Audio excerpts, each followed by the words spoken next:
Nice. Yep. Hey, Adam. Easy enough move. Yeah, not too bad. We just went up a floor. Okay. Not too shabby. Is it all stairs, or did you use an elevator, or what? No, we had an elevator, so it was nice. Sick. Nice. Easy. Just walk down the hall, go up the elevator, walk down the other hall. Exactly, yeah. Still took a little while, but it was easiest move I'll ever have. Yeah. There you go. Yeah, honestly, don't think it gets any easier than that. Mm-hmm. Nope. Oh, Brenna, this is your wash together reminder. Thank you. I forgot. Except Daniel said, don't forget to remind again. Yeah. Don't forget. Let's see. Oh no. Who was excited for Silk Song? For I'm what? excited. Yeah, man. So I excited. haven't even played Any video the game? first game. Silk Song? I You haven't played Hollow Knight? I haven't played it. Rose, get your life together Yeah, in the next I 3 know. days and play it. Days. It comes out in 4 days. Little Oh, time yeah. to do Whatever anything. you're planning on doing and do this instead. It's so good. How much of the first game should I play through before playing Silk Song? Should I just sweep the whole thing, or? To be honest, I don't know if you actually need to, because it's like a completely different character and like a different story, and I think maybe a different timeline. I don't really know. Mm. But it's just a beautiful game. You got 100% at Rose. So Got 112%. Mhm. Is that the big thing in Hollow Knight? 112%? Mhm. Yeah, the DLC is like an extra 12% on top of like base game, and so yeah, it's also like impossible.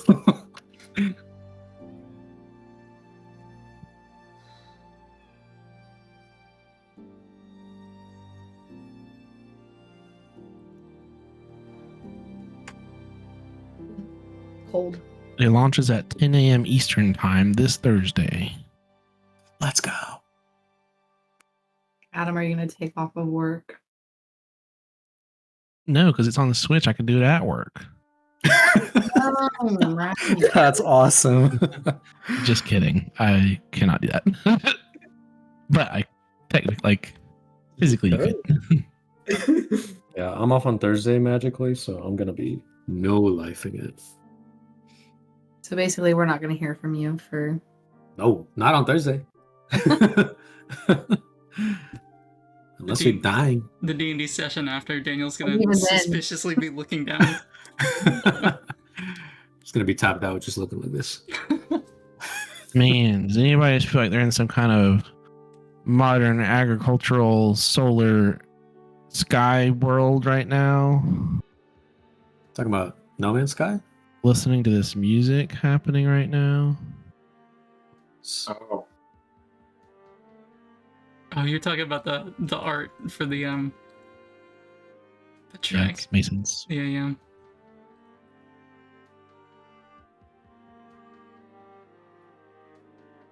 Gosh.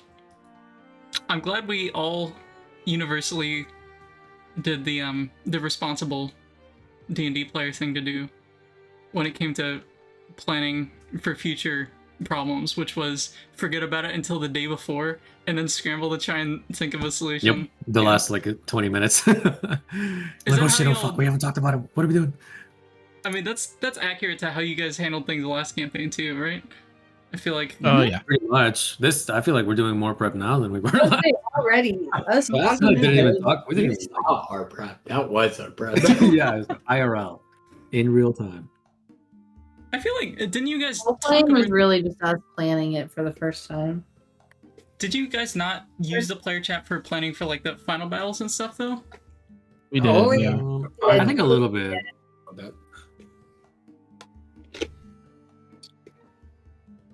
But at the beginning, absolutely not. I feel like fighting a dragon would be making me less anxious than the uncertainty of the spider hole that we're about to have to dive into. Like, how many spiders are there? But that's also very accurate 9,000. to the party. That's We're all a true. little bit like I would rather just fight what I can see in front of me kind of vibe. Mason, check. 1, 2, 3. Hello. Sorry, I was having technical difficulties. I was just checking to see if it seemed like your audio wasn't working, but I don't know. Yeah, that's what was going on. Like Okay.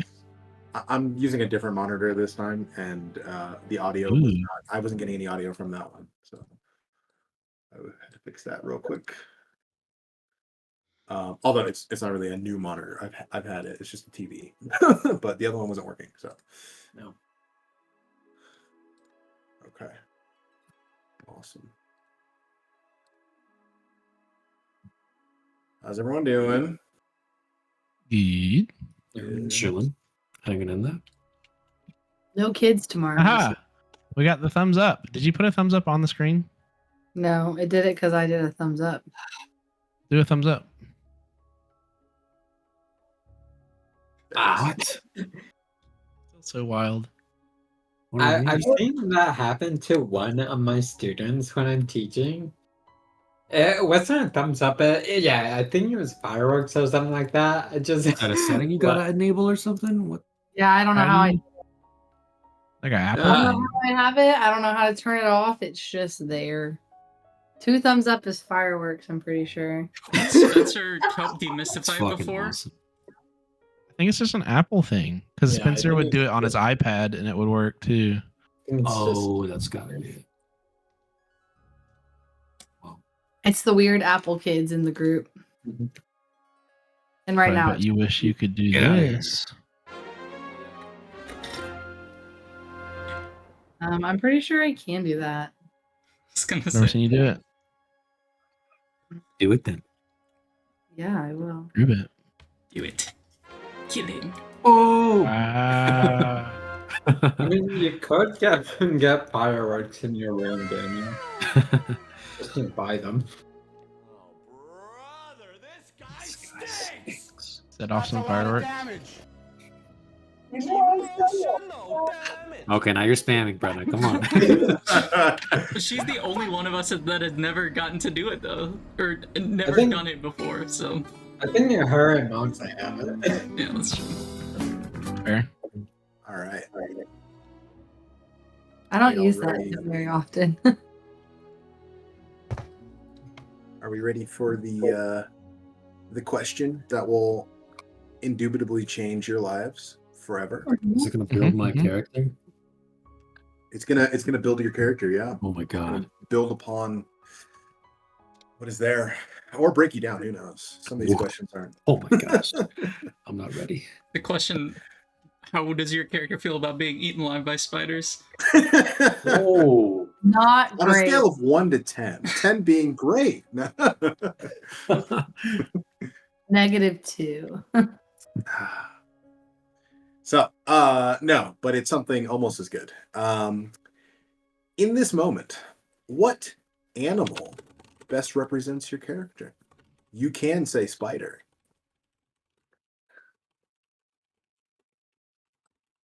A scaredy cat.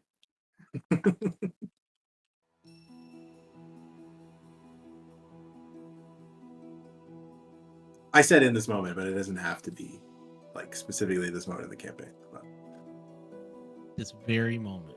right this second.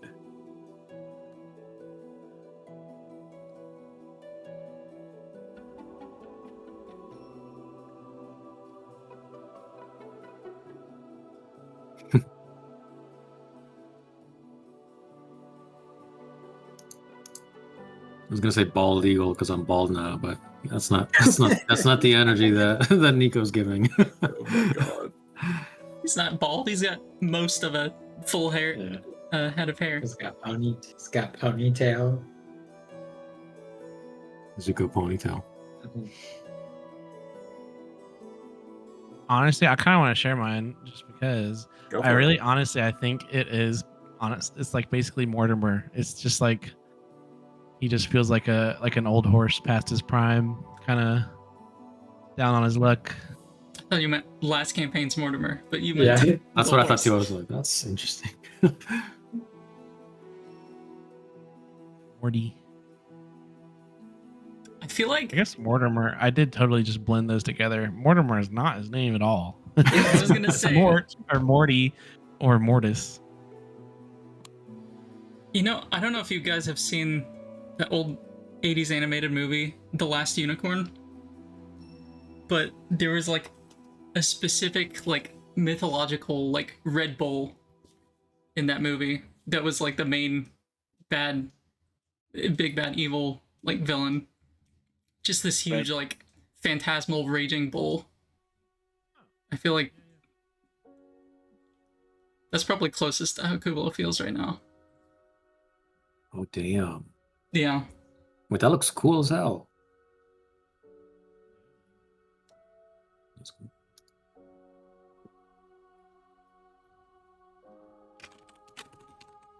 Okay. Anime or animated? Animated. Animated. Like Disney, old Disney-esque. Yeah. That movie had a That's good like soundtrack.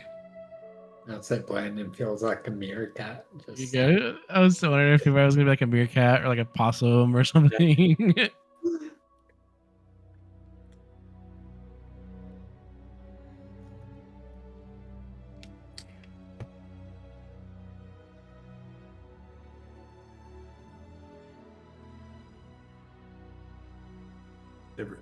Everyone share to their heart's content.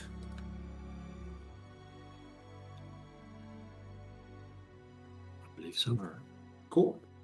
Someone want to tackle a recap? I can. I did not have time to look over the session recording, so my notes probably aren't the greatest, but I've got notes. We started the session with a long discussion about what the hell we do about the spiders, because we started in the bubble, completely surrounded by them. And then eventually we decided to just like kind of do what we can to be ready in case something happens, and then everyone decided to just go back to sleep with Dwight digging a hole. with his hands. Well, a shovel at first, and the shovel broke. Yeah. But yeah.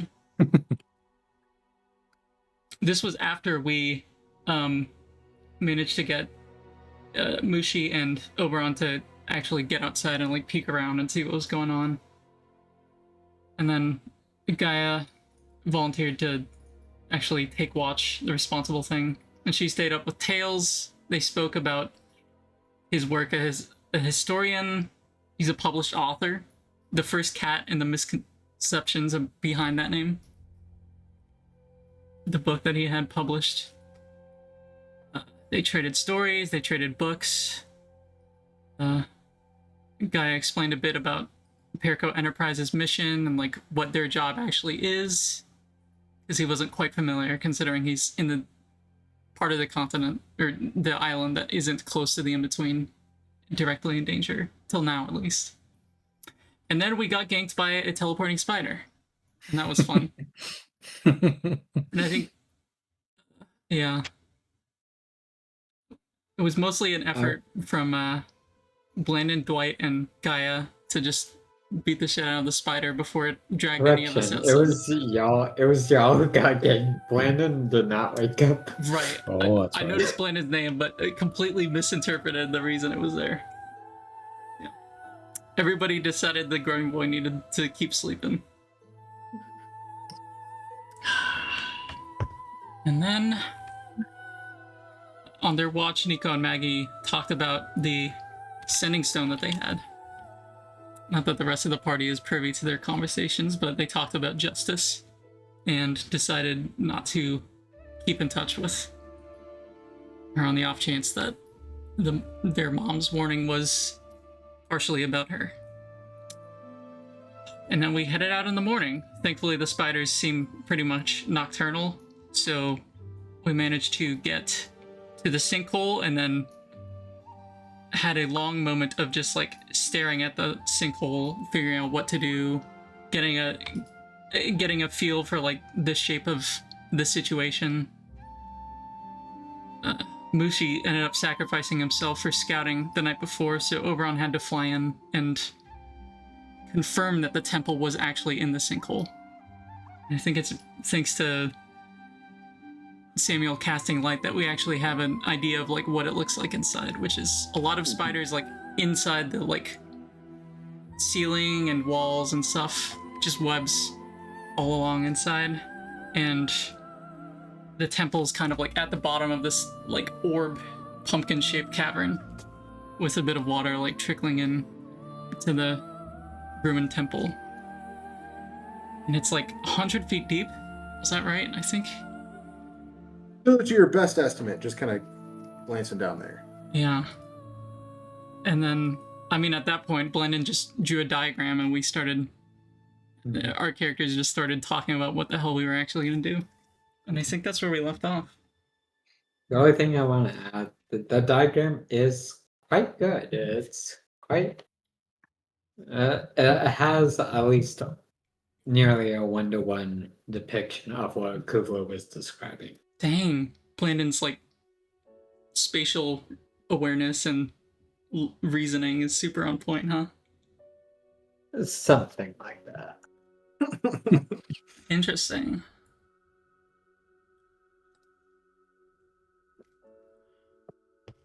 Okay.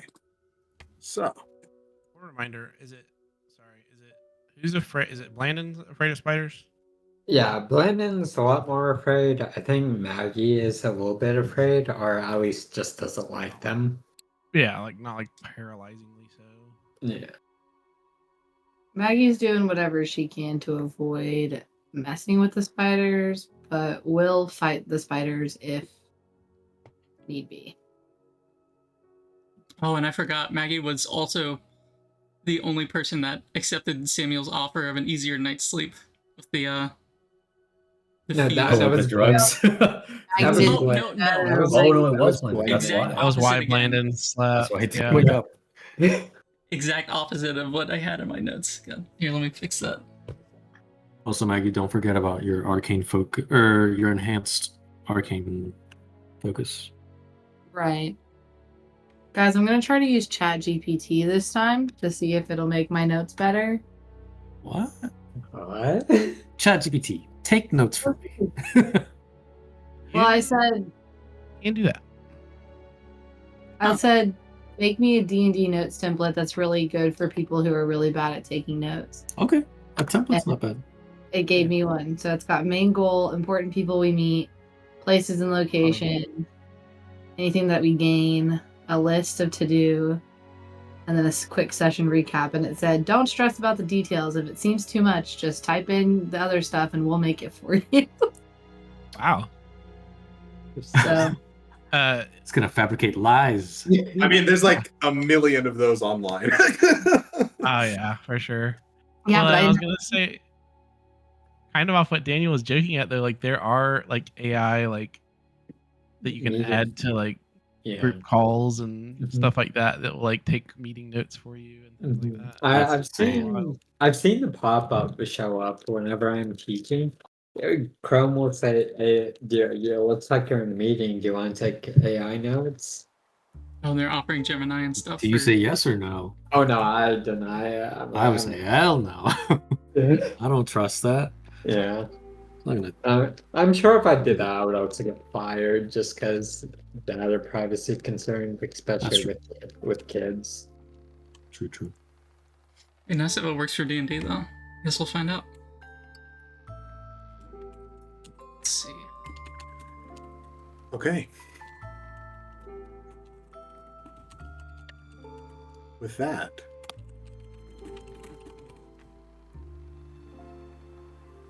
I would say we return to the island of Valenta, specifically within Helzen Bog, quite close to the central inner reaches of this region. As you all scratch your heads, both full of hair and hairless, at the the current conundrum facing you as you stare into this this large sinkhole with very clear signs of gray mutation influence here, and catching just glimpses of slowly moving arachnids on the inner perimeter of this large cave before you. What would Temper's Tides like to do? That might actually turn this in. Are we still inside the dome? No, You're not in we're- it at all. No. You're Okay. outside. It's like on the Okay, edge. cool. I couldn't remember if we ended in or out. Yeah, you're on the outer lip right now. Okay, cool. How far across is the hole again, Mason? Let me double check mine. Just the surface, the surface hole. I remember it being 30 Just- feet diameter. That sounds right. I Yeah, think I wrote it 30 down feet here. across is what I have in my notes. And then that's for the Not that big. sinkhole itself, not the hole that leads to all the spiders. Yeah, that's Sure, yeah, the whole entrance is, cavern. like here, and then the cavern like spreads out. Way bigger. Yeah. Like Yeah, it was, yeah. Okay, cool. Yeah, like I knew it was big down below. I just couldn't remember. I didn't realize it was so small at the top. Okay. Yeah, 30 feet across. There we go. I wrote it down there. Hmm. And you've got that one tree that's like leaning in, trying to like couple pushes away from falling in. Do the arachnids seem like immediately hostile towards us, or are they just kind of minding their own business? I'll say make a perception or insight check. Well, actually, Sure. can the spider see us at all? This will also answer that question. Can I Okay. try and assist with what Um, I could I help that roll based on what I described what Oberon saw from last session? Sure. No. So go ahead and roll with advantage then, Nico. Okie doke. Hey. 20. Okay. 30, 20. So, you do have to get, up close to the edge to like look in.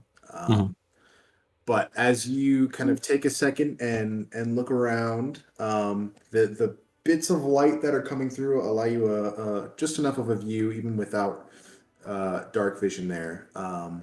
But you can see, it seems like they're just very similar to how they were across the bubble previously, or just kind of like, seems almost like resting there.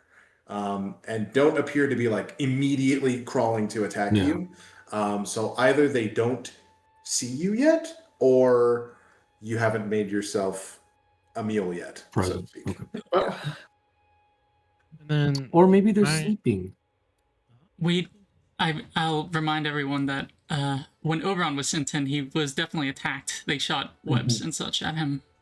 Right. That's why maybe I he wasn't dismissed him. sneaking from it. enough. Maybe That's we try to sneak down. He was carrying a light, so pretty easy to spot. One other thing, just to get like remembering the layout, is the temple that we're going for like straight down from the hole. So like if we were to rappel down there, we could be like right in the middle of the temple, or is it kind of? From this vantage point right now, it looks pretty close, but you're not exactly sure. But it's pretty close to the center as you look down. Another question regarding the temple's positioning. You said Actually, there was, I guess you would see the light coming down, so you would know it's like slightly off center. if we were to move around the sinkhole, is there a position where we could like more easily like go straight down and like onto the temple roof or like the building itself? Because you can see the light from the sinkhole shining down, you can see it shines down onto like. Actually, make a perception check for me real quick. Okay, my turn. That's a 6. 6. I also be looking since I asked. Well, how far down? God, I don't remember. How far down did Oberon go last time? I believe Oberon flew into the cavern for a brief moment. For a brief moment. Enough to confirm, like actually get a look. Actually, we at the have that temple. roll. Oh, 23. Okay. If that's the case, then I probably would have described it. Maybe I didn't. I'll say, if I didn't say it last time, Oberon would have seen that there is a pretty sizable hole in the top, like roof of this of this structure. And you can see that the light from the sinkhole is more or less going down right to where that opening is. Oh, interesting. So theoretically, we could do a rappel straight down into that hole Potentially, yes. if we get the angle right. So what if we just try to like quietly lower a rope down, or several ropes tied to each other, just kind of try to quietly rappel down without disturbing all the spiders as much as possible, rather than I'm gonna try. trees ablazing. Yeah. I think Guy's point about trying to use the temple like structure itself to try and Defend ourselves with it a bit. yeah, was a good point. I agree. We could try chopping down some trees and maybe attract attention by just setting them aflame. We could start a fire outside and hope that the spiders flock to it. Or I guess they'd flock away, wouldn't they?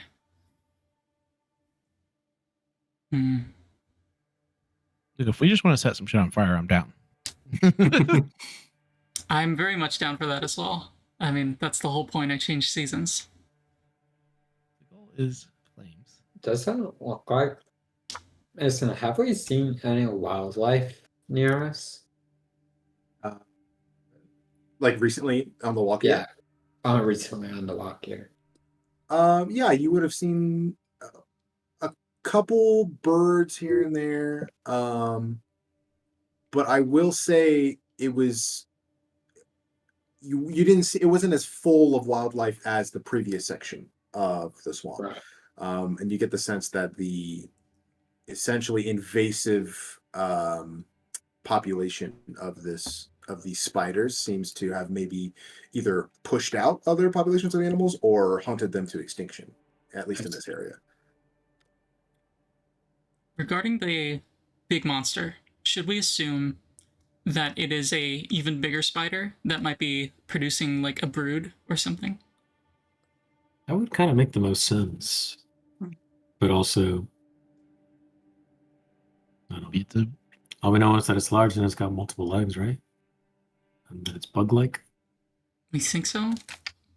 Here. I think I wrote down what it was described as from Chiara's account. Does anybody have the capability to light things on fire magically? I can cast fire. How about Firebolt? Yeah, me too.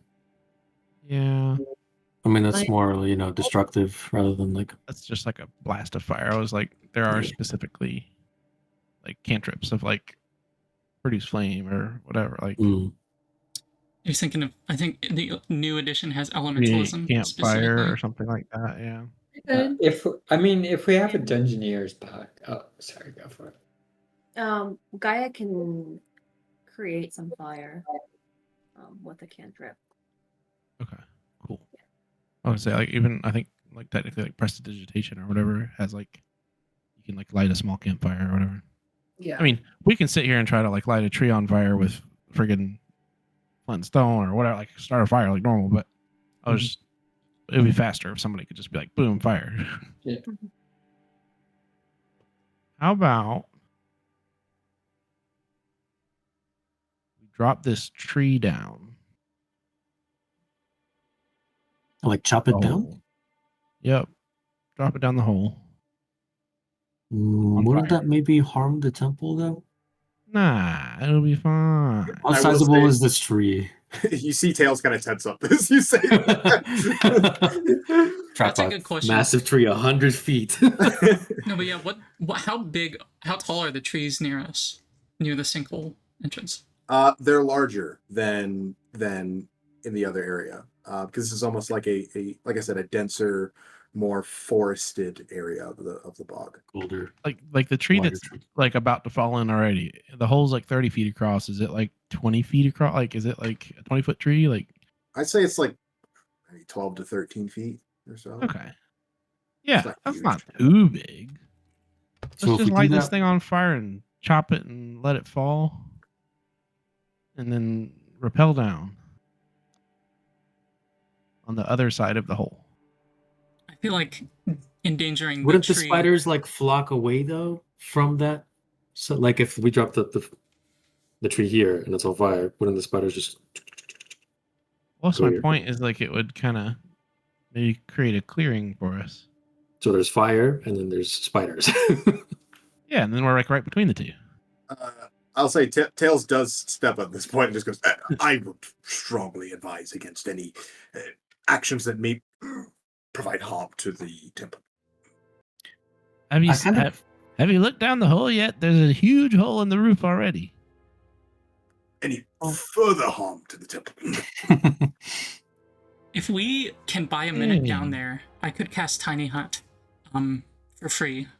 I can do one quick ritual per day, and that would handle most of the spiders. It's just the teleporting ones we'd have to worry about at that point. True. Yeah. Well, why don't we? I like the sneaking idea. Why don't we just try and gently get down there? Yep. Can we find the nearest tree besides the one that's like tree. in the hole? The nearest tree to the hole that seems like solid, sturdy, good hold on the ground that we could tie a rope around. Sure, yeah. So not the one directly next to it, but another one. Yeah, not the one that's like falling in already. Make a survival check for me to try and find a tree that's going to hold your weight. Can I help And I do out? have the rope of climbing, which I think magically can hold up to a couple thousand pounds, 3,000 Jeez. pounds. This is more about the tree, though, not the rope. That's a fair point. 15. Mason, could I help Samuel with this? Sure, yeah. So go and roll again. I will roll again. 15. Okay. There you go. So I'll say you walk maybe about 15 to 20 feet further away from the opening and find a tree that looks well rooted in the ground, a little bit thicker trunk, and kind of tied around. Okay. I think we save the magical rope in case we can use it somehow to like help us get out if something happens to the rope that we're using now. That's a good point. But I'm pretty sure we had discussed that like at least 3 of us have regular 50-foot ropes. Mm-hmm. So between 3 of those, wrapping around the tree 20 feet to the hole, and then 2 ropes that are 50 feet or 100 feet to get down the hole, I think we could put 3 ropes together and get down to the bottom of the hole potentially. If Or at that the very checks least out. to the temple roof, and from there we could drop in. Yeah, true. If that seems to check out with you, Mason, we'll try for that. So you're just dropping ropes down and trying to climb straight down, rappel down? Mhm. Or Okay. at the very least, we're setting up ropes to tie and start going. And I think in the approach of stealthy, we will we're not just gonna yeet the bundle of rope over the edge. I think we'll kind of, and without dragging it on the edge of the hole, we'll kind of feed it down quietly Okay. and then slowly rest it in what seems like a solid, steady, sturdy edge of the hole. Should I cast Tiny Hut before we do this? Just in case lowering the rope brings spiders upon us? Run away down up here if something happens.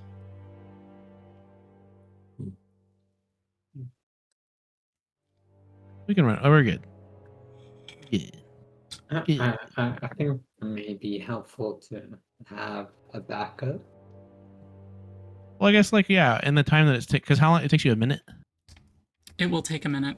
I'd prefer to save that for the most dire of circumstances. Oh, you can only do the minute one time. That's right. Okay. I don't have it prepared, so I can only cast the spell as a ritual, and I can quickly cast as a ritual 1 time per day. Got it. Yeah, don't do that now. As far as spells are concerned, we're all full up, right? Yeah, we Right. had a We long just finished the long rest. Yeah.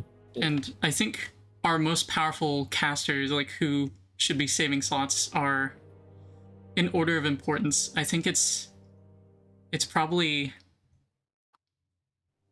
Maggie, and then maybe Samuel. Just because you two are the only ones that can heal with magic. Well, not the only ones that can heal with magic. Nico, you can also cast Cure Wounds, right? Yeah. Just a bit. A little bit.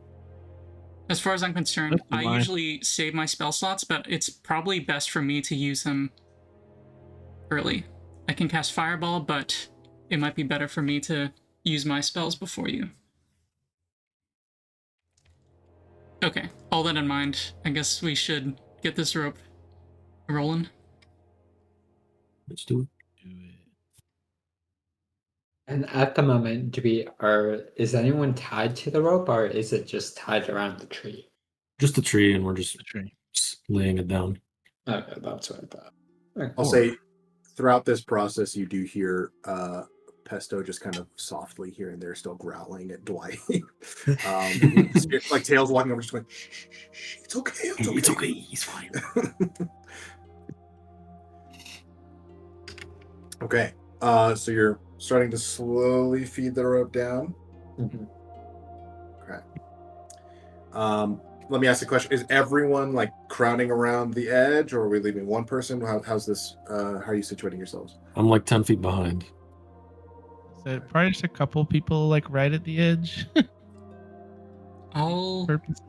Kuuvalo would be on the edge, looking in along with Samuel, assuming that you're the I'm- one doing the lowering. I'm feeding it down. Yeah, it can be pretty quick for a bit, but just the idea is we're not just like dragging it over the edge where we're going to be like sending rocks and stuff down. And I think Okay.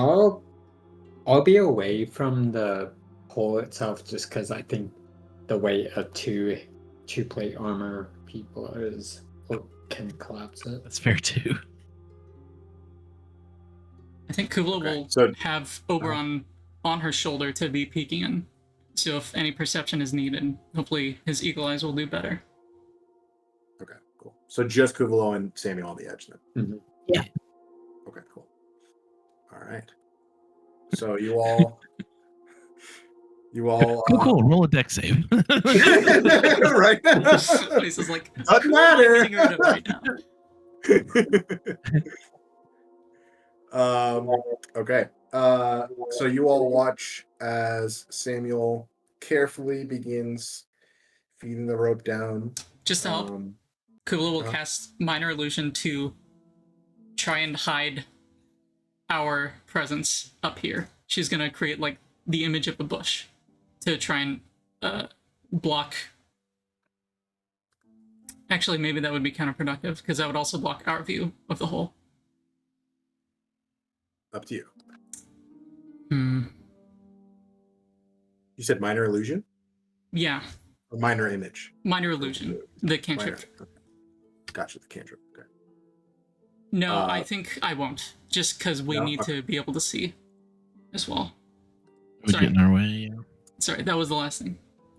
Okay. So slowly lowering the rope down. There's very repetitive motion from the rest of you, but you watch as it slowly moves down. And actually, how long of a rope did you all tie together? So we Is would it 150 total. we'd have 150 feet total. Yeah, I assume it'd take up. I don't know. We had three Like lengths of 10 50-foot feet. rope, so I'm guessing Yeah. there would only be a couple feet used for like a really solid knot connecting. Yeah, Yeah, so you then- probably used about 20 feet to tie to the tree and run it over, and then down Yeah. the hole. Or- So you have we about got like 130 130 feet going over the edge, basically. Cool. Okay. I'll say I may- lower. Oh yeah. I may have extra rope. I think I specifically bought just loose rope. Let me double check. That's right. Yeah. One of these lengths was procured from the nasty, diseased waterways, weren't they? No, I had my rope, and then one was Mhm. No, I I'm thinking of believe- the magic rope that Nico that had. came from down below. Yeah, Yeah, that yeah. came from the sewers. So we're not But using we're not that using one. that. Yeah. Nope. So I guess it would be one from Kuuvalo, one from Blandon, one from Samuel, and then Blandon has Yeah. one. I believe so. Yeah, I did buy some rope recently, so I don't know if that was to replenish, but I think that was just extra.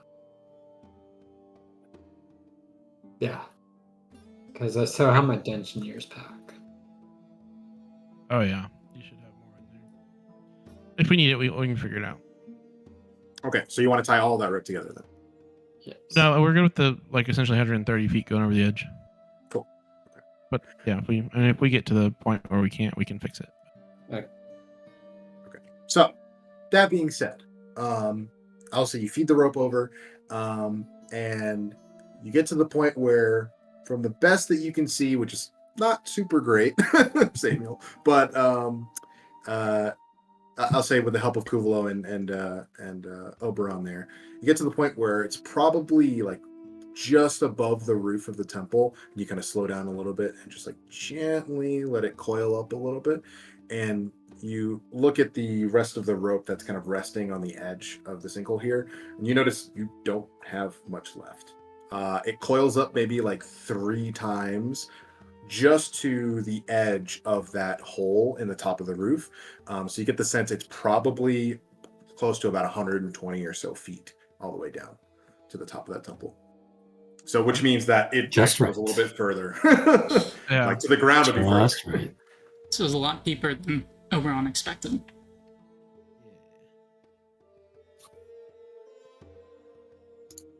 Do we want? I think we're okay.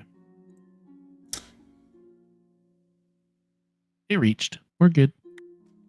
Yes, and we can probably rappel down in some bit of safety thanks to the fact that we have these latches from Perico Enterprise. That's true. It's not a proper climbing rappel set, but Yeah, and I'll reiterate, it is, it's essentially like a as close as you could get to like a carabiner kind of attachment, but it is open on one end. But it's a big loop and then an opening on the corner.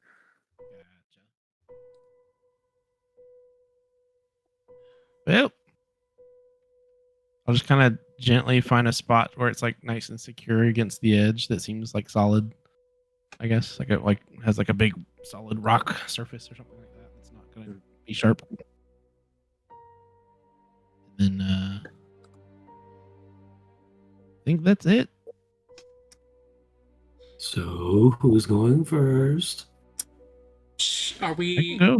setting up a distraction before we go down? Or should we I think we're just trying to be I think quiet. just be stealthy. Yeah, I think that's our best play here. That's a good point, yeah, because if we do create a distraction, that defeats the whole purpose of stealth, because they'll be on guard. Yes. And then I'll leave Dwight last.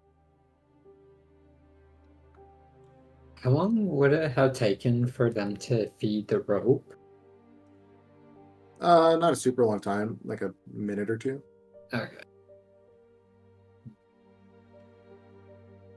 Can I in the meantime while that's how game set, could I pick up some web that's just off the ground? Yeah, you can certainly do so. You want to like cut a piece off? Yeah, just start getting as much as I can. Okay. Isn't it super sticky? It is, yeah. Yeah. If you're just doing for that amount of time, just make a survival check for me real quick.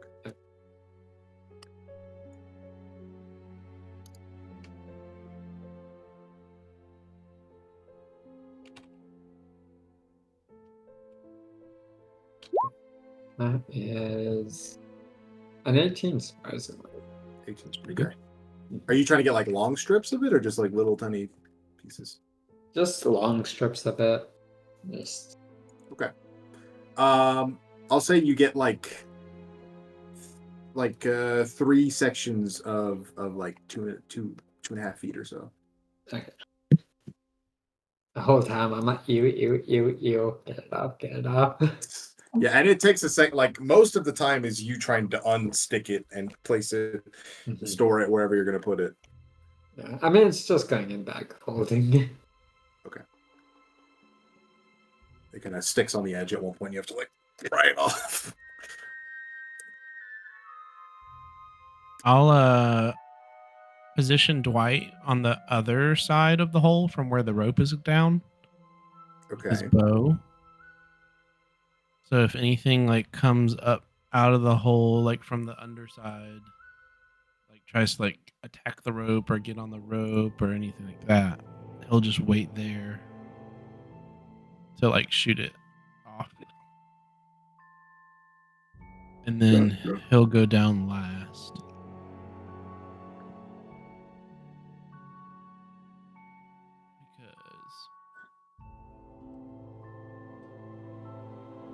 Yeah, his bow range is 150 feet, so he can wait at the if we want, he can wait like just inside the temple at the bottom of the rope, and like his whole job can just be to wait and watch the rope and protect it.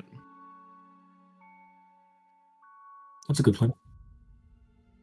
It's probably best able to guard against the spiders because undead. No poison Then damage. I'll leave Mort at the top to defend the rope tied around the tree going into the hole. Should we? He is capable of attacking, stomping, and trampling. And Should we send Pesto away? I think that's up to Tails, no? yeah, kind of. Does Pesto want to come along? Tails just kind of looks around and just goes, well, I must say I'm not extremely excited about the idea of leaving her here, but equally not so much about bringing her down there as well. But Pesto will have Dwight. Well, she'll be up here with Dwight. Morty. Your favorite. Dwight will be down below, so there won't be a problem. Oh, he'll be down. Okay.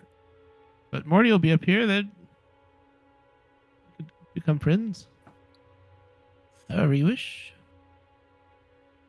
He just kind of looks around and goes, well, I think it seems most of the spiders have vacated the area due to maybe sunlight or something like that. Seems like they're all nesting within, so this might be a safer place for the time being. If anything, she can run off with Dwight to safety and come back when it's safe. I mean, not Dwight. Morty. I'm getting so confused. Let's just go in, guys. Come on. Who's Let's first? do it. I'll go. I think probably like me and or Blandon melee people to defend. Like if we get down to the bottom, there's something there immediately to like fend it off. I think I will also head down with whoever's going down first, just so I can begin ritual casting as soon as possible. Sure. Landon, how you feeling, buddy? I'm fine. I did prepare something for the day, but it only lasts a minute, so bear as much as you can, and then if it gets really bad, just say the word. What's the word? Oh, God.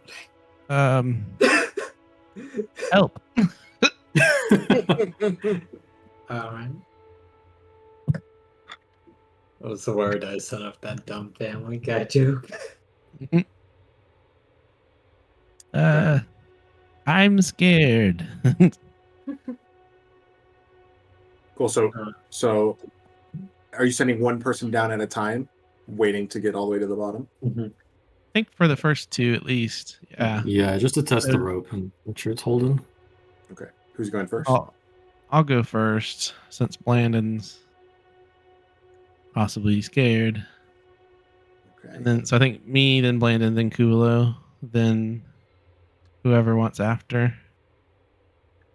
Gotcha. If that's the case, Samuel, go ahead and give me an athletics and a stealth check. Oh, Right, boy. here we go.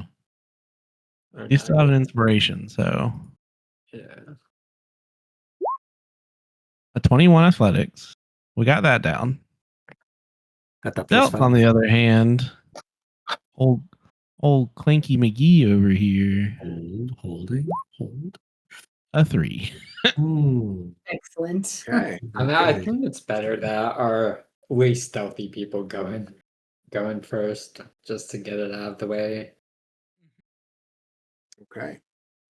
So, Samuel, with the help of the belt, climbing down this rope is no problem.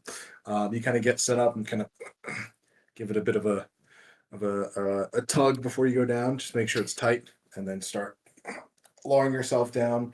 And immediately, it is impossible to ignore the kind of all of the armor clinking. Every time I like lower down, it's like clink. Yep. Just making like old man noises the whole time. There's a fart one time. Gotta get over these. Why did we make these not so big in the middle? Just echoes middle. The sound of clinking and yes, and Samuel sounds does echo ever so slightly throughout this cavern. I'm sure nobody heard. No. Almost there. Like with a natural 3, it's gotta be something pretty bad. Is he going delusional again? Did he forget the whole? So yeah, no, I'm getting there. Don't worry. So I will say, right, you get to just about the middle of the rope before you move your hand one more time, and it seems like one of the buckles on your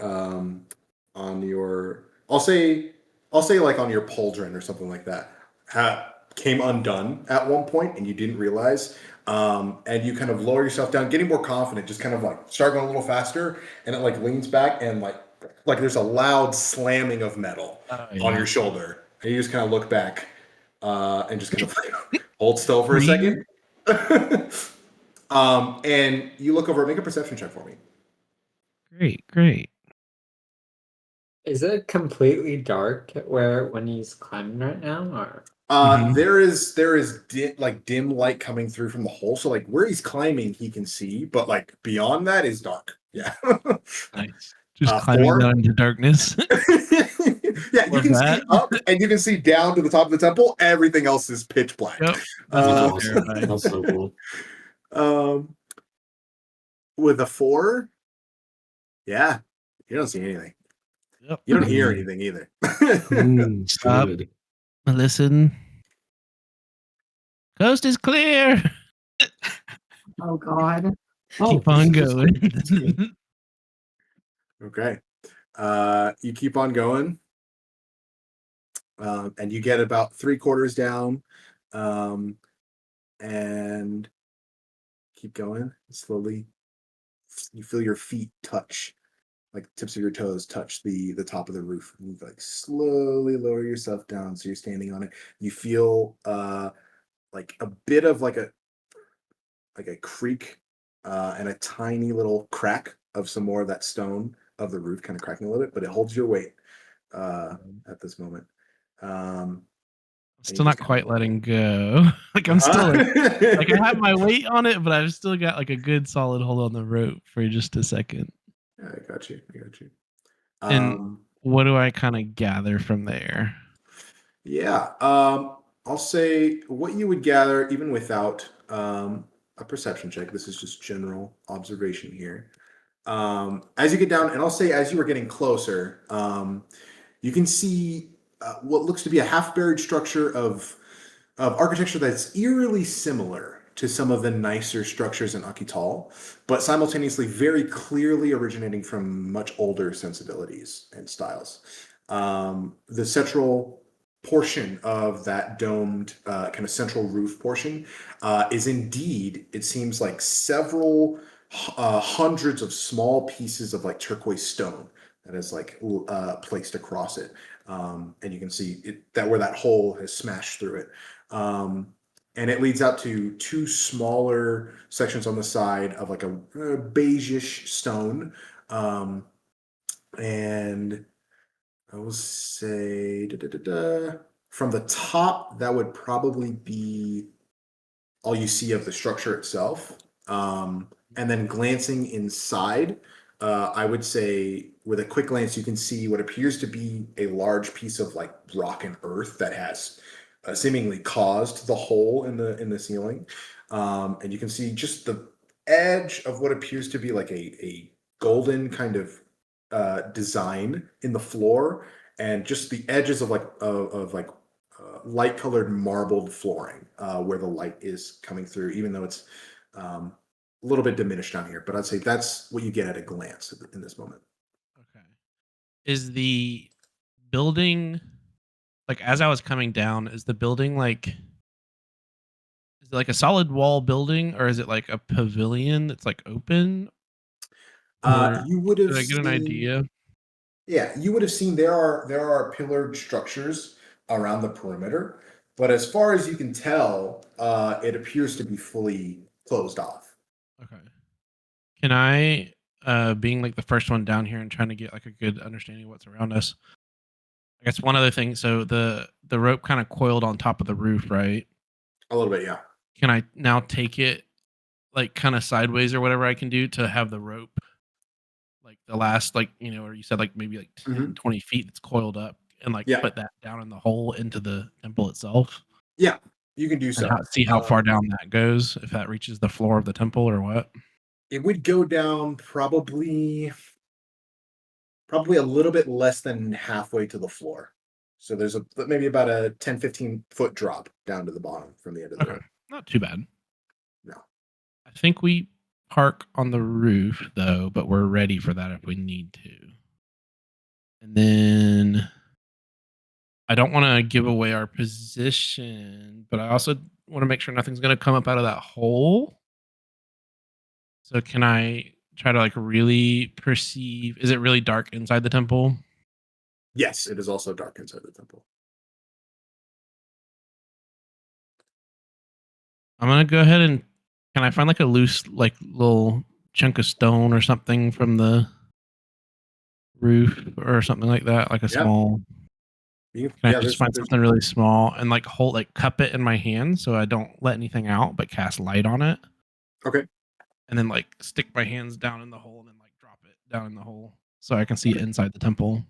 Yeah. So you drop it and kind of So nothing. I want to try to not let any of the light outside the temple in the cavern to see where I'm at. But gotcha.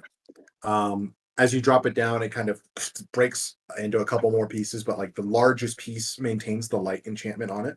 Go ahead and make it one more perception check for me as you look around inside here. Well, nice. hey, That's better. That's better. Okay. So you have a limited view from your place right now on the roof looking in, since you're not inside. But as far as you can tell, it lights up a little bit more. You can very clearly see there is this like that kind of golden carved like etching in the floor where this boulder has fallen on top of. And just on the edges of your vision, you can see what looks to be several broken pews placed in a perimeter around this central, what probably used to be a dais or an altar. You can also see from there. You would also see there is the webbing does continue within this chamber. And yeah, you would see also not far from, actually slightly hidden by that piece of earth that fell in, you would see what looks to be a partially crushed skeleton that looks to be adorned in religious attire. Just kind of like half of the earth has kind of crushed it. You're not sure if this is what caused its death or if it fell on it later, but it's just kind of outstretched on the ground there. You can see a number of fineries across it. And I would say, from there, that's probably all you get right now. okay. Because it's like a good whatever 30, 40 feet away from me or whatever. Yeah. Like anything else do we know? And just part of trying to remember what we know or don't know. Do we know who this temple is to?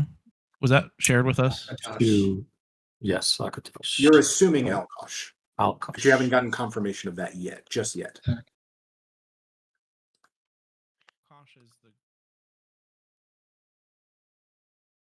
A tabaxi specific incarnation of Akatosh, which the town nearby specifically worships. And I will say, I was watching back one of the other sessions, and I think I said something that confused y'all. I think at one point I said Alkosh was an older depiction of Akatosh.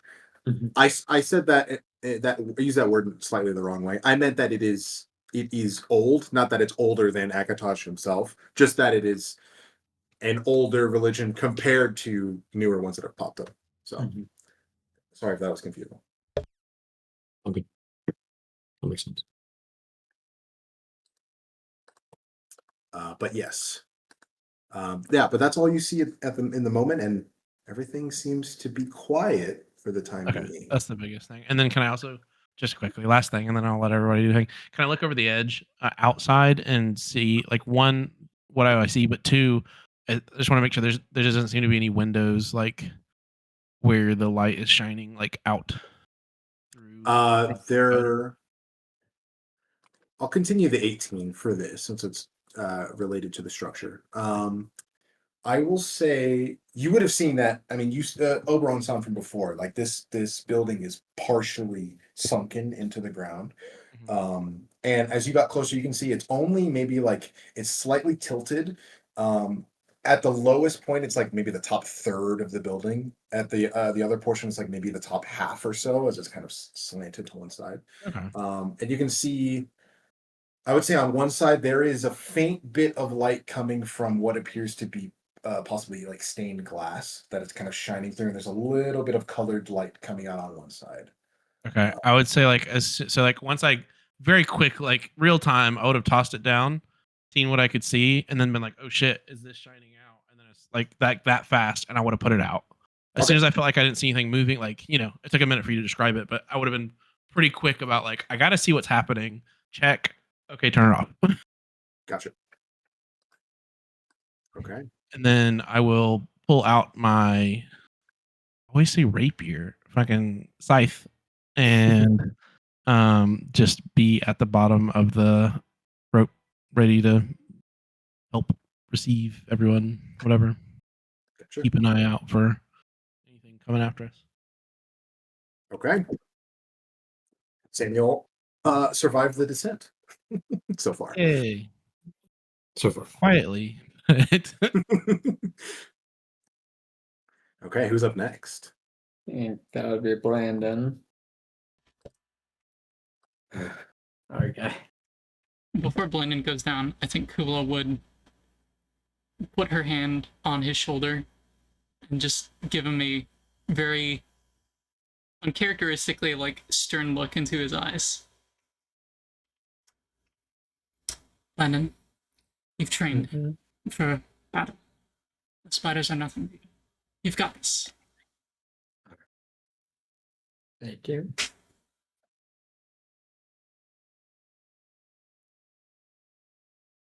Okay. Go ahead and give me an athletics check and a stealth check. Okay. Athletics.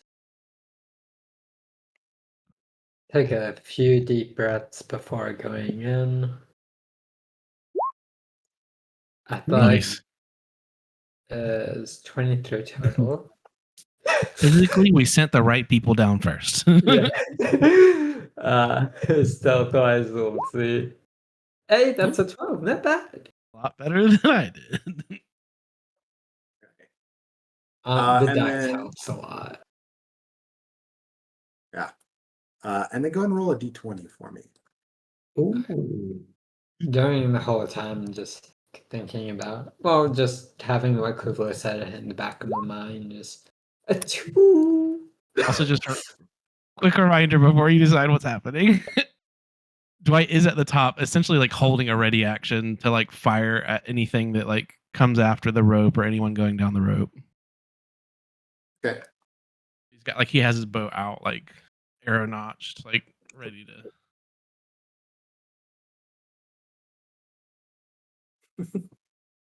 Blindon's just trying to think of all his fear that he's trying to hide is just trying to feed that into pretty much doing mental training exercises that his school taught him, just trying to calm himself. I so wish the spell that I have wasn't only a minute long. I would cast it on you so quick. Okay, so similar story for you, Landon. Climbing down this rope is not a difficult task for you, but you also cannot ignore the clinking of your armor as well. Although it is to be noted that the sounds that are emitting from the goblin pieces of your armor is markedly softer than the rest of the metal that is clinking. Still making sound, but not as much. But as you slowly rappel down, you make it down next to Samuel without issues, seemingly. I made it. Excellent. I think we probably weigh a lot, so maybe space out just a bit. Yeah. I'll space out. And then I'll just pull out the halberd at the ready, just to give myself some reach. Kind of flank within 10 feet, but like kind of flank the rope, maybe. Okay. Gotcha. I'll give just a little tug on the rope to let them know that everyone at the top know that I made it down. You tug the rope, it falls. Yeah. No. Yeah, make a strength check for me. Evil DM. Oh, you don't know yet. Oh no. You're not wearing your shirt though. I'm not, but the rule still applies. Yeah. Okay. Who's up next? I think it was Kuuvalo. I did volunteer. So Kuuvalo will latch onto the rope and give a quick salute to the party, and then start to climb, I guess. Okay. I'm also going to need 3 rolls from you as well. So athletics, stealth, and then a just random d20 roll. Got it. What do they mean? What do the numbers mean? Holy moly. Wow. Wow, everyone is nailing Rolling well on that. We're climbing this thing 11. like pros. it. And A 10. 10. Okay. Decent. I guess. cool. Not bad. Not bad.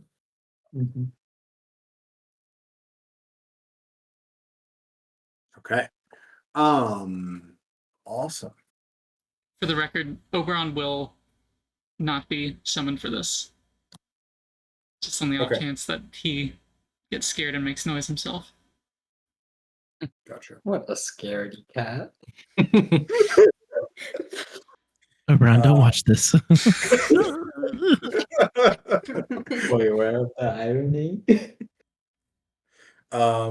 So cool. You begin climbing down. A little nervous at first because athletics is not your first love. Nope. And climbing this rope is not something you have practiced. This is probably like she's tapping into like decades old muscle memory from the only times that she would do the typical Elvis training regimen, probably. Back in gym school. And despite your lack of physical strength, you also don't weigh too much, so it helps helps out in this moment as you slowly lower yourself down and kind of moving. Your hand gets a little sweaty here and there, so you kind of like have to wipe off a couple times and just kind of make your way down a little bit slower than the other two, but still confidently making your way down. Give me a perception check as you're about halfway down. It's an 11. 11. Okay. You make it down. Uh-oh. I think as soon as I am at the bottom, I will. Can I see anything differently with dark vision? Go ahead and make another perception check because that one was for something different. Okay. It's a 19. 19. To get a look okay. right. And you're just looking around the temple to try and see if there's anything around? Yeah, because I think the other two down here don't have dark vision, right? Okay, gotcha. And you have, what, 60-foot dark vision? That's is right. that accurate? Just typical Okay. dark vision. With a 19, I would say when Oberon had looked previously, he didn't get that far down, but he would have, with a 23, he would have seen that essentially the spiders seem to have been like evenly spaced along the walls of this cavern, more or less. And as you look around your 60-foot dark vision around like the area around the floor and like the midsection, you can just kind of barely make out. There is an obvious lack of spiders there.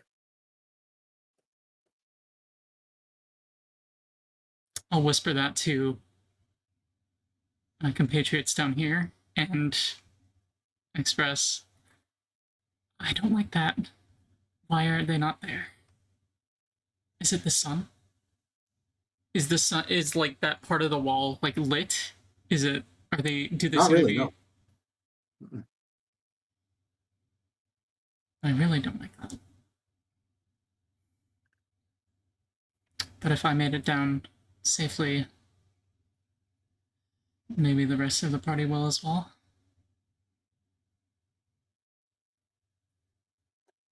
Having us split apart is not good anyway, so maybe we should just have everyone else continue coming down.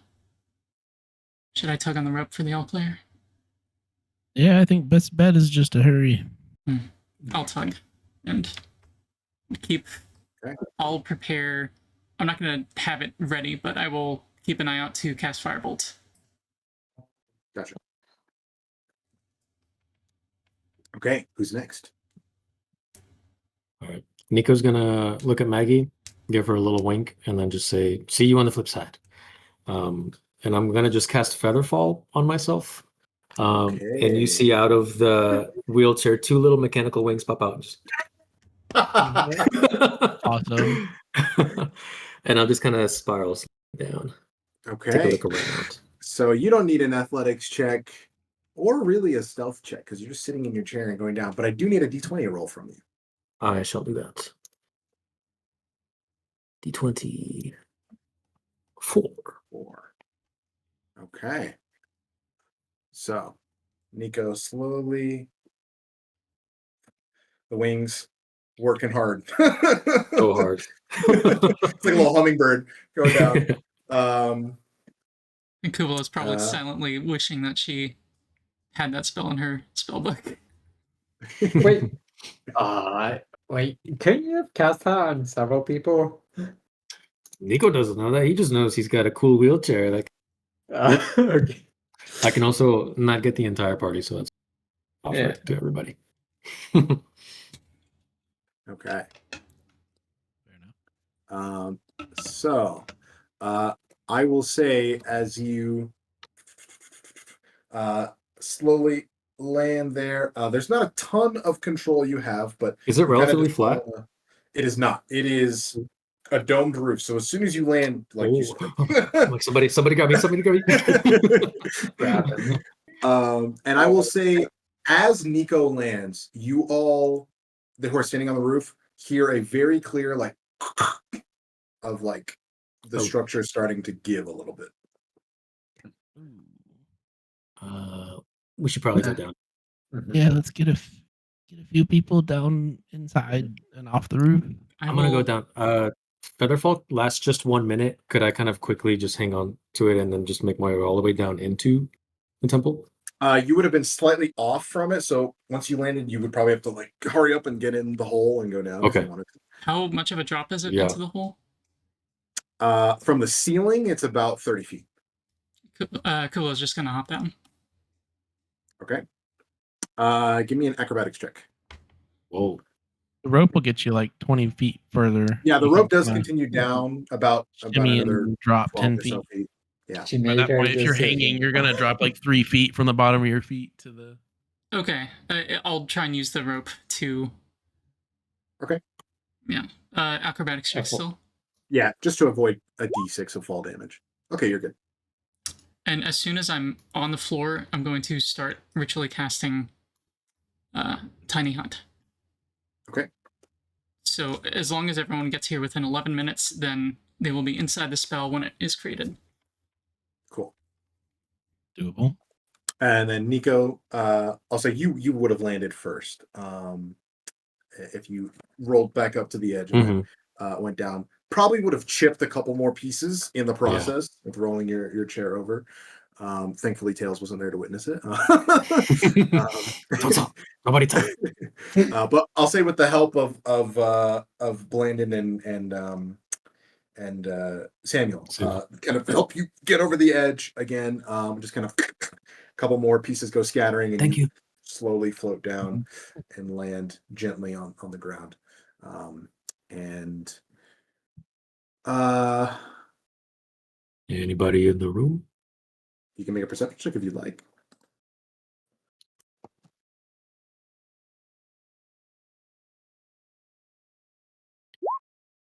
$22. 22. Do you have dark vision? I believe I do. I think it's just Blandon and Yeah, you do. I always Trudy's forget though. if Asimar has. Me too. And I'm playing the fucking character. Did Yeah, you, you're right? good. Okay, Yep. thank you. Okay. So with a 22, being inside of the structure now affords you a much better view of the inside here. So you can very similarly see very clearly the kind of perimeter of these several broken and old pews set around this central area. And I'll say you would have landed like right next actually to this like crushed skeleton on the floor. As you kind of look down and kind of flinch a little bit, like oof. Oh, it smells terrible. Yeah, it doesn't smell great. It smells pretty. It's pretty musty in here. And I'll say you can vary the smell of very musty because the smell of moisture is very thick in the air here. It smells like Florida. It's like Galveston. But you're right next to this large boulder that has landed on this central structure, and you get a closer view at this like intricately carved, like golden placed piece of metal, which appears to be potentially made out of solid gold, on the floor that is like partially covered by this stone. But looking around the area, you can also see across the interior of this domed roof, there is a like beautiful mural of like different images of like what looks to be a like a golden dragon, and a large cat, and different combinations of the two, like half dragon, half cat, in different permutations, and other symbology that you don't quite recognize across this roof. But what mars this beauty for you is the continuous existence of these webs that go across, and in addition, a number of completely encased humanoid shapes among them, just hanging at different points within this structure. Oh, good. Yeah, I mean, you rolled a 22. I'll also say you can see on either side there are entrances that appear to lead into the two sections of the building that you saw before. And you would probably also see along the floor in this chamber, there are like little dark markings. You can't make out coloration with just your dark vision, but there are markings on the floor along this place that seem to be what's the word I'm looking for? Seem to imply severe water damage, as if this section was previously flooded. Oh, Interesting.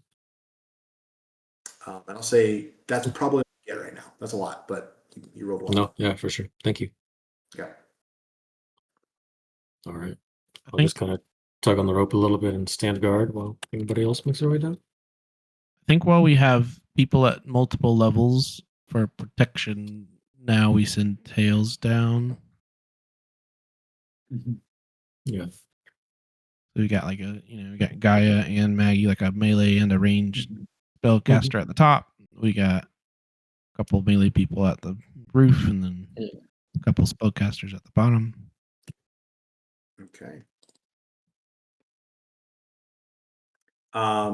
Surprisingly, or maybe not surprisingly, but I'll say comparatively to especially Blandon and maybe Kuuvalo a little bit, Tails looks excited. It's like rubbing his hands together. Looks around. It's so cute. I love it. Just adjusts his goggles, tightens them even a little bit more. Just goes, "See you on the bottom," and just begins to lower himself down. Let's see how Tails rolls here. Come on, I'm going Tails. to. These are rolling publicly, so Nice. Please don't roll athletics bad, here. He's gonna ruin it for us. And he falls to his death. That's a Well, 6 on athletics. there it is. Ooh. Should we? I'll use my inspiration. Okay. So he will roll again. 21. Wow. Much better. Much I better. would have Wow. that and him plummet to his death. Oh, you. Okay, a 10 on stealth. And then I'm also going to roll a public d20 here. I have a sneaking suspicion of what these public D20 rolls might be. Yeah, just The number of attack rolls. fireballs. Okay, so Tails similarly starts slowing himself down. The amount of preparation he put into this trip is evident. It seems like he was going to the gym too. Like it's also studying, but it's just starting and it is laden pretty heavily too with that big satchel and everything. But begins to make his way down. He's definitely grunting from exertion as he goes down. So not as quiet as he could be, but slowly makes his way down. And just because he has the opportunity here as well, I'm going to roll.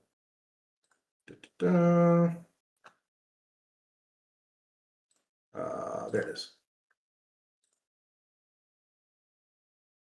Nope. Okay, cool. All right. So Tails softly sits down or sets down on the roof. And at this point, it's only Samuel up there, right? Samuel and Blandon. Samuel and Blandon. Okay. Yeah. As he sets down on the roof and just kind of looks around, you watch as through his goggles, which his eyes are already massive inside, you see them get even bigger, which seems impossible. But he just kind of looks over and just kind of points down to the roof and just goes, "I think this is it." And it just looks extremely excited. And he just goes, "Should I go down?" Just asking. We'll nod. Okay. He's going to go ahead and climb down the rope as far as he can. He's going to make a quick acrobatics check to see if he breaks his ankle or something. No.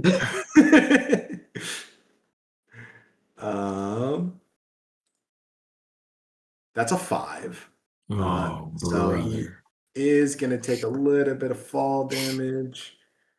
That's going to be, holy shit, 5 points of fall damage.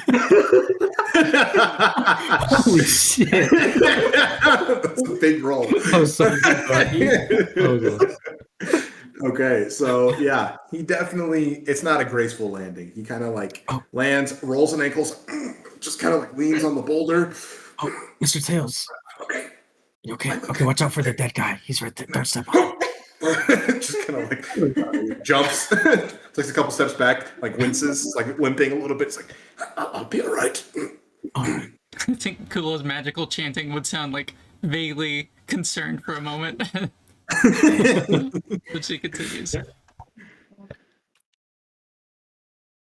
Okay.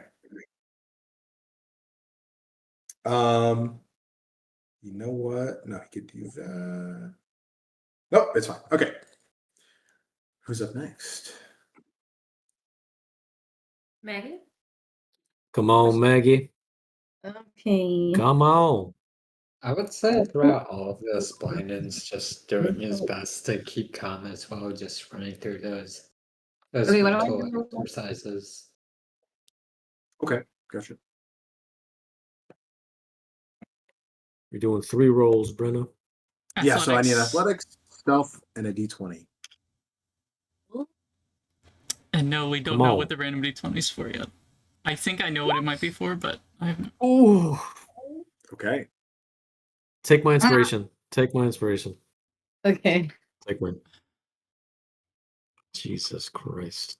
To be fair, I have a -1 on athletics. So That That's is true. Like It's even true. if no excuse. I'm so the lash helps, it's still so 11. scary to roll poorly. Mhm. And you need a what? A stealth? Yeah, Yeah. stealth checks next. Oh, And Jesus then a Christ. rank, just a d20. Oh my God. 2 2s. We Okay. started with a low My d20 day's roll, ruined. so that's probably not the worst. To be fair, my stone of luck adds a +1 to at least the athletics and the stealth check. So it's really a 12 and a 9. Fair enough. Fair enough. Okay. Who all is still up there? It's just Gaia. Is it just Gaia? Guy. Yeah. Just Gaia, yeah. Gaia, Pesto, and Dwight.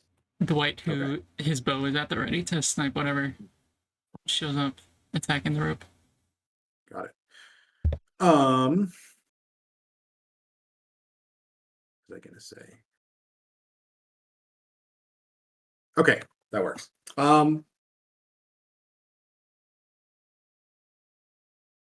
Gaia, make a perception check.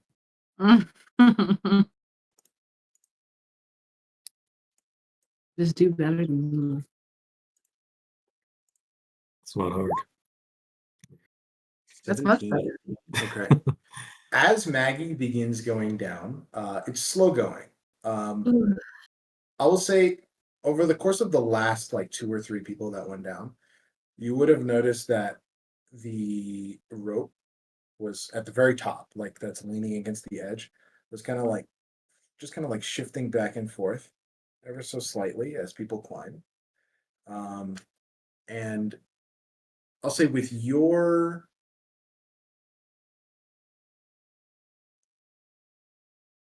I mean, yeah, everyone encountered it, but you are also awake with Tails during that watch, and you would have felt like the reverberations of the spiders outside and everything. I'll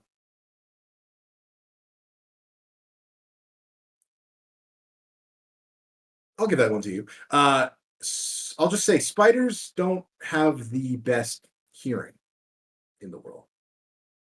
In fact, they don't hear at all. But what they do feel is vibration. And you get the sense that every time someone has gone down this rope, it's creating like little vibrations, larger ones for the people who rolled lower. And I'll just say that's what you're picking up right now. As Maggie goes down. I'm not saying anything. That's what you're picking up on right now. Oh, no. And as Maggie goes down, what is your passive perception? Let me look at this. Because you do have dark vision. Yeah. Maggie's is 11. Yeah. As you begin heading down, you look up and there is a massive army of spiders that is just crowding around, begin to crowd around the edge of the hole, like right underneath where Hey, nightmare. And that being the case, I need you to roll a dexterity saving throw for me. Does anyone else notice this, or? No. All the way down there, you wouldn't see anything right now. Gotcha. A dex saving throw. But Gaia, you would. I see it. You clocked that observation. So whatever you do with that knowledge, up to you. You get the sense that could have potentially begun attracting the spiders. That vibration. Okay. Yeah, I need a dexterity saving throw, Maggie. Okay.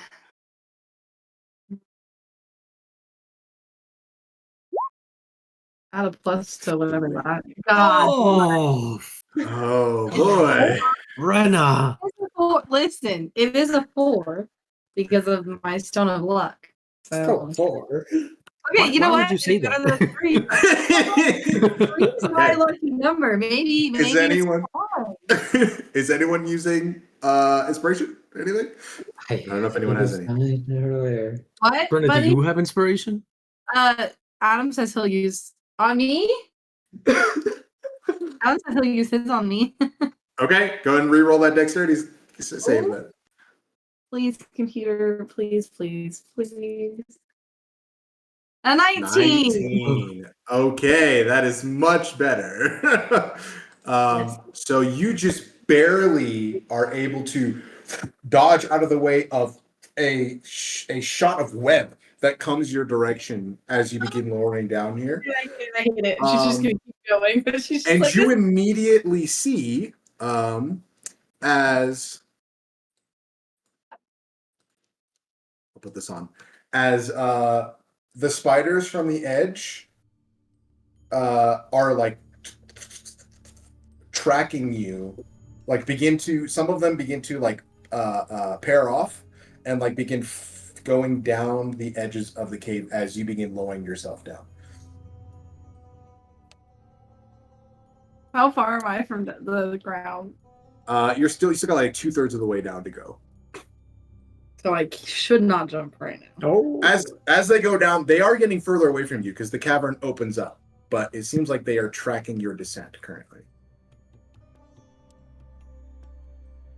Okay. Are you going all the way down, or are you hanging out? What are you doing? I don't know. Keep going. I guess I'll keep going. Keep Just going. gonna like be paralyzed for a second. And it's just gonna be like, this is absolutely the hands down the worst mission I've ever been on. And then just be like, okay. And then I'm just gonna keep going. Okay, gotcha. I will say you get about a third of the way from the ground down the rope. You're most of the way there. Oh, you need to. Sorry, no, I gotta. Okay.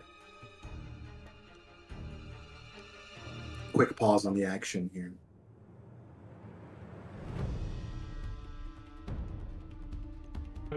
Sorry, Oakley had some like worms or some shit in her food, and we got her new food, and I didn't want Adam to put the old food in the new food bin before we washed it. Oh, gotcha. Okay, yeah. Fun fact: if you have a dog, don't get Purina Pro Plan because they are susceptible to mealworms from aquariums. Gross. Okay. Extra protein. That is kind of what it's for, but I still don't want it in my house. That's valid. Yeah. Okay. Strangely, that makes me squirm more than spiders. Okay. So, I will say, actually, simultaneously, Gaia, you see from the edge of that sinkhole, as Maggie's like most of the way down, like a leg kind of come up on the edge and beginning to climb out. Like a tiny leg or like a big leg? A big leg. And you watch as Dwight immediately knocks an arrow. He would freaking shoot like right away as it begins to come up. Okay. At the same time, Maggie, you begin to feel the rope like shaking, like vibrating suddenly, and you can see a dozen spiders climbing down the rope towards you. And my wings are gonna come out. Absolutely. Absolutely the fuck not. That was awesome, Mason. Okay. Shit, what's it called? Celestial Revelation. The fucking shivers, man. Okay, so It can last for 1 minute. So if we go into combat anytime soon, that would be great. But yeah, Maggie's gonna feel the rope start to shake more, and she's gonna be like, "Nope!" And I'm gonna like as much as I can with my feet, like kind of off the wall, and get as far from the wall as I Well, can. there's no wall. You're free hanging in the center Oh, of this. that's right. So You can then I'm just fall gonna- back if you want. I'm gonna be up, she's gonna fall back, and the wings will come out, and then I'll start to like fly the rest of the way down, I guess. Okay, so I'll say the rest of you looking up and watching the rope. This is a beautiful display as Maggie just half 2/3 of the way down the rope just falls back. The wings unfurl, and then she leans back far enough that you see why as the like spiders are starting to come down the rope there, and she immediately just nosedive. No check needed. You fly through the hole and just kind of land on the floor and just look up. At the same time, I will say there are about 3 spiders that have begun climbing up. Dwight takes a shot at. He takes a couple shots. I believe he has 2 attacks. Yep, you can do 2. Want me to do it? Okay. Sure, if you want to run it. Her, yeah. Since you're running him right now. A 21 that Let's will go. hit. Necrotic bow. And 13 a hit? 13 just misses. So go ahead and roll damage. 5 on that first one. Okay. 9. And that doesn't. Oh, 9. Oh, nice. It's separated into piercing and necrotic. Yeah, that's correct. Okay. So, excuse me. 9 points of damage. And I need to do this. Okay. That's working. Okay. 9. Okay. And that doesn't push. There's no push involved in that attack, right? It's just damage. Okay. Okay. So that first one takes a hit, but keeps coming. What are you doing in this Are moment? they like in front of me or? They're all like crawling out of the hole, and one of them like immediately sees you and starts coming towards you. The other 2 just kind of looking around. Okay, I'm going to dash and dive into the hole and do a slow fall. I'm pushing off the edge. Okay. Can Mort try to run it, like charge it and do like a push action, like push attack to shove it into the hole? Sure. Oh, that bitch is gonna fall.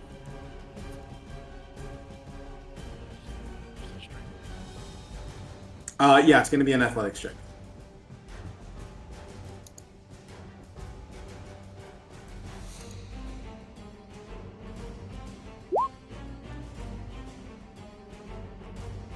Well, 12. Okay, it's going to be contested, so the spider is going to make a... What's better? Athletics or acrobatics here? It's going to make an acrobatics check to avoid being shoved. That's a 23. Rolled really well on that one. So Mort tries to kick at one of the spiders, but it just kind of dodges out of the way.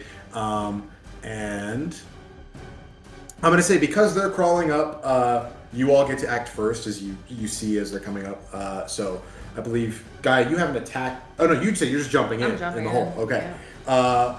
I will say Pesto like starts growling and like barking, but survival instincts, she just bolts.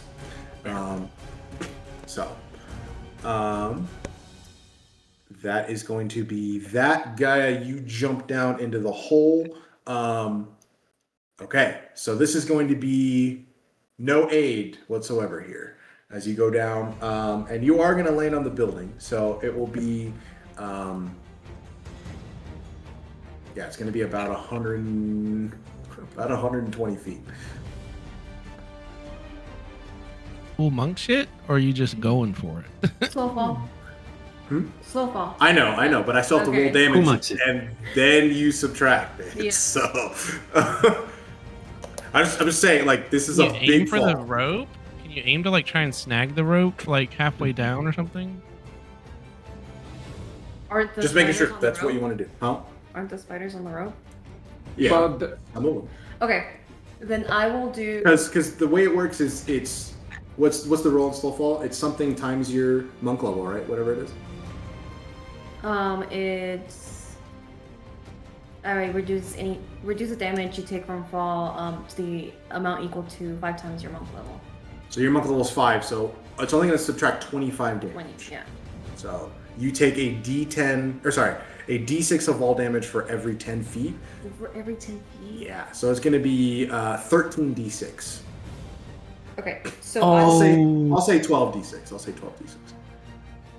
Okay, so what I'm gonna do then is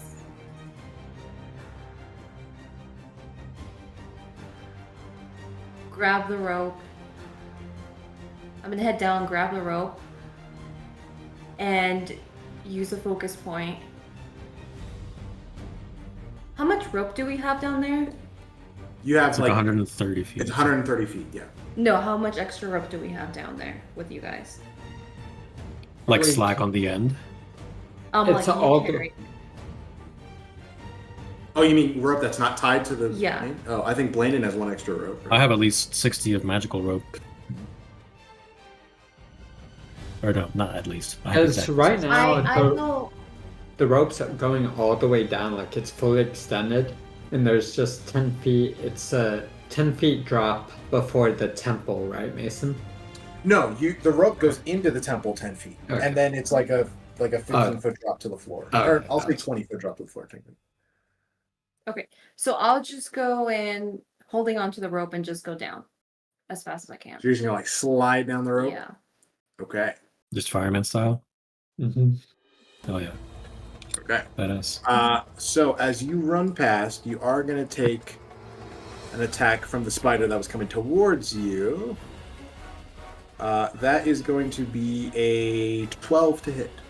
No. No? Okay. Nice. Cool. So you run over. I'm gonna say for cool points, roll cool. You slide across, grab the rope, and begin like fireman sliding down. I need a D20 roll from you.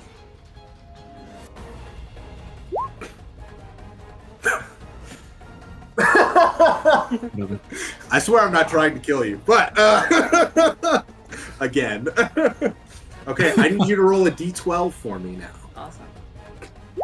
Somehow all of you avoided. Holy shit. What are these rolls, dude? What's happening? Okay. Somehow all of you rolled low enough to avoid this until now. But Oh, it's bad. Gaia, this is not fun. As you begin sliding down, you notice your descent is slowing for some reason. Oh my god. You're not going as fast. And you all within the temple suddenly feel your feet are lifting off the ground, and Oh the my rope is gosh. starting to float back up. And Gaia, you watch as the rope beneath you, and you begin to start floating up towards the sky because you rolled a 12, which means gravity's going the opposite direction now. Can I go get her? What'd you say? Can I go get her? You can certainly try. Okay. Is it affecting the surface? You're not sure yet. Because everyone's in the hole right now, so no one's sure. Except for Dwight. And Mort.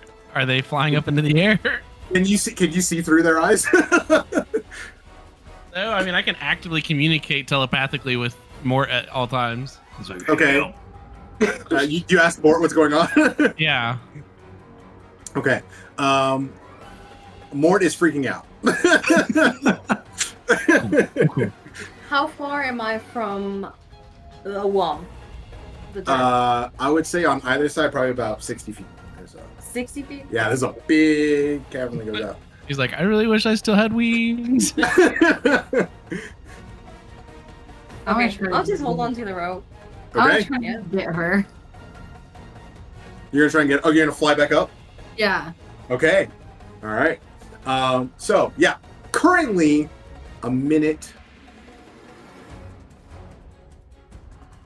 You would still have a little bit of time. I'd say you probably have like a good 30 seconds. I'll be generous. You have like a good 30 or so seconds.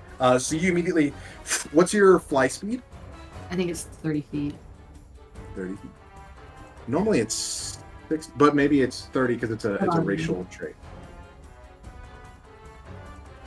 But while that's being resolved, what is everyone I- else doing inside I the temple speed currently? equals to my speed.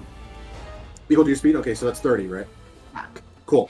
So you go up, I'm going to assume using your action to dash. So 60 Yeah. feet per round, Yeah. every 6 seconds. So that means you're going to get out of your flight speed, what I said, 30 seconds left. Yeah. So, got him. 5 more rounds. Cool. 5 more rounds. Mason, So that means you can get. Oh yeah. I'd like to make a point to ask when at the bottom we would have heard a commotion start. About how long ago was this? A commotion about what? Like noise of rope starting to panic, because I think in Kuuvalo's mind she would have started to quick cast the ritual. As Okay. soon as actually no. Well, no. I mean, the first sign of commotion you would have seen was Maggie dropping off the rope and then seeing the spiders above. That would have been, which was like maybe a minute ago. You know what? No, Before Gaia she jumped would out? not. She would not cut the ritual. She would not quick cast the ritual because the whole point is for everyone to be down there. So I think I'll hold Okay. off. Sorry. Or technically, I guess 30 seconds ago because she would have cast it. And then, okay. Cool. So, Maggie, you start flying up. The rest of you, though, on the temple floor are starting to lift up towards the ceiling. What are you all doing in this moment? Can I try to So use that's my? Nico, Samuel, Landon, yeah. Can Samuel try to use his scythe to like hook the inside of the hole of the ceiling of the temple? Sure, yeah. Make an athletics check for me.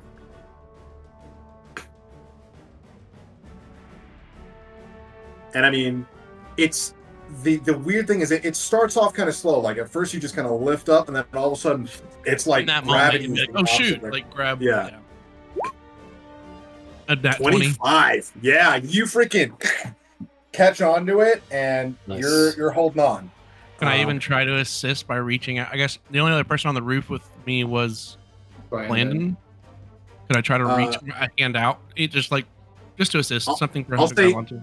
Only because you rolled a nat 20, yes. Yeah. So I'll say whatever roll you make, Blandon, roll it with advantage because Samuel's holding you. Okay, I will. If I see Samuel doing it, I'll try that same thing. Okay, you're gonna use your what? I'll use the halberd to try and jab it into Halberd. the rock. Okay. If I remember correctly, the hook on the halberd isn't quite as long, right? I mean, it's still a Like an tempo, axe right? head. Like an accent. Okay, yeah, it'll work the same way. So yeah, go ahead and roll athletics with advantage. Then. Just trying to set a good DC. Okay, 18 Yeah, total. you're good. You're good. Okay. So I'll say Samuel thinks quick, latches his scythe down, immediately reaches out and holds onto you, gives you a little bit more time to like carefully wedge your halberd there, and both of you are just like hanging from your previous perspective upside down on this temple and holding on. Okay, and then Nico. Are there any like pillars or sconces or anything kind of like that I could command the magic rope to affix itself to? Okay. 'Cause I will be pulling that out and speaking the magic word. I will I'm say. just frantically looking around for anything that's stable as I'm slowly floating up. How many feet of rope does that go? 60. 60. Okay. There are definitely pillars within this building that are not that far away that you could command the rope to. Okay, attach. I will do that and kind of pull myself as close as possible to the pillar so that I'm next to it.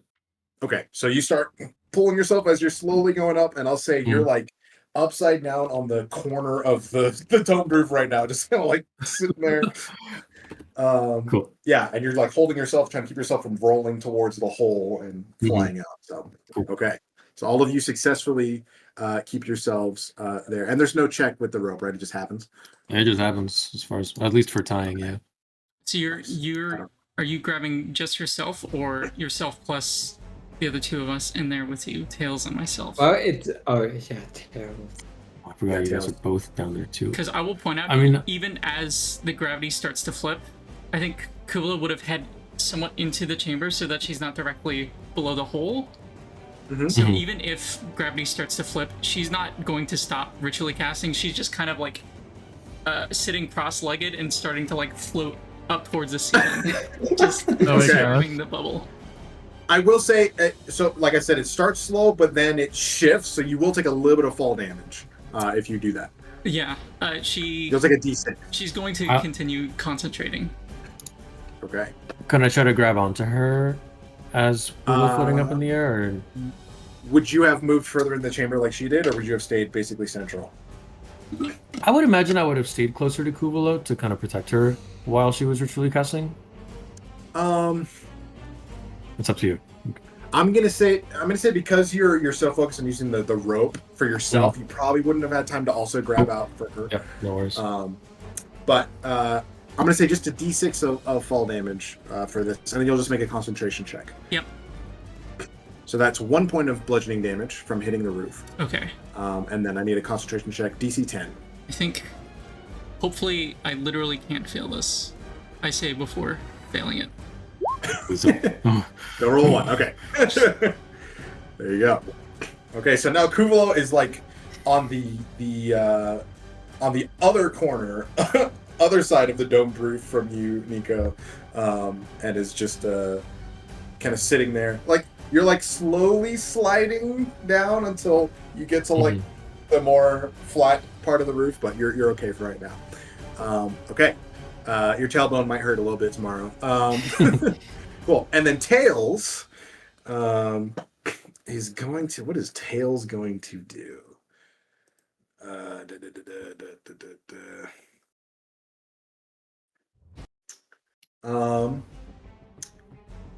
think... I would say Tails would probably have been pretty close to you, Nico. Mm-hmm. Okay, he's gonna just try something in the moment. I'm gonna have him make a dexterity check to see if he can attempt to do this quick enough.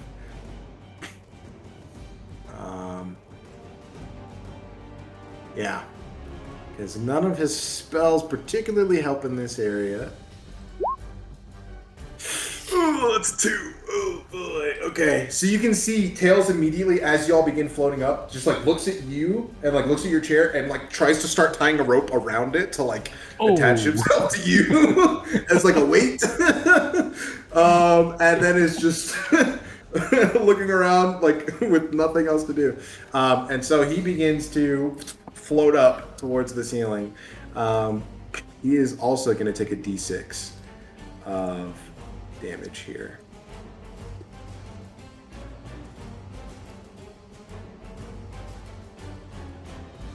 The dice tell a story, man. Uh-oh.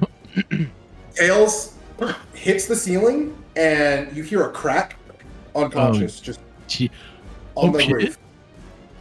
You said 1d6? He took 6 points of bludgeoning damage there. He's not a fighter. Is he just a normal dude? He's just a guy. Well, he took the damage falling earlier, and then now hit the ceiling too. Oh he's my getting God. spun around like a he is. ping pong. He is Poor unconscious. guy. Oh my God. It wasn't a joke when I asked if he was bloodied. Hey. Okay, so Mason, 2 options here. Yes. One, if the rope is starting to float back up, can Dwight try to like make a dive for the rope that's tied to the tree on the surface? Yeah, he can do that. Okay, he'll try to grab that. Okay. Was Just roll a dexterity check for that. 16? Okay. I'll say Mort successfully grabs the rope before floating off. And then Dwight was also up there, correct? That was Dwight. Oh, that was Dwight. Oh, you're right. There we go. Okay. Mort, I mean, same thing. Or if he would have been like right on the edge of the hole. Also, Mhm. I don't know if he could like go in the hole, Do you want him to jump in the hole? like upside down. Yeah, I don't know. Well, if he jumps in the hole, then he's immediately going to float out of it. I know. Can he go for the rope too and try to bite it? Sure, can certainly try. Dex. Yeah, Dex. Hey. 18! Okay. Nice. All So- right, gang. Both of your companions right next to each other. Just hold on. Hold on. And Yes. Mort is biting down hard because Hell yeah. yeah. holding up the horse holding up its entire weight with its teeth is it's pretty impressive. Although is he technically he's a physical now piece, he's right? Not an a- illusion. Yeah, he's physical. But right Physical, now okay. he's a what are they called again? Rothac. He's one of the yeah. Oh, that's true. So he's even heavier. Yeah. Yeah. I might need an athletics check too, just for that part. Just because it's his teeth, right? He doesn't have like two pairs of hands to hold on. 10. Okay. I would say he's holding on for now. Fair enough. Might not last. Okay. I believe that's everyone. The gravity's resolved for everyone. Now we get back to Maggie and Gaia. So, Gaia, you were sliding down the rope. All of a sudden, the rope begins to go the opposite direction. Are you doing anything in this moment? I mean, there's nothing I can do. You have like one action before gravity completely flips for you. No, nothing. Nothing? Okay. Hold on. That's fine. I will say, yeah, you do hear Maggie yelling at you, flying up towards. She would be about 120. No, If so gravity you're about maybe 20 feet down. if gravity's Oh, yeah. about to flip upward, does that mean Maggie will be able to go up quicker? That's true, because technically she's falling. So one Yeah. round you're flying, and then the next round you're falling. What is it? Is it 500 feet per round? Is that the rule for falling? I think I remember that I think number. so. or something Depending like on how quickly the gravity is shifting, like if it goes from 500 0 to 100 within that. I this feel like I round. remember that number, but let me look at it. 5e falling speed. But she can dash and she can move 60 feet 500 in feet. that Yeah, first we already- round. Oh, for sure. Yeah. So while gravity's flipping, you're still flying 60 feet for that first round. You have 4 rounds left, and then you can start falling. So you get to Gaia very quickly on that next round. As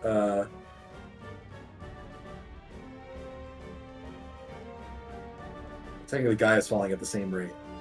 But you get 60 feet closer. You would have only been about 100 or so feet away. So you're like 40 feet away as you're falling towards her. And I'll say, luckily, Gaia was like right at the center of the hole. So Gaia, strangely enough, you fly straight up and about 60 feet above the hole. You're like, I guess I'm done. I'm just flying into the sun. About 60 feet above this sinkhole, you suddenly like stop and you're like floating above it right now. Just like suspended. And then Maggie suddenly slams into you and grabs on.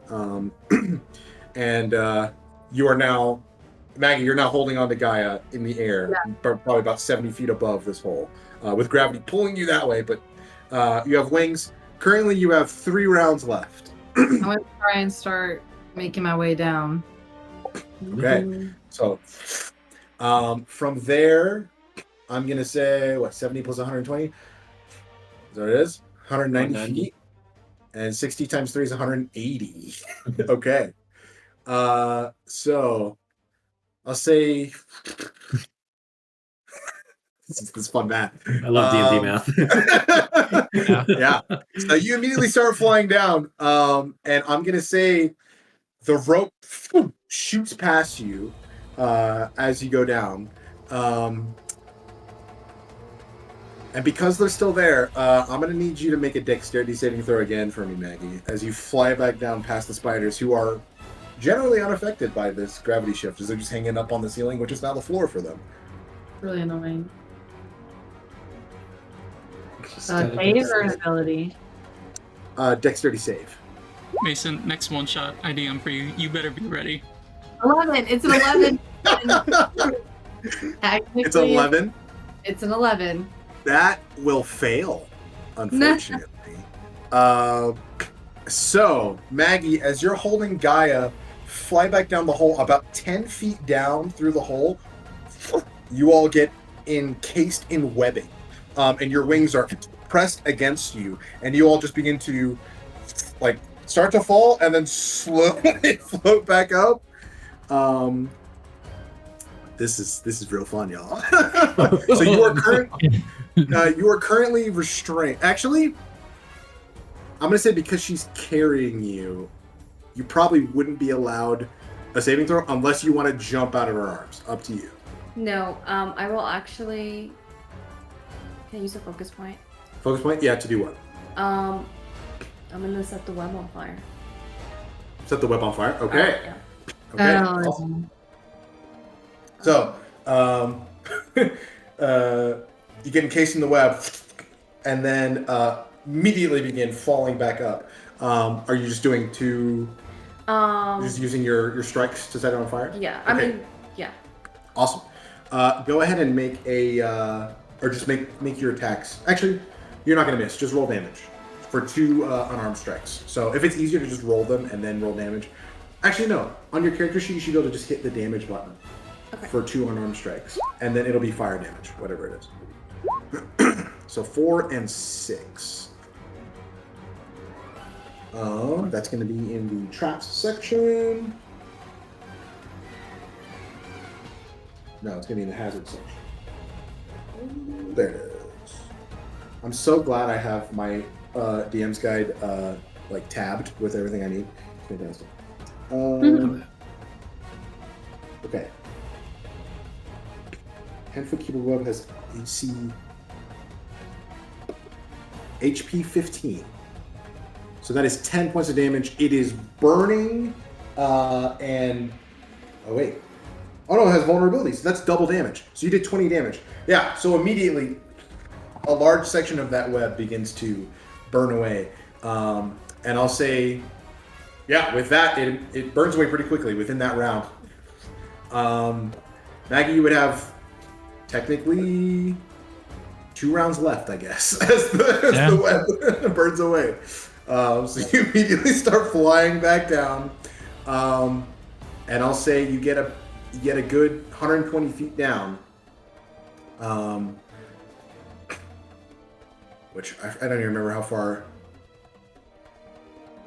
You're pretty. I'll say the same distance as before. So you're like 10 feet above the temple before your wings give out, and you're about to start going back the other way. Is anyone else doing anything? Can I try to grab them? Yeah, you have 10-foot reach, so technically you and Blandon are right next to them as they come down. They're like right next to us as they come like right here as they're about to start going back up, and yeah. Perfect. Yeah. Perfect. So both of you make athletics checks for me. Okay. Oh, And me can I and ask you Brennan. just? Blandon and What? Samuel. Okay, good. Yeah, well, but we're both like, we both have 10-foot reach weapons, and so we're like 10 feet up, just like holding on. Actually, I'm gonna say, Weapons are still occupied, right? yeah, I'm gonna say a disadvantage because you only have one arm. You're also trying to balance yourself. So Disadvantage for both of us. yeah, disadvantage. Okay. 11. 7 for me. 11 to 7. I'll say, Samuel, you do manage to grab onto Maggie.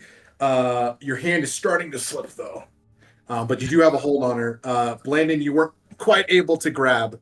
You probably have one more round of actions before your hand's going to slip off in this moment. Of the halberd? Not you, Blandon, sorry. You're fine on the halberd. Samuel is holding on to Maggie's, I'll say Maggie's hand. And everyone has one more round to act before your hand is going to slip off. How many rounds has it been since gravity has been flipped? It would have been 5 rounds at this point. So, Tails Which has is been 30 unconscious seconds. for 5 rounds. Well, the first round was it flipping, and then I guess 4 rounds total of it being flipped, correct. So I guess I do need to... I'll say he's close to you, Nico. He's close to you on the roof there. So if you wanted to do anything in that time, you could have. If you have any healing... Would I be able to, since I have the 60 feet of rope, would I be able to kind of like slowly, still holding on to him, get my way towards him? Mm-hmm. Yeah, if I have time, I'll do that, and then I will just cast a Cure Wounds on him at first level. Okay. Yeah. That is So very that's- much. Well, let me do this just to see what would have happened if you Oh did. god. Ooh, okay. He gets 10 points. 10 Right. plus my wisdom, which is 2, so 12. He's at full health. Nice. Okay. Almost lost your guide there. Very nice. Okay. So he just kind of like coughs a little bit. You can see okay? there was like a little bit of blood across the back of his head, and he just kind of, where are we? Upside down. Go ahead, Samuel. I think I got nothing other than can I try to pull them into the hole? Like basically, like it's almost like if it was flipped, you're basically like trying to like pull Like them up throw over them the in? ledge, like up over the ledge, essentially to get like inside on the. Yeah, exactly. This is just gonna be a straight strength check then. Yep. I got nothing else, so I do have a inspiration. So if this goes poorly, Okay. Did you not use it for Maggie or? No, I thought I used it. oh, did we use it then? Okay, sorry, I didn't know if we actually used it. Okay. Yeah. Yes, so I don't. So Hello? here we go. You do have the belt. 18. 18. At the same time, could I? Uh-huh. Would I be able to have one hand out and just throw out some of the web, some of the spider web I collected up on the surface to try? Oh, and you want to pull try and them? attach it to them? Yeah. Or stinky. Interesting. Okay. This is gonna be a high DC because you're. I mean, it's almost like you're trying to lasso them, but you need to stick to them and then hold on. Yeah. Or if it's an actual lasso, would I be able to use my grab my whip and then kind of? Yeah, you could do that. Okay, I'll do that. Okay. Do the whip mechanics have any grappling feature or no? It's just attack rolls, right? Like on the Let me- weapon itself, it doesn't have any. Let me check. grappling rules. I think it may be able to function as that. I think it's more at the DM's discretion on that one. Okay, because I might just make it an athletics check like normal if it doesn't have specific grappling rules or anything. So no, it doesn't. It just has finesse and reach in terms of that. Okay, cool. Yeah, and you'll have more reach with the whip, so it'll actually be easier for you. Okay. Actually, if that's the case, just make an attack roll for me. This will just Okay. be your accuracy. Okay. Attack roll with the whip.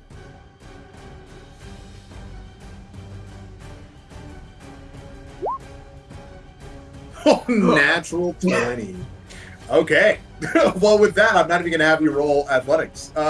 You freaking wrap it around them and hold tight, and you have a firm grip on them now. Yeah. And I'll say with that, the combination of that with Samuel's strength check, you all are able to not throw them, but like pull them up to the point that they get to the edge of the roof and can like grab on themselves. And Ooh. That's it. just because I have to be realistic here as much as the simulation allows. I need someone to roll a d20 for me, a volunteer, and I'm going to tell you what this is. This is a strength check for the roof to see if it can Oh my withstand gosh. all of this going on right now. Strength check. A strength check for the roof. I nominate Adam because Taz had Siege Monster the whole last campaign. If anybody has to do with breaking objects, it's you. There you go. I think I'm gonna put the DC at 13 for this. Oh jeez. All right, here we go. No pressure. What? Oh no! Oh no! Okay, so luckily for Gaia and Maggie, you get pulled up and you're able to grab onto a stable part of the roof. Unfortunately, I'm gonna say Blandon had more of the weight on his end. So I'm going to say, Blandon, the roof snaps on your portion, and you start falling towards the ceiling again. As the rest of you are still hanging on, Guy and Maggie, you're starting to crawl inside the roof. Are you doing anything, Blandon? This keeps getting better. You I whip mean, something even out? with my halberd, the halberd's undone. That's what I'm saying. The halberd, the piece that the halberd was holding on it to, was shattered, and okay. you start flying back down. You start falling Okay. up. Do I let go? Do I also? No, you're fine. I mean, you went to Okay. grab. Yeah, because Blandon had more of the weight of. He was holding onto the whip, and had a better grip on them than you did at I gotcha. first. So I'm thinking that he's the one who really pulled on it. Can you whip again? I mean, You can it's certainly try.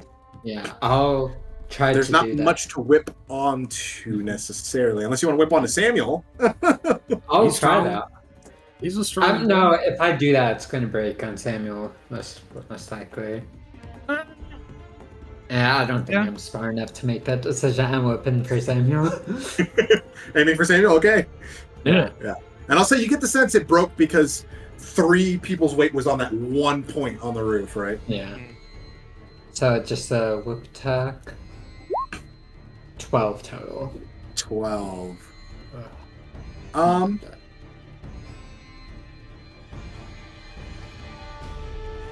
going to say that's not enough in this moment. I mean, is this technically an attack? It technically, I'm just using the attack as a way for you to attach. And I'm not going to. It's not that you're not. Sorry, I can't speak. It's not that you're not accurate with it. You do indeed lightly hit Samuel. It just doesn't wrap around perfectly like you want to give you a purchase. So you do hit Samuel. Samuel, it kind of pinches a little bit. No damage, but you're like, ah. Yeah. And then Blandon just starts falling up. I got nothing. Go. I'm looking at everything I have, and I got nothing. I'm gonna try and aim for the rope if it's there. Okay, the rope is now totally vertical at this point, above the hole. So you've got nothing to hold on to, but I will allow you to make checks to try and aim for the opening in the ceiling. Yeah. You don't slam into the roof of the cavern. That's fair. Yeah. Okay, so go and make an acrobatics check for me. Okay. And I'm gonna be nice. I'm gonna give you advantage. No, actually, no, and I'm not. You don't have time. I mean, You're falling really fast. Nice. Never mind. 17. That's enough. That's enough. Okay. So I'm gonna say, shoot.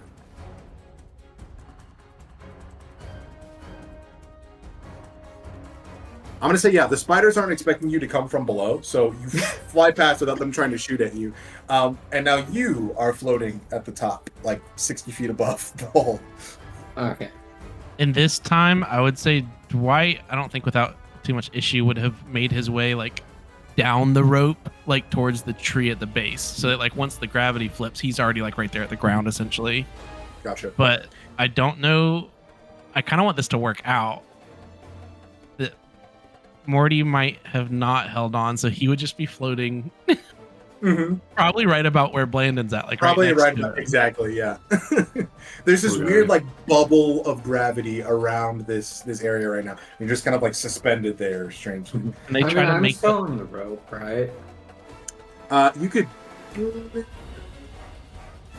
The rope is there. I'll say sure. Yeah, you could have. As soon as you're floating there, you can probably grab onto it. No problem. Yeah. and they make their way to each other, or I guess Morty would be kind of on the rope at this point. He probably would have slid down the rope.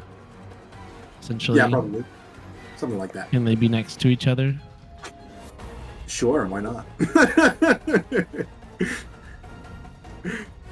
Morty's gonna did try you- to get you to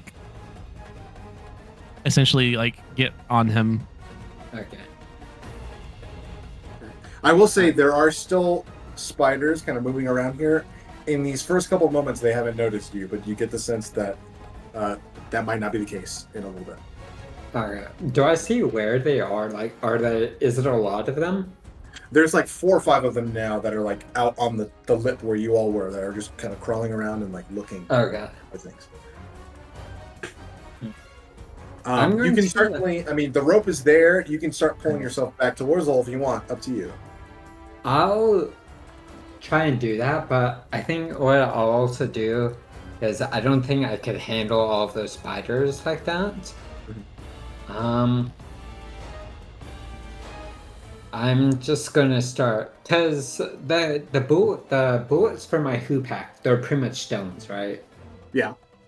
So I'm just gonna start placing some of those, like maybe 10 of those rounds around me so that they're floating up top, but whenever gravity goes back, they're just gonna descend right on the spiders, hopefully. Oh, interesting. Okay. All right. And then once I do that, I'll start climbing down the rope with Morty. Okay. How close to the opening do you want to get? Or I guess close to the tree do you want to get? I want to get back to the tree as much as I can. Gotcha. So I'll say you'll be right up on the tree. The likelihood of the spiders noticing you is higher though as you get closer, because they're on the ground there, and you're probably going to be like, honestly, 5 feet off the ground. Probably is where the rope was tied. So up to Right you if you next want to to go. Dwight.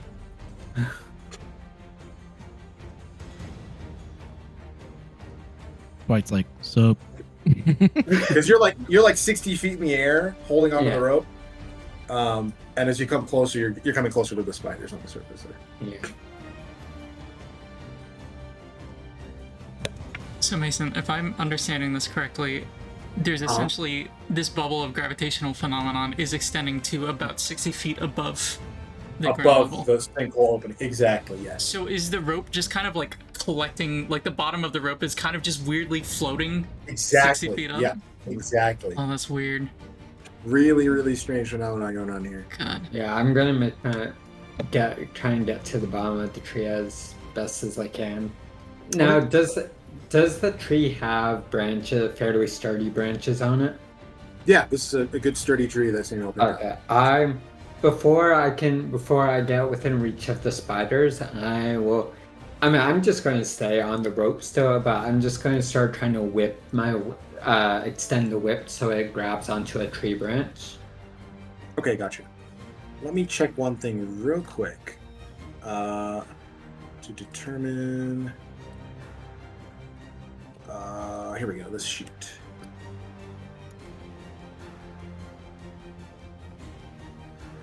Okay. So up to. I'll divide that into.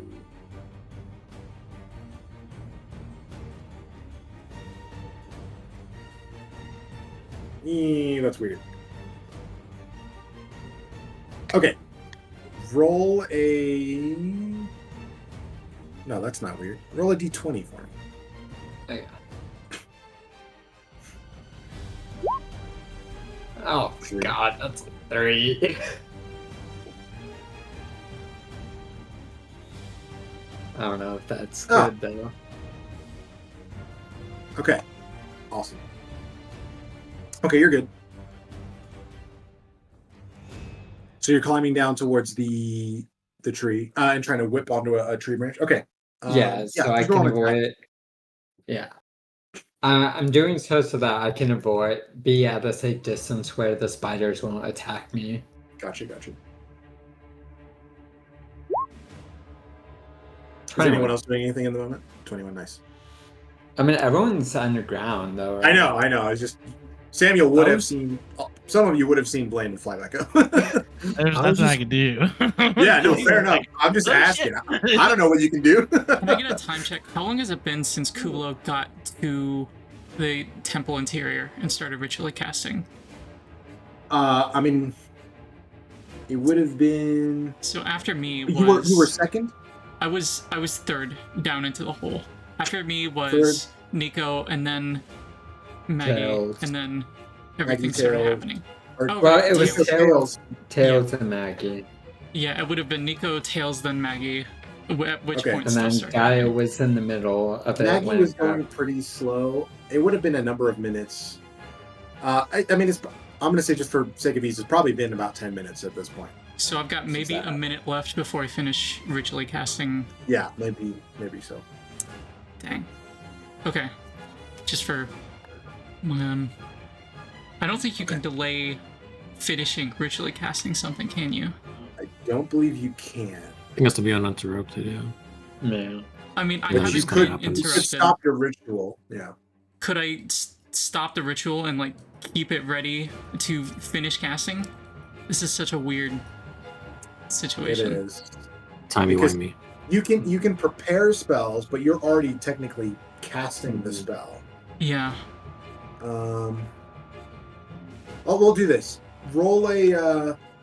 What's your casting stat? Just roll a intelligence check. Got So it. just be sheer magical prowess here. That's a 24. natural 20. Natural 20. Jesus Christ. Yeah. Okay. So I'll say in this moment you can absolutely pause your ritual. I think Because that's a net. I'd like to imagine yeah. that I'm getting a lot of help from my spellbook in this moment. Oh yeah, The for sure. intelligence for sure. within is certainly helping. Okay. Yeah, I'll Can say I- because it's cool. Oh, No, go ahead. real quick, just because it's cool, you normally even when you're in a trance, you normally don't recall every scene, every memory that comes to you. There are only certain that stick with you when you're trying to pick up specific skills, those kinds of things. But in this moment, as you're concentrating on this ritual and trying to save enough time for your friend to enter, you almost feel like you enter a miniature trance in this moment, and a piece of knowledge that was unknown to you before is suddenly planted in your head, and in this moment only you have knowledge, arcane knowledge beyond your skill, and you suddenly understand how to stop this ritual and then continue it later for this moment here. Okay. That's trippy. You start inscribing these like strange series of runes that you do not know, but in this moment they come to you. Okay. Seeing that everybody else is inside now, essentially, except Mhm. Landon. And Samuel's like, I don't know what to do. Yeah. Can I like climb in so I'm on like, on the inside of the ceiling or whatever? Mhm.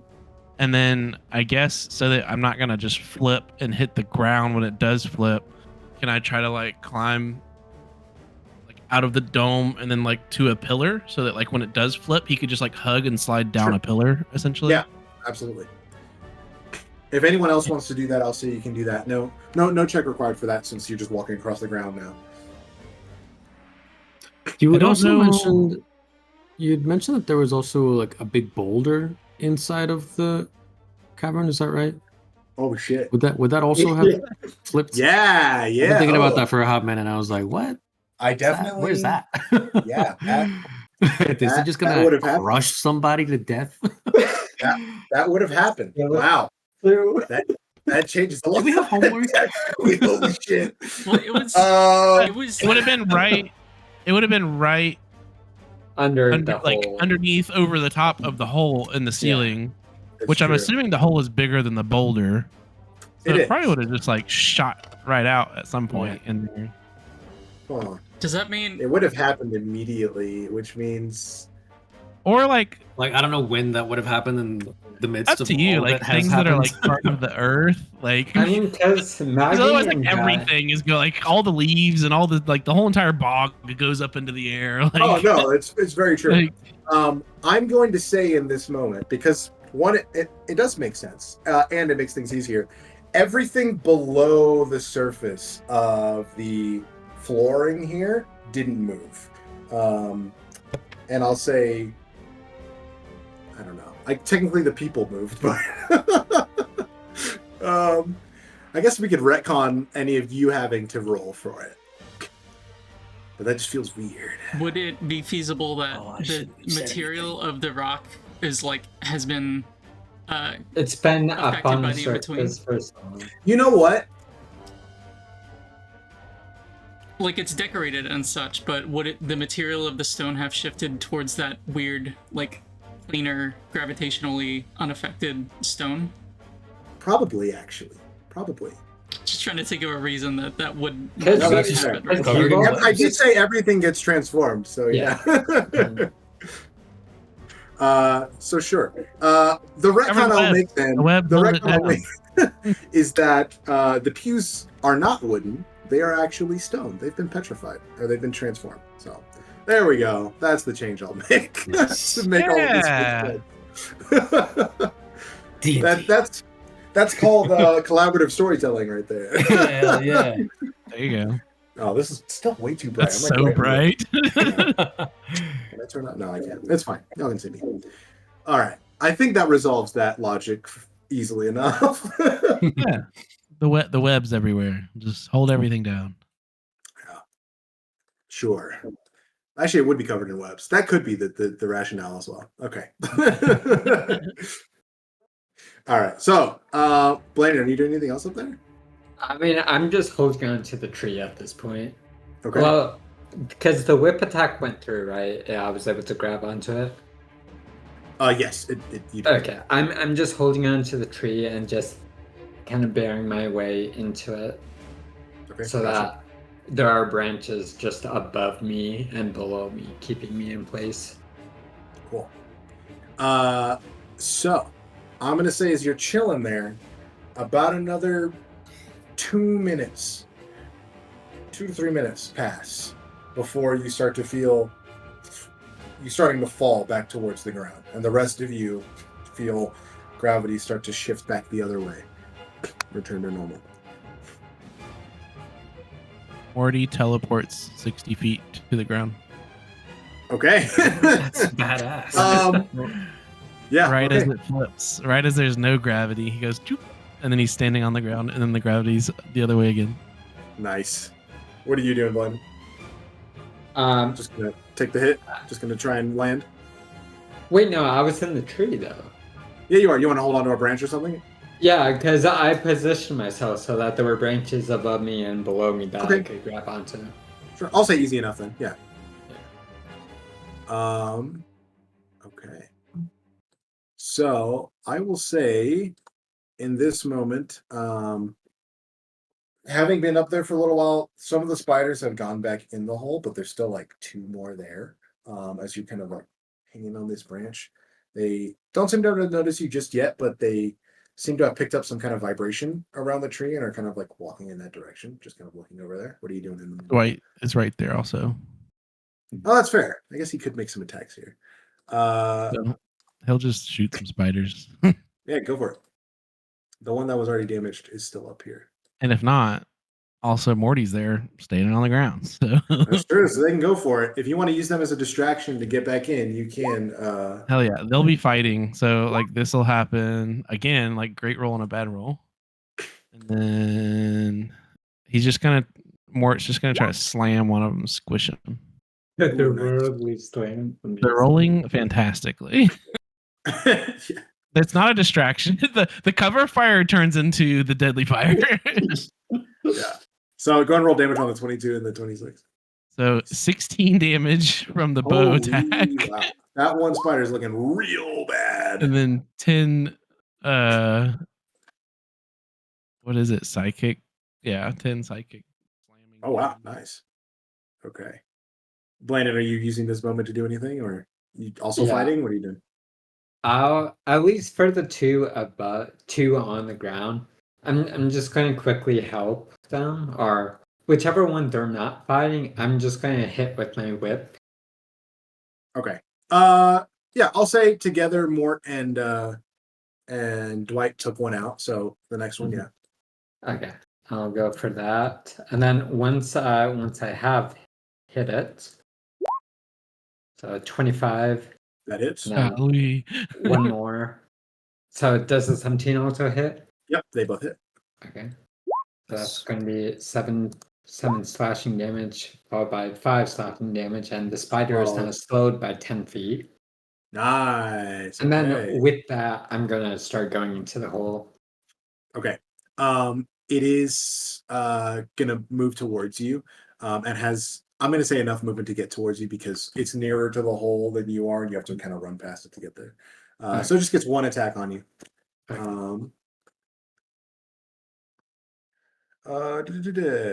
One attack coming at you, one bite attack, or would it use the web?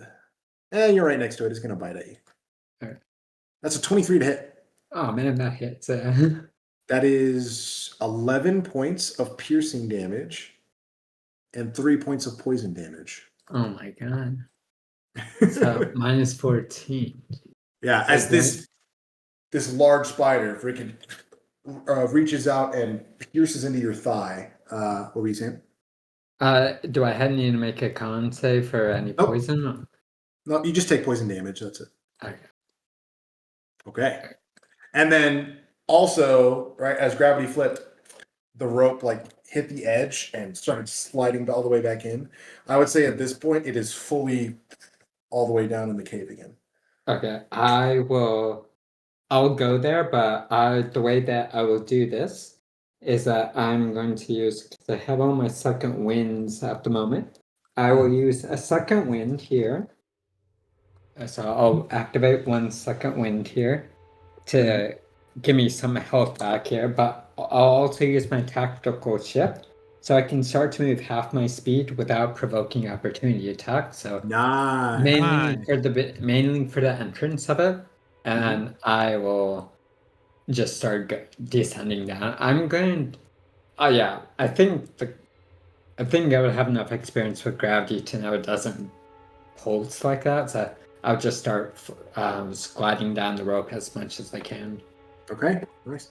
I'll say technically that wouldn't stop the web attacks, but I'll say rule of cool to let you use that feature. I'll say that you avoid any web shots that come out as you go down.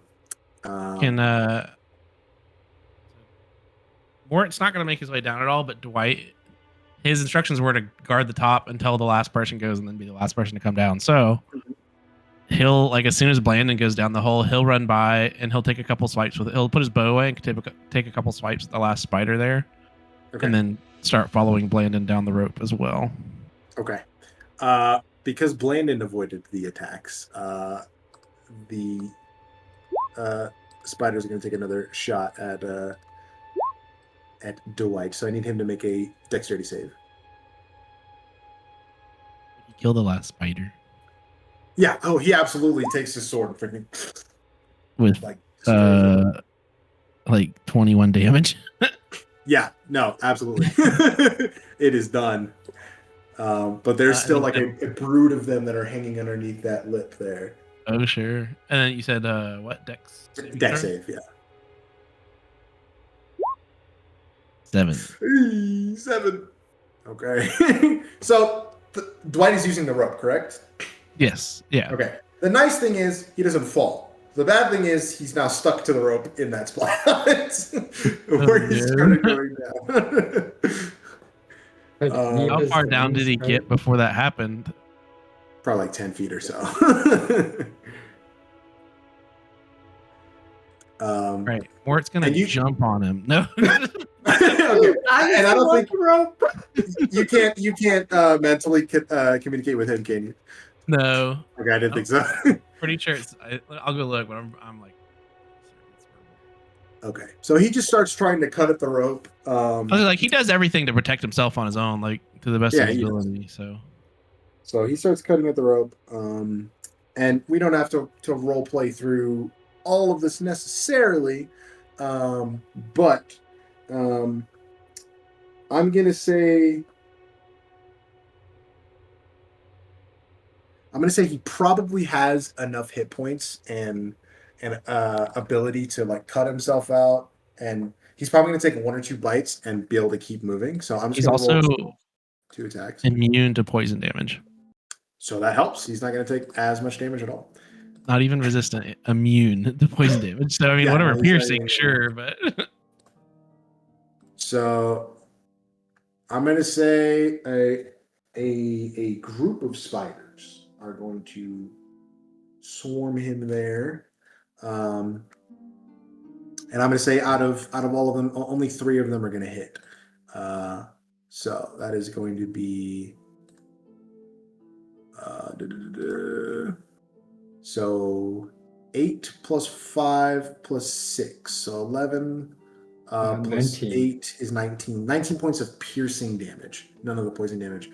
And he's able to get far enough down that the spiders are far enough on the perimeter that they can't reach him now. Just out of curiosity, what about for those 10 pyramid stones at the top? Yeah. That were at the top of the gravity field. Did they come down and hit any spiders? Also because there were less of them, maybe one of them. I'll say it probably would have helped do some damage to the one that attacked you. And then they would have just kind of hit the ground there. Right. Hell yeah. Okay. So, all that being said, I will say Blandon and Dwight slowly, carefully, or as quickly as possible, make their way down the rope that has flung up and back down at this point. Oh, And make yourselves down into the temple. Give me give me a quick acrobatics check real quick. Just on the drop down. Unless anyone wants to attach more rope to the end, which you certainly can. 12. Okay, you're fine. Oh. 4.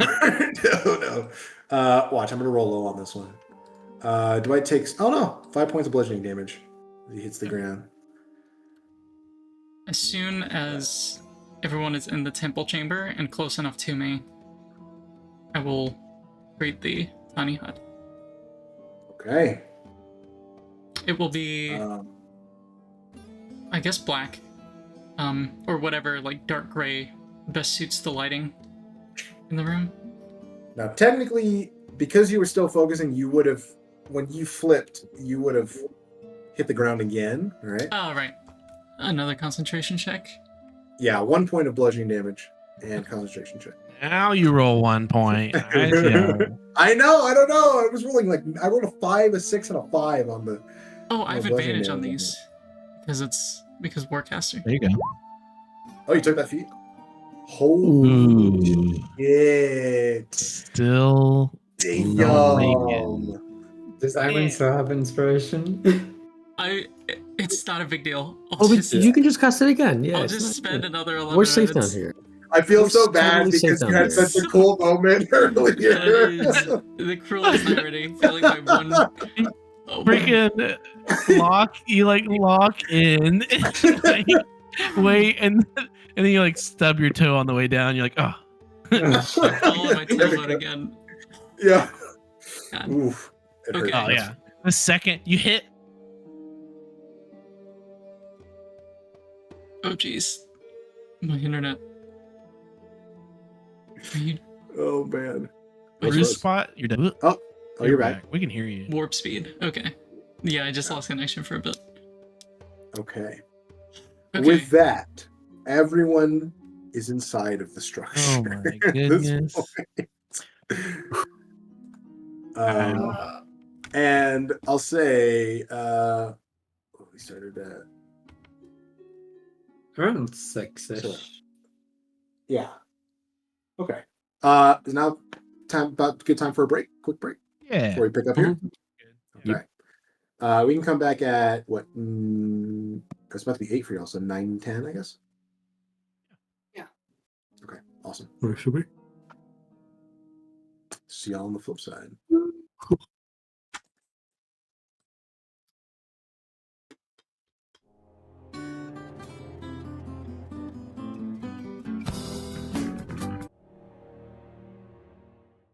Wow. Howdy. Did you end up ordering a planner? No, I was hoping to go to one of the local stores near me and actually pick one up in person, but I haven't picked out which one I'm gonna visit yet.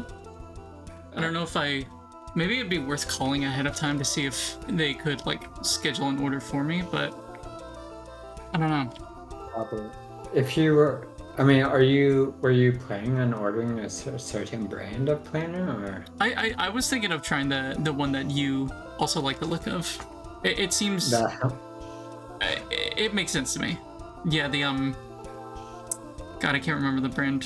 The hemlock and oak one. Yeah, that one. I mean, I was half kidding when I said that I would drive out to Canada to get one in person, but yeah. I mean, it'd be interesting, but maybe not cost effective. Yeah. Why is my... Hold on, give me a second.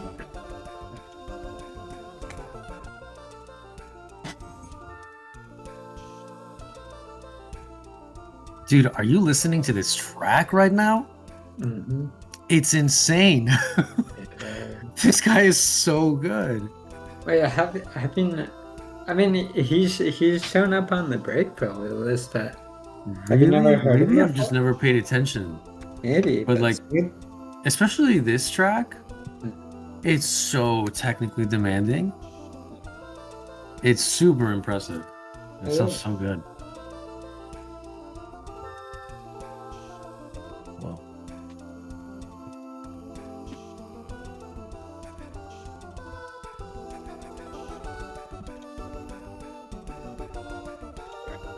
Good.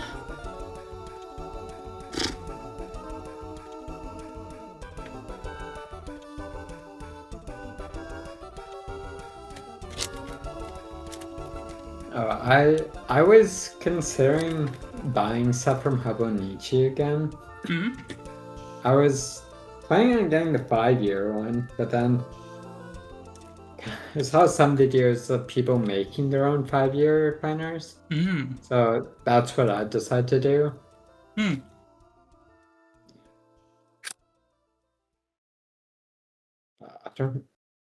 I don't know what else to track, because right now I have like 50 pages that will go unused. I don't know.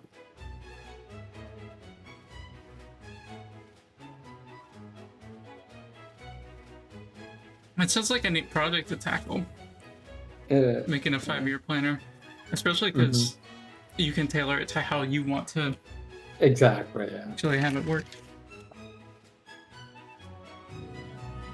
I could remove the last pages just because they are perforated. Hmm.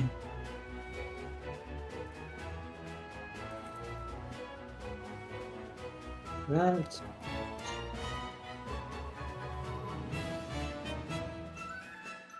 I could do that and just have some extra.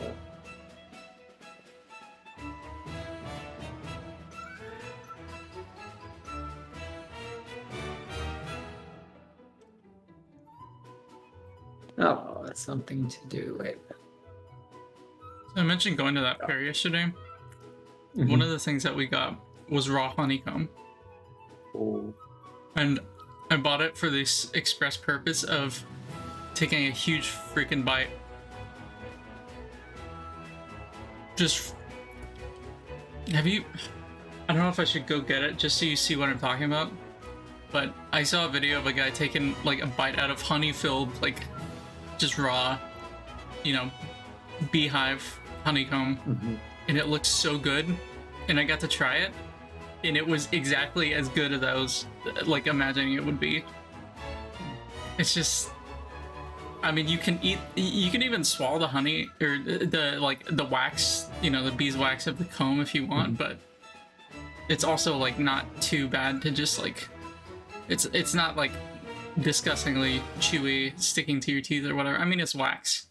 So, I managed to just throw it away after. But yeah, that was definitely a... Oh, God. What else did I see at the fair? I saw glass blowing happen in person. That was cool.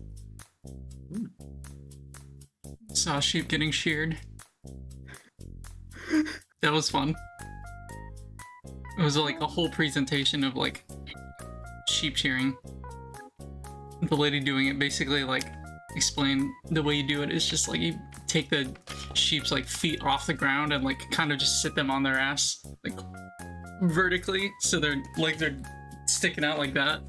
And they basically like their fight or flight response is if I have feet on the ground, I'm gonna run. But if my feet aren't on the ground, then there's no point running. So they just kind of like sit there, and you can like basically trap it between your legs and like maneuver it and stuff. It was both adorable. That's gotta be fun. And extremely funny to watch. Yeah. It seemed fun, but also it seemed like really physically demanding because you're like using your for whole sure. body and like muscle Like strength. wrestling a whole animal. Yeah. The lady doing it like showed us like the shoes she was wearing. I didn't notice till after, but she was wearing like moccasins that she made from like wool because you need like you have to like have your feet like completely touching the ground, no soles or whatever, because you're using like your arch muscles to like have as much strength. Like dig into the ground. Yeah, not just less dig into the ground, more like support your back as you're like bending over, shearing the sheep the whole time. It was really something. Saw a shark. That's pretty cool. Saw a shark get flipped in its tank. You know how sharks, if you flip them upside down the right way, they kind of just like chill out like they're taking a nap. Yeah. That was interesting. That's cool. Yeah. I think if there's anything else interesting. One thing was pig racing. Saw pigs race around a little track.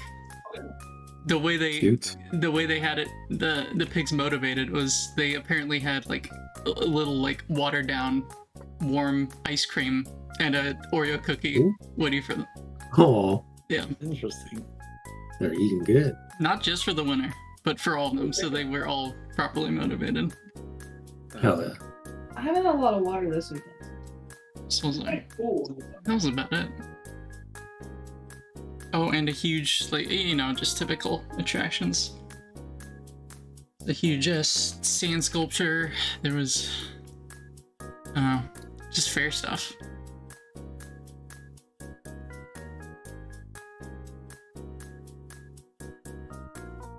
Adam's coming. Beans. Oh, there he is. Right on cue. He had to dispose of the dog food container. No longer allowed. Found another one sitting right on top of the freaking lid, so Made me eat all the grubs. it's no longer allowed in my house. Adam ate them all, that's why. Delicious. She said the only way to get rid of them is to eat them. Mm-hmm. Yeah. It's the only logical way. It's domestic abuse right there, bro. First child Brandon said, labor. I don't give a god. I don't care. That being the allegations. Literally, I opened the pantry to grab a snack. I saw it sitting on top of our dog food container, and I was like, get that shit out of my house right now. Like, I want it all out of my house. We will deal with it tomorrow. Get it out of my house. Put it in the yard. I don't care. Get it out. They look delicious. Nope. Mm-mm. Like the Timon and Pumbaa, the Ooh, stop. Oh, yeah, I remember. There's another meerkat.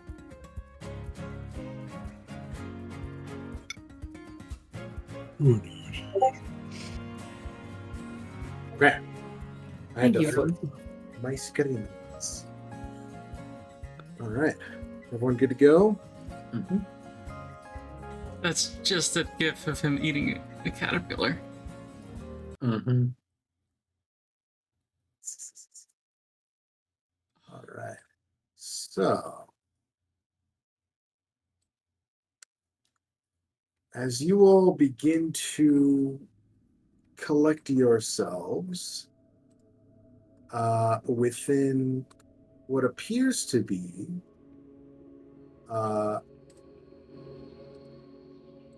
this temple here, you can hear the dust settling from everything having shifted in direction, and some loose sediment and pieces of construction that have weakened over time, just kind of settling to the ground. And you'd also probably hear the clacking of bones to the ground as the skeleton that was trapped beneath this stone just kind of also falls back down. And you all are left in hopefully permanent, but potentially momentary silence as you all take in the room, the dust kind of floating past your eyes. What is your next step? Is everybody okay? Some archfey is having a grand time laughing at what just happened. That sucked. Yeah, that was insane. Are you all okay? Tales, Blandon, Yeah. Maggie, Gaia? I think so. Let's just get quiet. I'd like to get done with this as soon as possible. Miss Kuuvalo, did you want to cast the dome spell again? I think that... Or should we just save that for... If you all want to stay close by, I can stay here, spend 11 minutes casting it, and if you're all back within 11 minutes, once I cast the spell, you should be good. It's just that I won't be able to leave this room. Should we wait until we're certain that this is a safe spot to set up? Or should I just go for it to make it a safe spot? I think just go for it. Maybe just for now. I Okay. mean, if something's going to interrupt us, then, Okay, I'll have Oberon join one of you in case I need to look through his eyes. And then I'm gonna sit cross-legged, have Oberon hop, and sit on Nico's arm rest as I start describing Tiny Hut once more. Okay. While Kuuvalo is doing that, what are the rest of you all doing?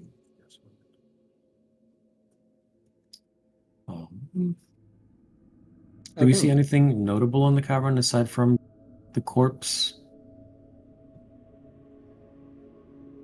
Just in our immediate vicinity? You did a pretty good perception check earlier.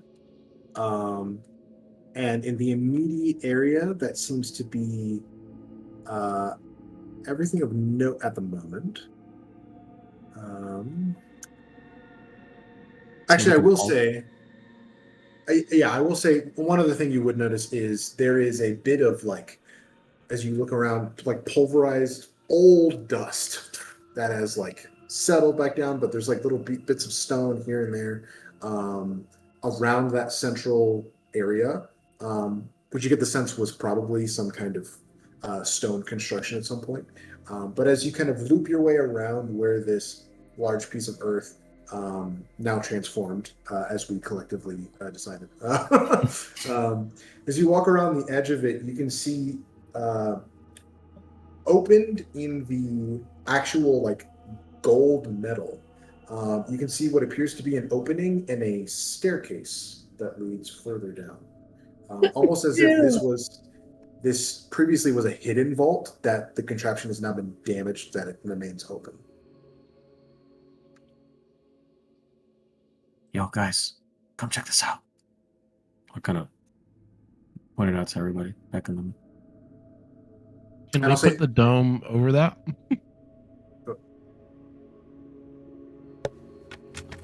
Would that cover the entrance? I could do that. I don't know how the dome works. It will emanate from me, so if I can sit nearby and like have it encompassed by the dome. Yeah, that's a great idea. I agree. All right, I'll just move over. Not too much time lost. Okay. You would also know that there are entrances that lead into those other areas, those two other side buildings of the temple, or side pieces of the temple. It's not separate buildings. And you are at a slight tilt this way. Can I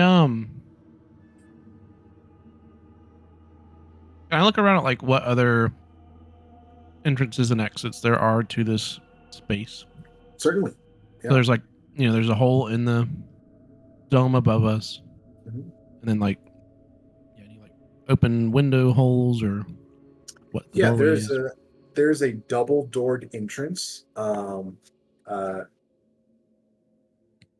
It's a circular chamber, so there's no real like front, but there's a double-doored entrance on one side, adjacent to the two side exits to the other chambers, and there is also seeming somehow mostly untouched, but there's some damage here and there. There's that stained glass window on the opposite side that you saw the light shining through, and you can see it is, like I said, pieces of basically like the head and down to like maybe chest area is destroyed.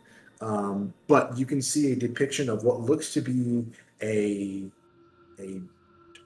dragon-like figure that is like mid-flight that has been created in this stained glass window here. And I would say you would see bits of like cat-like features around like the claws, and the tail is more cat-like than dragon-like, kind of a combination there. But there are like two sections of the central part of this that have like fallen in. You can see glass scattered across the ground. So it's main door, stained glass window, and then the side entry. And the main door That's part of the directions. and the side doors are like in pretty good shape, or The main door is like partially crumbled in. One of the doors still stands like mainly intact, and the other one is like crumpled in. And you can see like earth just like spilling in through that entrance. oh, because so that those parts are like kind of buried. Yes, submerged. Yeah, exactly. Okay. Or buried. Yeah, it would be the right word because it's not water. Yeah. So I guess like, is there anything we can do to like try to board up the stained glass window that's open to the outside? You can certainly try. Is there anything like in the room that we could like slide in front of it, or? There are several like partially, I'll use the word petrified, even though it's not technically true, but like partially petrified pews in here that are broken up that you could potentially use. So almost like fossilization, the wood being like In a way, coated yeah. in stone. Mhm. And you can also see, as you all are investigating, Nico would have pointed it out from earlier, but there are marks across the ground. I'm assuming someone has light up at this point, or those of you with dark vision. I would have had dancing lights up. Yeah. Okay. Yeah. But you would see also along the walls of this area, there are like lines of where water levels were for a long period of time before it like drained, and there's another level of water, and so like you know for a fact this entire place used to be completely submerged. And I will say you all haven't been paying a ton of attention to him at this point, but Tales has been just kind of like looking around in awe of this entire place. He's kind of taking it in and mumbling to himself as he walks around and confirms his findings, writing things down. Yeah, I'll actually send the dancing lights up towards the mural on the ceiling, and kind of light it up and just chat with Tails and just ask, anything up there look familiar? Anything we should know about? Because I don't know what any of that is. As he looks up, he just goes, "It appears to be many different artistic renditions of Alkosh. Oh, Dragon and cat form and some in between. all right. I wish I could see it in full, but Yeah, me too. It's beautiful it's just and fantastic. haunting in a way. Yeah, no, great. I have to admit, I didn't expect it to actually be here. But yes, we have to do our best to preserve everything as it is so that we can continue to study it. Do you think we should do the side rooms first, or should we go on? We want to explore the whole thing, yes, so we should probably... Right, yeah, we've got to clear it out. Yes, of course.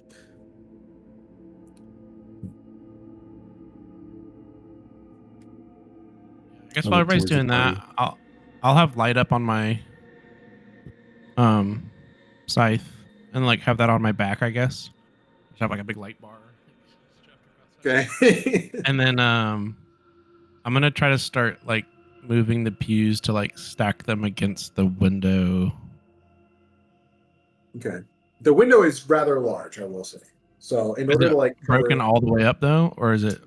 No, it's not. Like the base of it is still there. It's just like sections in the center and near the top have like fallen in.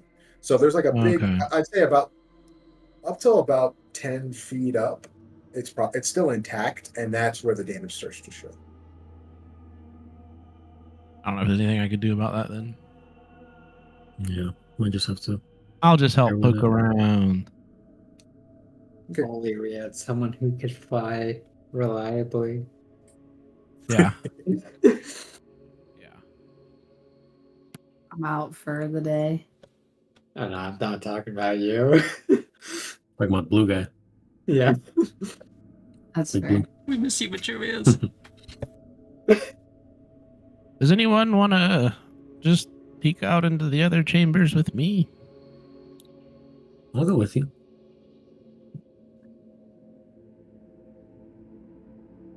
Can't venture too far off from Kuuvalo, but got a minute. Yeah. How far 10 minutes. from like this staircase are the other two doors of the side caverns? Down either side, about 30 feet. 30 feet. Okay. Yeah, Yeah, and that's close enough. this is all structure. It's not cave. It's like Mhm. building. Yeah. Okay. So which side y'all want to go? Right? I'll just say right or left at this point. Left. Left. Okay. I don't know.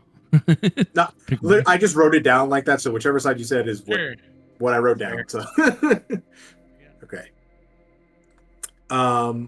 Fantastic. So you start to make your way over in that direction. And I will say, now that you have light up and you're moving through here, you can see as you head over towards this what appears to be an open archway that leads up to a door. You can see that, or a doorway, because the door is no longer there, which is now just essentially an open arch. You can see there's one of those large spiders that's just like hiding in the underside of that archway as you head over in that direction. Well, It seems that there are there are friends in here as well. Why don't go check the other one first, and then let's turn back. we'll put a pin in this one, and then we'll just start backing up real slow. just wheeling back. Just Thankfully, its back is towards you right now. It seems like it's just like crawling around. Is it one of the like hand-sized ones? No, it is one of the Like the large big ones. Okay, cool. Which Yeah, which we'll I'll say you all know you haven't had too much trouble. You didn't have too much trouble taking. Well, actually, none of you have fought any of those yet. I guess I'll say. No, we never actually Any did. of what? Yeah. Those the big ones that are. It was just. Oh, it that was were snapping at us. Samuel's companions that that's followed. right. So. That's right. You wouldn't know. we did see the teleporting spider get taken out somewhat You did. quickly. And it wasn't. Didn't take too much to take it down. A little more intimidating looking than they actually are. But Still terrifying. you want to range over to the other side? Yeah. Okay. Yeah. As you do so, you head over in that direction, and this door seems to be still mainly intact, although it is extremely. The bits of wood that are still visible are extremely rotted, and then the portions of it that have been transformed by the gray mutation are kind of that petrified nature. But these doors still seem to be intact, it seems. No spider obvious to you currently.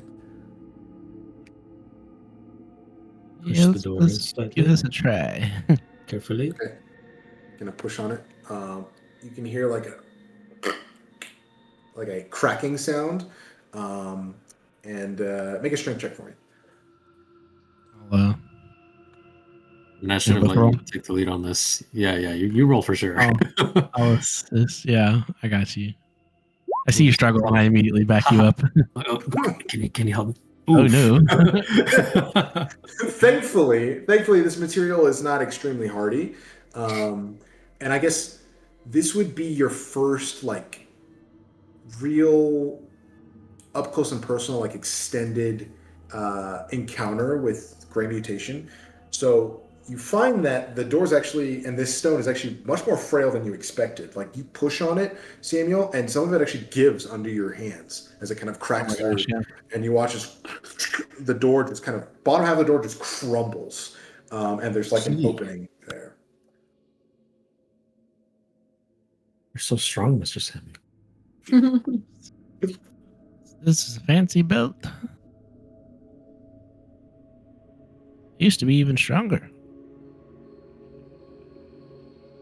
Just peek inside the little opening. Okay. As you look in, I'll send one globule inside. yeah, make a perception check for me. Perception. 13. 13. Okay. As you look in, you're immediately greeted by what looks like a communal, like almost sitting room kind of setup. You can see like scattered, what used to be seats and benches that have just been kind of scattered all over the place. And there is a hall that continues further down, and you can see several doors on either side. Looks like some kind of, well, it leads to more rooms at the very least.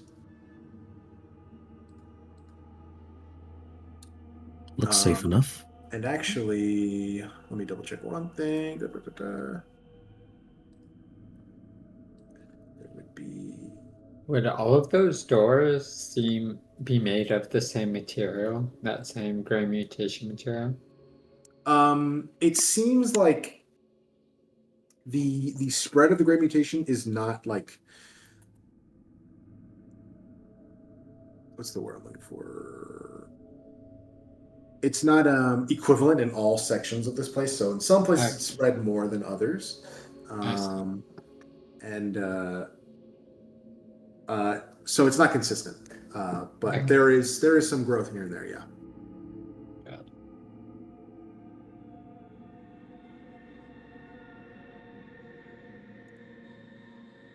I'll take point with my light casted weapon. Okay, awesome. I'll follow right behind. Gotcha. So you head in. We would have. Sorry, we on our way back across the room, we would have mentioned that there's a giant spider on the other side of the door. Right. Don't go over there. Didn't think that like everybody's not actually technically there, so we would have been like, by the way, Brandon, don't freak out. Brandon would be by Kuuvalo, just catching his breath. Just stay here in the center. You'll be fine. I will say, Tails is trying to tag along with you, with the two of you, if you allow him to. That's fine, as long as he's in the back. Okay, yeah, he does follow in the back. Is anyone else doing anything in this? Freaking 12 hit points, apparently. He's old. That's fair. Is anyone else joining the investigation or anything? Gaia, Maggie, Blaine? No, Brandon's staying put. Just you and me, old timer. I'll join. And her. I don't know if my mic's not working, but. Are you doing anything, Guy? No, we can hear Oh, we're good now, yeah. Stay with Kuuvalo? Okay. Mm-hmm. Can I also mentally check in with Morty quickly? Just to make sure everything's okay up top? Would you have instructed Morty to do anything if you got overwhelmed?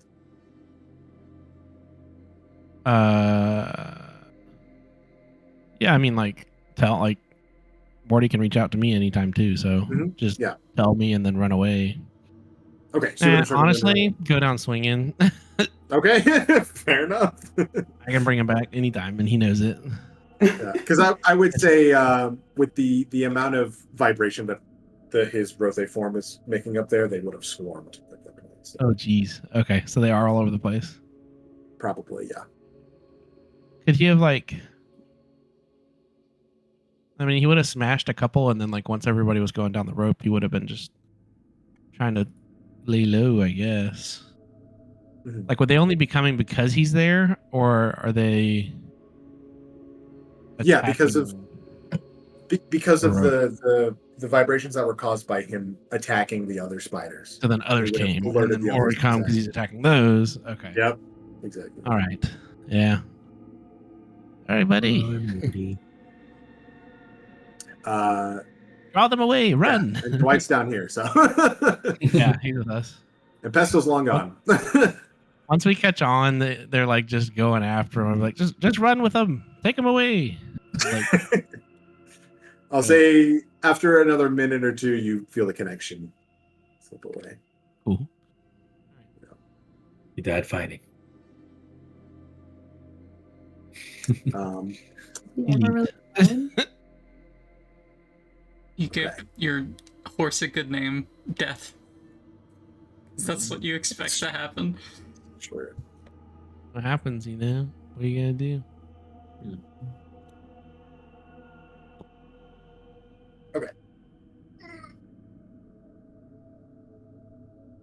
Can I get this in for?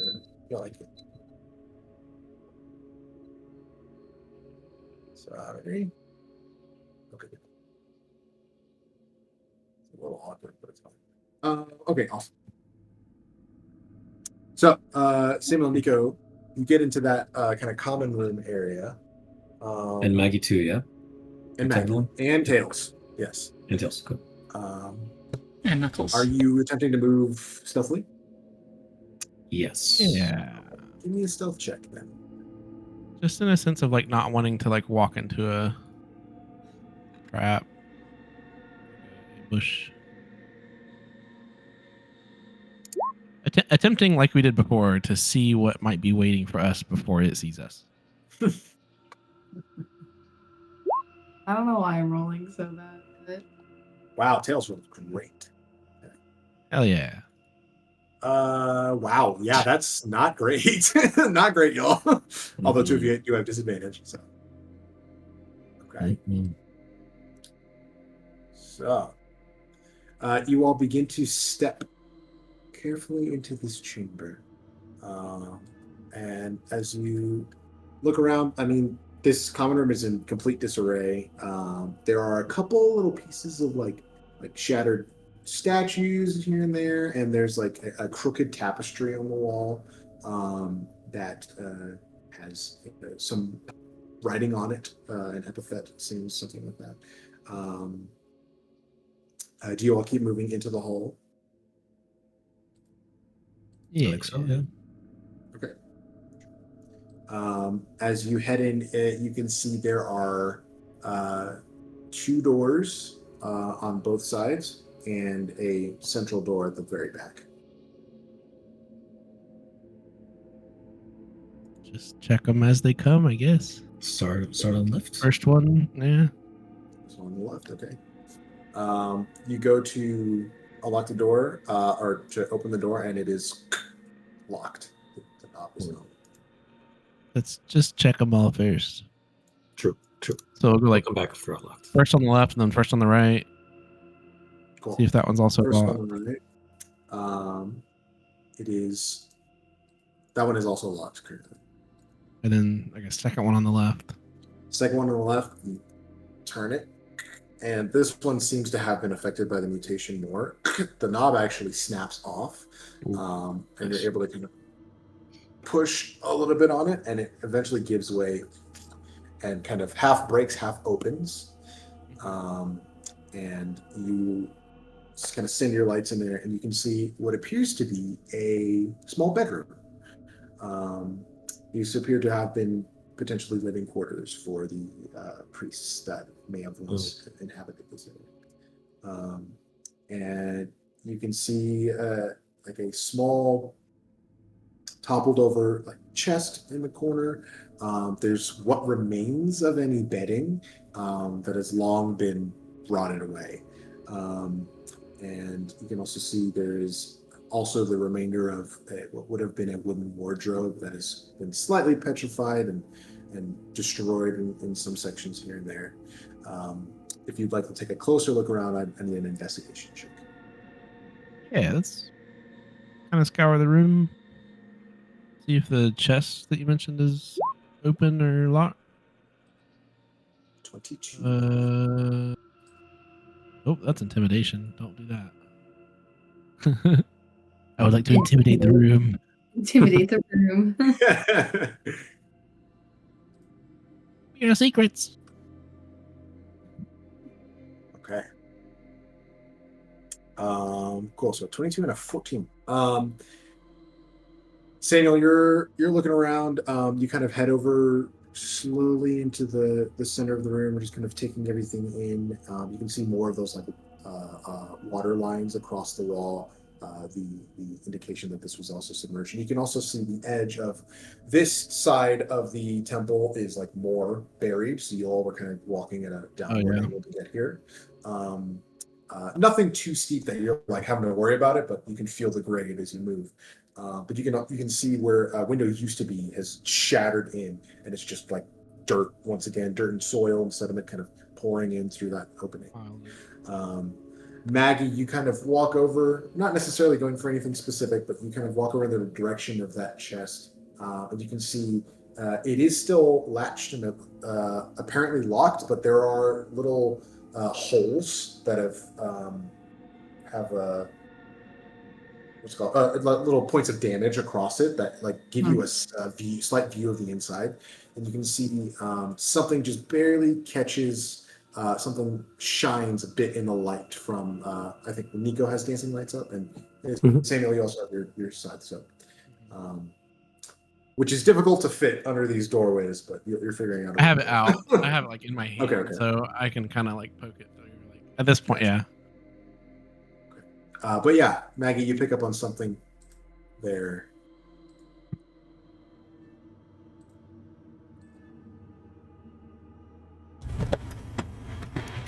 Mason, whenever I'm like a minute from finishing ritually casting, I'm gonna have Oberon peck Nico hard on the shoulder. Okay. Would I know what that means?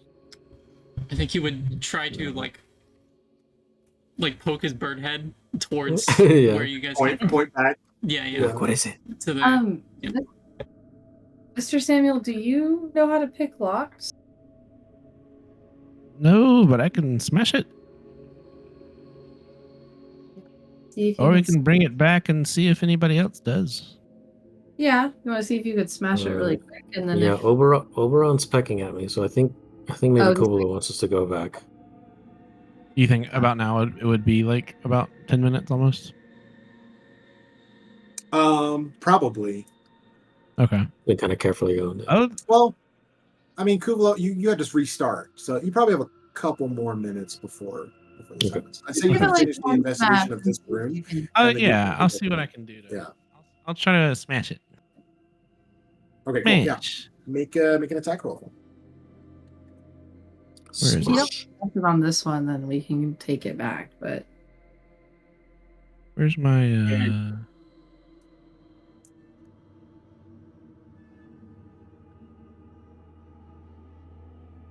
Where's the freaking? Oh, there we go. Ooh. 21. Yeah, that'll hit. 15 damage. 15 points of damage. Max damage. Yeah. That'll do it. This thing is not very sturdy anymore. You just kind of smash through it. And I will say, as you do this, it doesn't stop you, but Tails just does like reach out and go, no. Bring it down, and start to like clear some of the pieces from the chest. And you can see there it was a beautifully carved statue of Jade in there that has been smashed to smithereens. Just smash the lock, Mr. Samuel. I didn't mean for you to smash the whole thing. I was just trying to crack the lid open, and it was a lot weaker than I thought. Tails just like runs over and is like grabbing the pieces and like looks on the verge of tears. Oh no. I'm so sorry. And Did just- anyone like fix it? Surely that wasn't important, right? It's just a. I'm gonna shut up now. he just looks over and like glares at you. I'm gonna shut up. Nico, can you like do a little fixie thing on it or something? Anybody have like glue? No. Glue it back together. Mm. Tails speaks up and just goes, "Let's try to take a more gentle approach from now on. I'm sure there is someone we can find that can mend this." And just kind of like carefully like pulls out some cloth from his pack and just like carefully Poor guy. packs it away. I reach back in and pull out like a little like foot or something. It's like Missing teeth. sorry. Okay, what else is in there? Looking around, that seems to be everything of any value in this chamber. There is like scattered, like ripped up, water damaged pieces of clothing, and there's like a couple, what's it called? Waterlogged and kind of ripped up, damaged books that are just kind of scattered across the floor. If you want to peruse Nothing them. left worth even seeing on them or anything. Yeah. Ooh. That seems to be Well. everything in this chamber. Can we just real quick check the door on the second door on the right? I guess that we didn't check. Is that one also locked or not? This one is also locked. Yes. And then what about the back? There was one at the end, right? Yeah, at the very end. You look over, and this one is also affected by the mutation a bit, although not quite as much. It's like the bottom, like maybe foot or so of the door. It's kind of climbing up there. And as you turn the knob on this one seems to be the knob turns and it begins to open. And I'll say right about then you get the tap on your shoulder, Nico. Can you just peek in real fast before we dash back? You can if you'd like. See what we see. You open the door. It creaks very loudly, and kind of shudders a little bit as well. And you feel like some resistance on the other side of the door as you push it about maybe a foot open. Anything? Make a perception check for me. Poke my, not like far in there, but like I just kind of hold out my scythe to give a little light. 15. Not bad, not bad. Gold eyes were meant for the dark.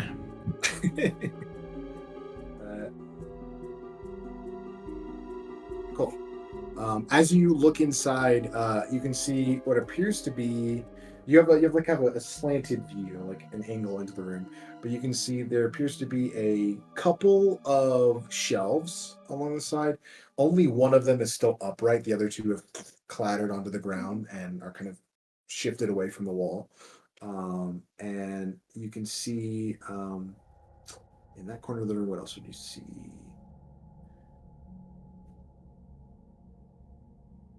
Probably not too much else. There's a little bit of, there's probably a chair that's kind of destroyed in that corner. And I'll say that's probably most of what you see from this corner of the room currently, without actually like stepping in and peeking your head in. I think we'll just turn back. We'll have to check that one and then see if we can get into the others later. Yeah, maybe there's a key or something lying around. Maybe that dead corpse has a key. Ooh, I should go back. and Maybe. look. it might still be attached. Maybe. I remember seeing some kind of jewelry or something on it. There was a keyring. Let's hurry back. Make our way back for the bubble. Some Okay. spoopy music. It's your favorite game, Daniel. Soothing Hymn is the name of this track. Yep. Isn't it so relaxing? Yep. I'll sleep to this. Okay. Okay. As you all head back towards the back through the doorway, back up the grade towards Kuuvalo.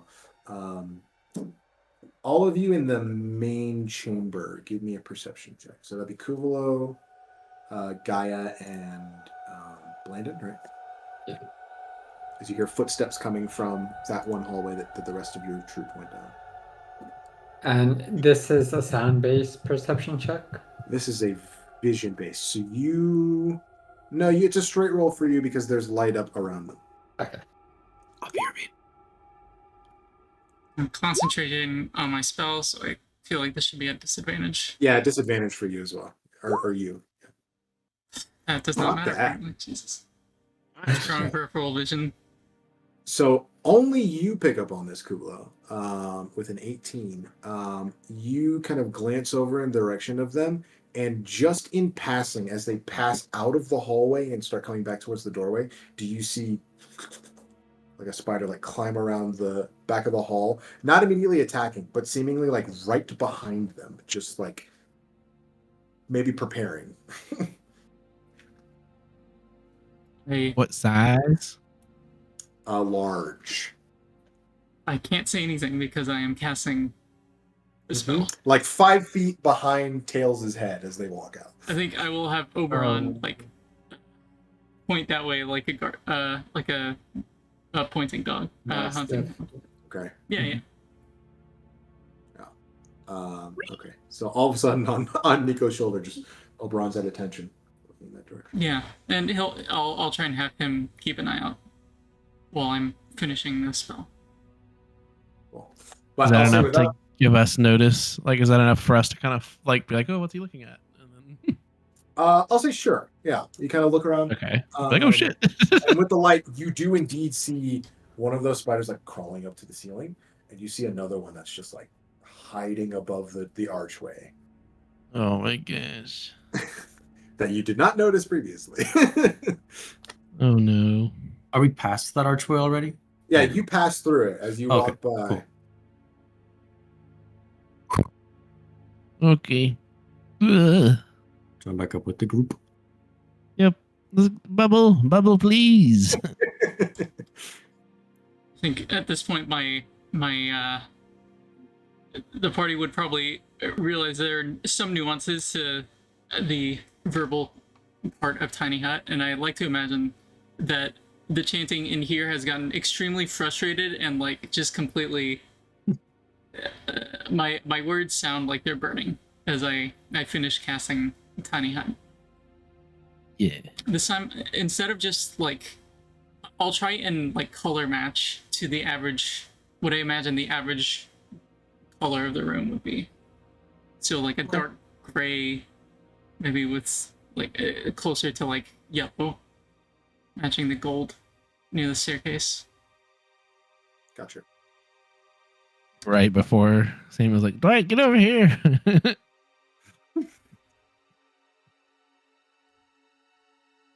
Runs over, and you all make your way into the radius before Kuuvalo completes the spell finally after many failed attempts.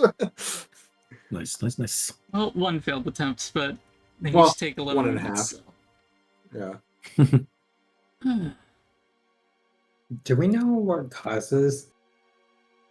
Do we know as well? Do most of us as players know that it's vibrations that are attracting the spiders?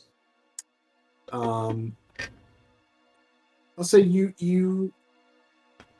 I say amongst Kuuvalo especially, and some of the rest of you that are more studied in like nature and stuff, you would know that spiders technically can't hear sound.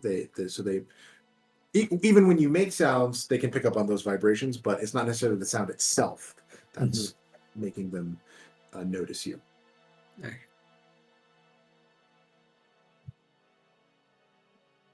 Real quick, Nico Although- did want to go check out that skeleton that Okay, was yeah. dressed and just investigate it, see if it had any sort of key or just anything notable. As soon as the spell is complete, you kind of step back out, and you head over towards the skeleton on the floor.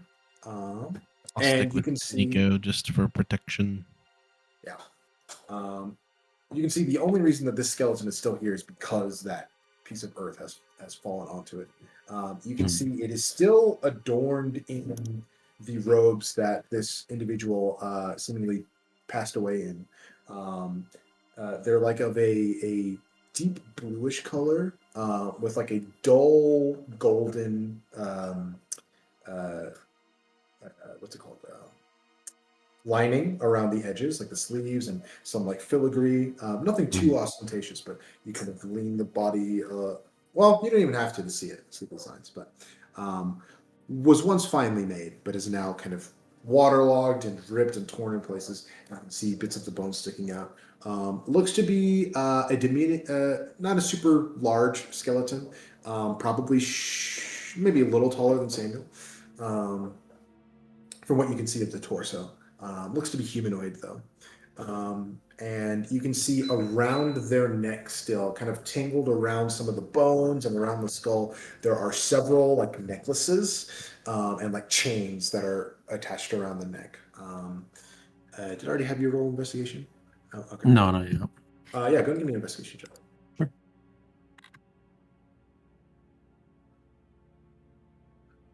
That is a natural 20 for Wow. 26. Fantastic. Okay. So I will say if you want to defile this corpse, which is totally, that's what D&D's for. Gently Gently defile defile the corpse. Tails is definitely just like looking over your shoulder, just making sure you Not gonna take anything. Not gonna take anything. But I'll say you carefully remove all of these chains and the like from the corpse, and you can see some of it is rusted and in disrepair. But I'll say for game mechanics sake, you have 300 gold pieces worth of relics. Relics? Possession, yeah, of Alkosh relics. As well as a string with an extremely rusted key on it. Aha, a key. Does he have to roll charisma save? Not yet. Yeah, oh my gosh. Carried that key around forever. Yeah. Let's put it around my neck. Can I? No, I won't do that. I'll just hold it. Start hearing voices. No, I'm just... Voices. While Nico's doing that, can I just check the robes to see if there's any pockets or anything? Yeah, part of the robe is stuck underneath the stone still, but you can like check the upper portions of it. There appears to be like a small liner pocket inside the left breast. There's nothing of note in there. Okay. Okay, I think this might be the key. Let's just go back in the bubble. Yeah, except we gotta pass under those. Look up at the spiders. Right. Should I bring Morty back down here? He could help. Have you? Um, How many times can you summon him per day? For free once. Free once. Would it be better to save that for later? For an escape. Yeah, maybe. Because if they're just the large spiders, torches may do enough to keep them at bay, right? We saw them flee before from fire. I gotta say, it's nice to not have to be constantly chanting a spell again.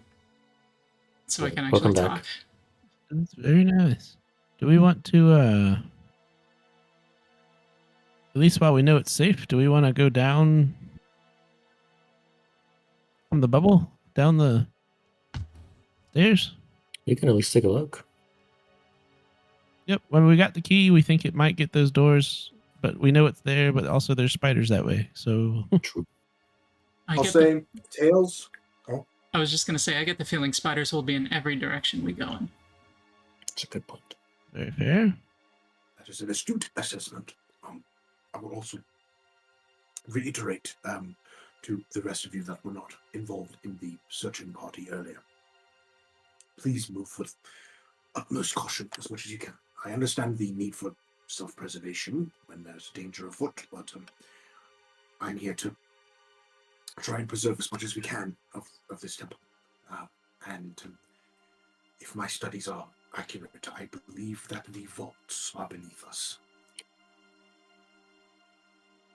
Speaking of which, I found all of this on this old dead guy. Here, I'll hand them all of the relics. Thank you. I'll keep the key. So, Okay. Cool. It just goes, fantastic. Thank you. Now I'm stuck in here, but I'm able to cast spells. If we need me to, I can. I don't have it prepared, but just so you know, I can cast Locate Object. It would just take a short rest for me to swap out what I have prepared. okay. Is there something specific that you're looking for here, or?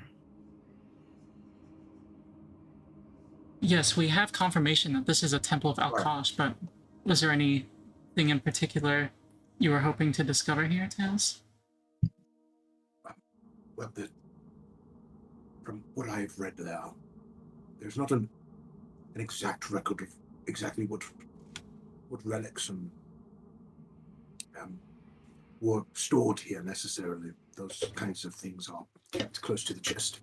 But there should be a number of very important pieces of history with great importance to my religion here, as this was a grand temple, one of the largest built in the era to Alkosh. You said this was potentially the first grand temple to Alkosh. Potentially, yes, but not the largest. Well, let's hope it's not flooded down there. That would be problematic for multiple reasons. It's possible that the in-between, the gray mutation, whatever it is, could have created, unsettled the earth. And if there was water in this chamber, as there seems to be, it could be that we saw it create tunnels and caverns before. Perhaps the spread here is what led to the temple being drained. Perhaps. Yeah. Who wants to head down? Part of me wants to argue safety in numbers and everyone but me should go, but if the spider does show up, I am, Yeah, you gotta remember there might be more of the teleporting ones, The so. teleporting guys, yeah. Oh, I can stay here. I don't mind. Okay. Yeah, the rest of us can go down. I think, I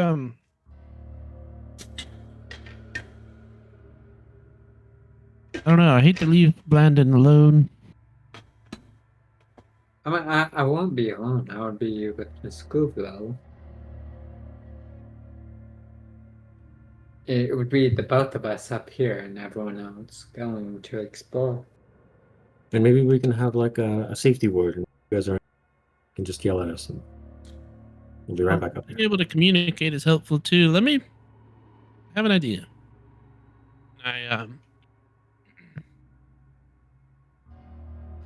Similar to before, I'll just take a moment and kind of sit down in a like crisscross meditative state. And like out of the ground, you'll see kind of this horse-sized but not shaped like spirit kind of summon up from the ground, but this time it's going to solidify in like a wolf shape, and you see this like black dire wolf that's like half undead, like missing like part of its face, so it's like just a canine skull and like teeth on one side. And I'll bring back Morty as this like black dire wolf. That's terrifying. That's badass. Yeah. And there you are, Mort. Sorry about the incident there, and I'll bring him back this time as a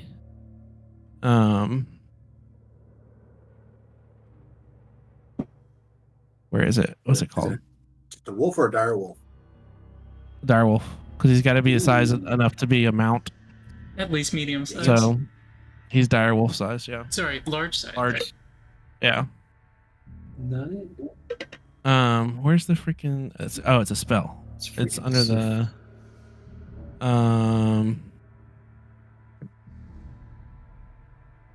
Yeah, it literally lists one of the options as like a dire wolf. And he'll be fiend, and so he'll have the fiend ability that he gets with that. Got a fiend puppy. Badass. So I can Hell yeah. have Oberon accompany you, and you can leave Morty here in Mhm. the bubble. And that way he can help. One, he can help protect. Two, I can communicate with him, so if anything happens, I'll know immediately. Like he can literally telepathically communicate with me. So.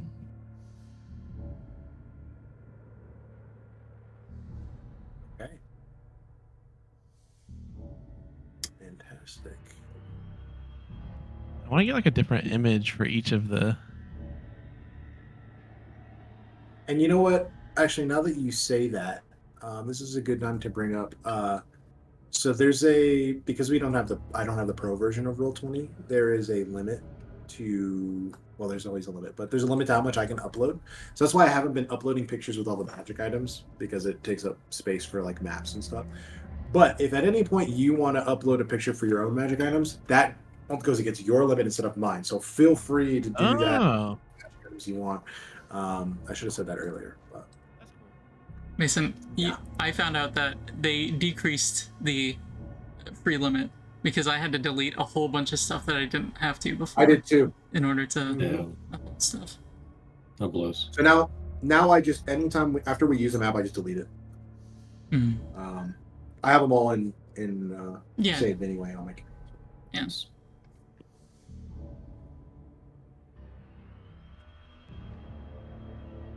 Okay.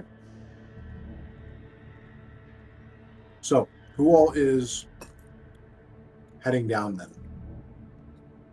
I think. Everyone except Kuuvalo and Blandon. Yeah, I think so. And Oberon will accompany them with orders to listen to everyone's commands and try and be on the lookout for spiders or anything nasty. Okay.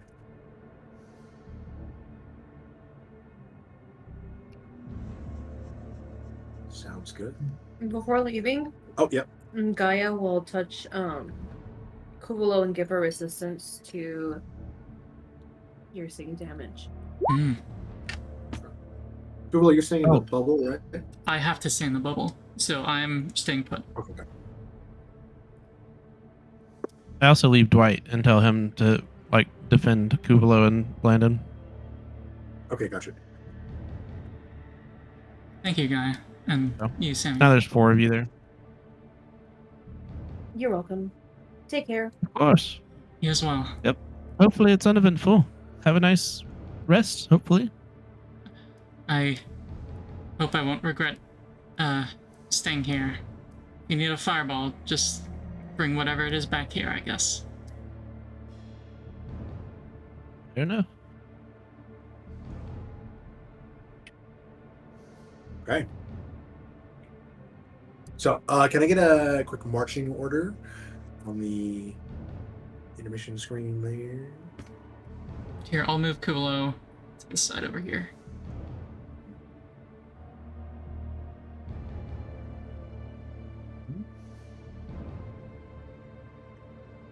I'll go first. I don't know.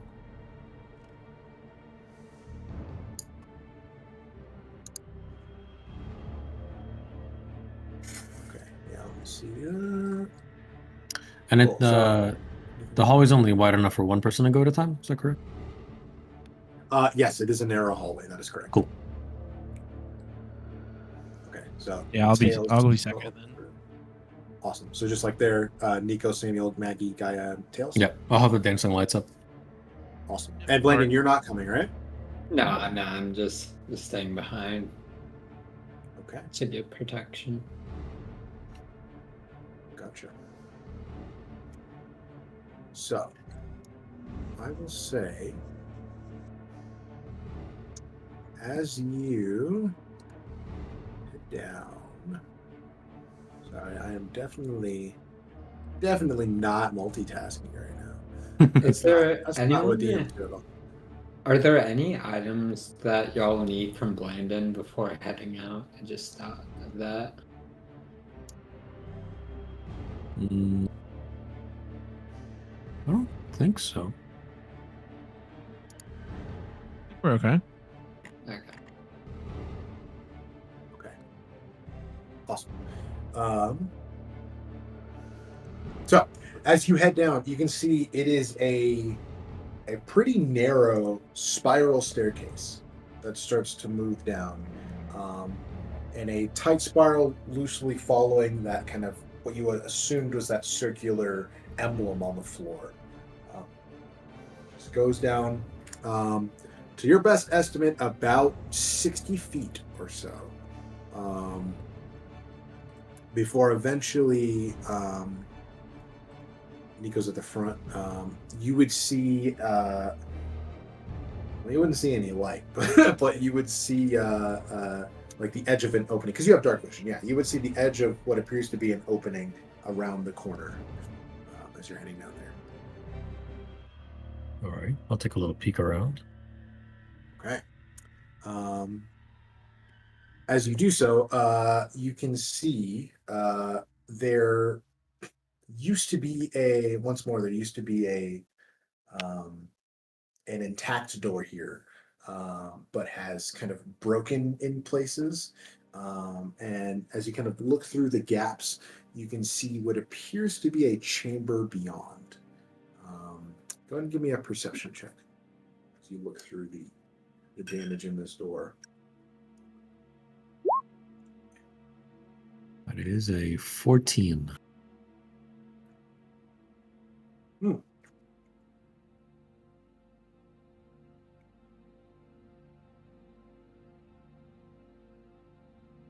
Okay. As you look, sorry, trying to eat dinner at the same time. You're good. You're good. You can see what appears to be about, from your best guess, no larger than like 25 feet across room. And as you kind of look back and forth, you can see across the ground in the center, there appears to be a set of strange tiles that are different from the rest of the room. There appears to be some kind of like stone flooring and then like raised tiles in the center. You can't make out coloration without sending light unless you want to. And then you can also see on the back wall and the right and left walls, there appear to be large statues that are carved and appear to be embedded into the walls in these three sections of the room. Does it look like there's any other doors, or like this room leads to another? Or don't like this see is kind of a dead end? No? Any doors here? Okay. I'll send a couple of my globules to see if those raised tiles have any like, markings or specific color, or Yeah. if the statues have any color on them. I will say, as you filter them in, you can see that there are the raised tiles that you saw. Now you get some coloration. The floor around is like this grayish dark stone that is like partially also petrified by some of the gray mutation, but you can also see the original color was gray. These tiles in the center are like a dark, like greenish brownish color, and across them you can see what looks to be symbols of a language. What languages do you speak? Common, Dwarvish, and Elvish. Elvish? Okay, this is a script you do not recognize.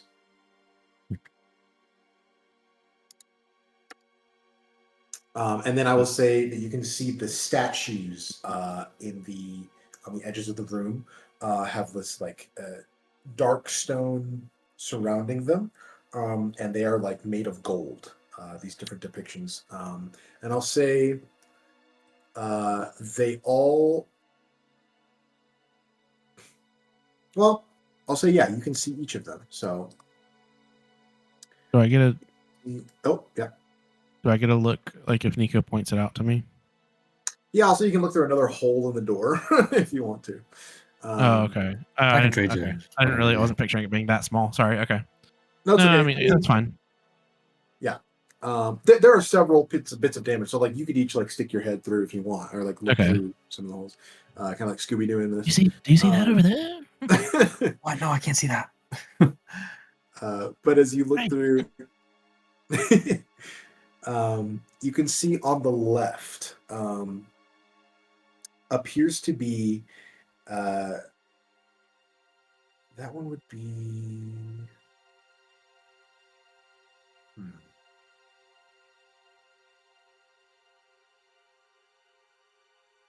Give me 1 sec. Just want to double check what this is. Yeah. Yeah. Okay, cool. So on the far left, you would see the statue seems to depict what looks like a tabaxi. And I will say essentially it would look like. Oh, wait. I can just share my screen on Discord. I don't have to upload this. Let me just do that. Nice. Saving space. Exactly. So let me pop this here and try not to show you my entire area here. All the DM secrets. Mason, quick question. Are they still within 100 feet? They are within 100 feet because it was 60 feet down. Okay, if I'm peeking through and I see Nico point out the lettering on the tiles, I don't know if this would even be possible. Could I virtually cast Comprehend Languages? You cast through Oberon? I can might be cast able to, I touch don't- spells through Oberon.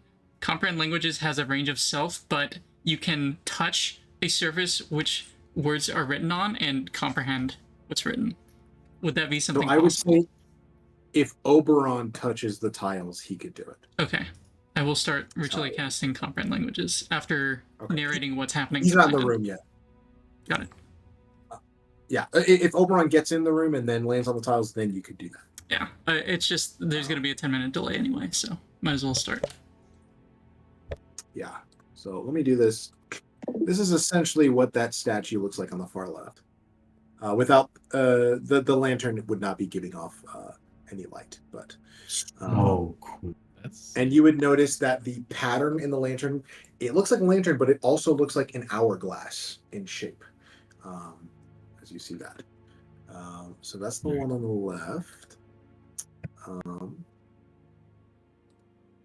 And then in the center, I do not have a picture of this one, but you would see a very similar depiction as to that kind of cat-like dragon depiction you saw on the stained glass, and on the roof as well. Nico, you would have seen when Tales was pointing it out, like a half cat, half dragon kind of statue. And then on the right, you all would see a full-on dragon statue that looks like your stereotypical dragon on the far right. And I do have a picture for this one as well. This one's in Roll20 though. Show players. There we go. Essentially looks like that, but a statue. I know this is a relief, but it'd be like a statue version of that. All right. And I will say any of you trained in religion would immediately recognize this as very recognizable iconography of Akatosh. So that would likely have been a design you would have seen before if you're trained in religion. But those are the They're three great. statues. That's a really good depiction of him. Sure. And I'll say Tails is like squeezing it too behind, just goes, these are magnificent. Those must be the entrances to the vaults. Are there supposed to be 3 of them? There are multiple iterations of Outkosh. So I will say his horns are a lot bigger than that, but you know. He just kind of quietly chuckles. Okay. So are y'all trying to get through this door? Yeah, we'll step through. Slowly. Samuel's talking about his uncle that he saw at the last Thanksgiving. Yeah. Just casual. As you head through the door, because of the hole you can go through and just kind of like unlatch. There are 2 different locks that you have to find to unlock it, but you do. And you get the sense Get one. you get one. So you get one, and you're like, okay, yeah, I think that's it. Oh shit, wait, there's Exactly. Fucking second lock. God damn it. You get the sense the main security of this was the actual like locked mechanism at the top, but is now open. And this was just like an extra little bit of if you don't have the key. But as you head in, you can see this chamber opens up. And to the left, you immediately like stop in your tracks as you see there's another skeleton just kind of like crumpled on the floor next to what appears to be another doorway that leads on the wall that you come through. There's another doorway that leads back that way. Back like behind.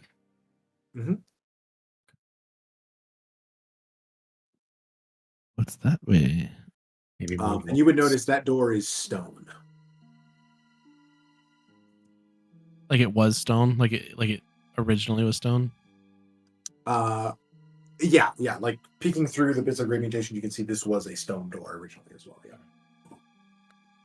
Yeah. Can I see the words that Nico had seen before? Yeah. Can you read one? Yeah, you can see the symbols across the tiles there. Do I recognize them? Excuse me. Pretty sure it's just common and celestial and infernal. Okay. So I will say at the exact same time, you and Tales say celestial. As you begin looking at the celestial. exactly. Come on, guys. And you can see that on each of these tiles is a letter written in celestial.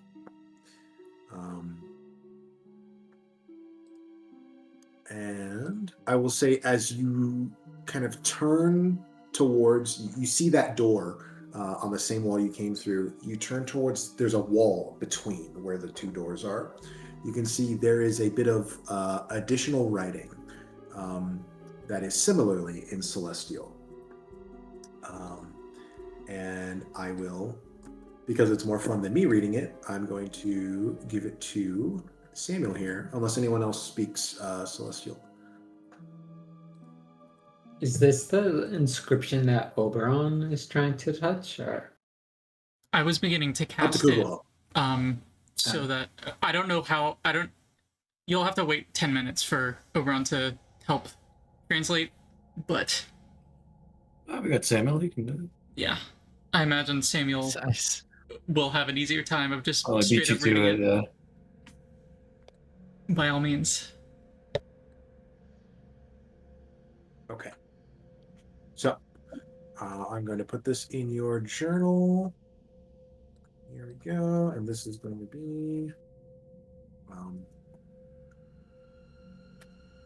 I see your bird going for it. I'm like, that's okay, Kuuvalo. I've got it.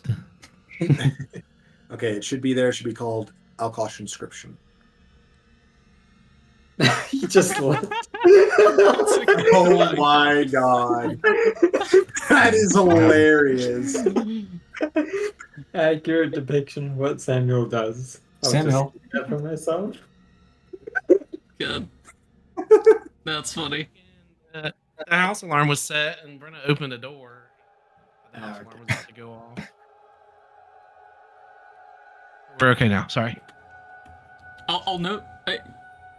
Oberon won't be able to discern any language until I finish the ritual, so you'll have to be reading stuff for the meantime anyway. We can't storm off like that, okay, Mr. Samuel? Sorry, I just haven't seen this kind of stuff in a long time. Got excited. And let me Well, ask that's before okay. we get too far into this real quick. I know we don't have like school and stuff tomorrow, but how much longer is everyone willing to go? Kind of up to Rose, I guess, because isn't it what, like 11:30 your time? I That's true. am. I'm good to stay up late. Yeah. So y'all don't need to worry about me. My I think like another Yeah. hour. Yeah, I may be called into work tomorrow morning, but like 1 more hour should be good for me. Okay, cool. I'll keep that in mind. Yeah. Thank you. All right. So that is what you see written on that wall between the two doors. Yeah. Where is it? I think I put it in your journal. Let me make sure. Description. There we Oh. go. I got it. Yeah. Okay, you got it.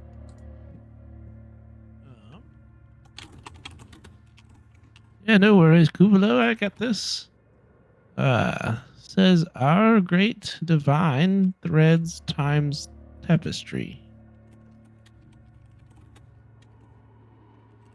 But from time itself, neither is he free. Thrice reshaped in image and name, tread along these titles famed, and the relics within you may reclaim. Oh, And is then- this like one of those puzzles? Now that he read it once, I'll share it with all of you. I can just like throw it in Discord even if it's easier. Oh yeah, whatever's easier, yeah. But it is now shared with everyone as well.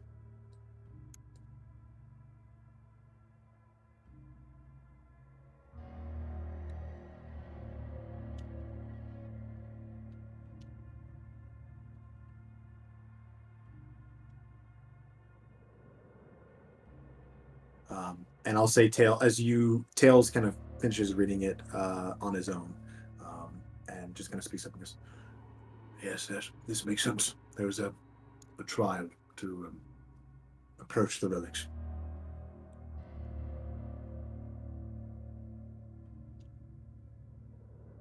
So you know what this means. Do you know what the trial is? Yeah, like what are we doing? I'm very glad that I did not meet an untimely end earlier. I can only assume this could have confused you a great deal more than it might have with me here. It seems to me that it is speaking about, well, very clearly, the reshaping of image and name. The multiple iterations of Alkosh that exist over the course of time. Now, what these specific titles are will be dependent on the culture of the area and the time, which I will have a good ballpark for, but I cannot guarantee exact success immediately. So, Would I be able to tell? Tell what these names were. Yeah, and like the time periods of them and stuff. I will say, go ahead and give me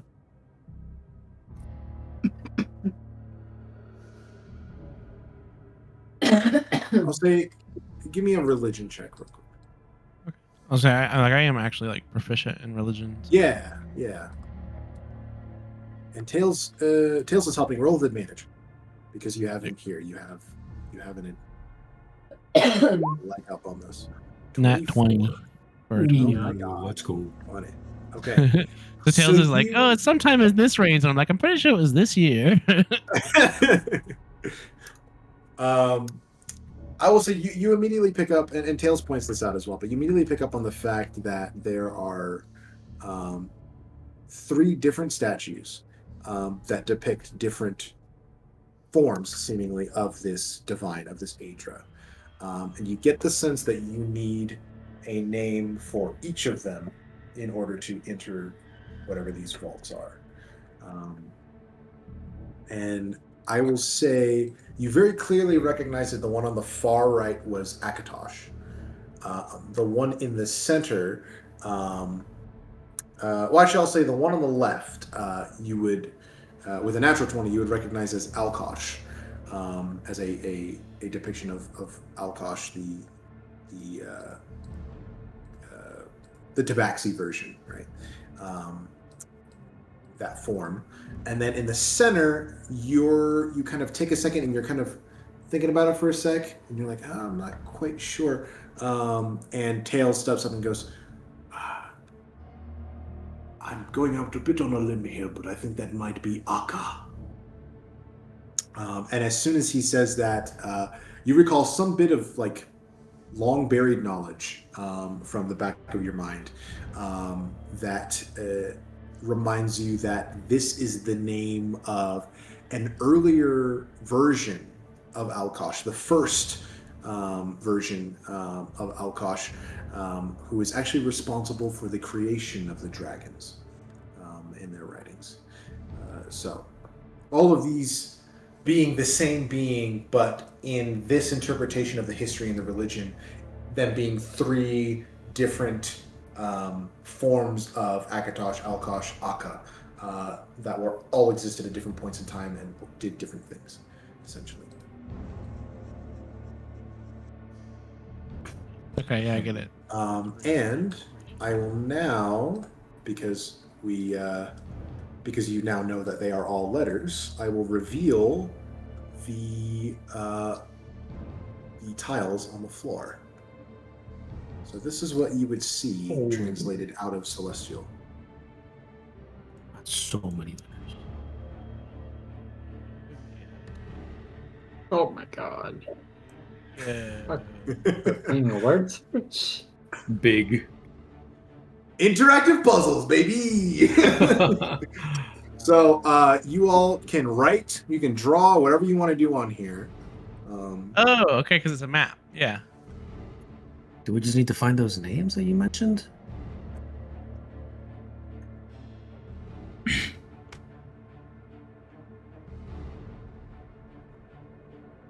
What are the rules here? Does it have to go just vertically across or vertically? I don't know, man. back? I don't know. I didn't realize there were this many tiles in the center of the room. Mm-hmm. There are several of them. Oh, Like the whole floor is tiles with just random letters, basically, right? Yeah, there's a big section of the center of the flooring here, yeah.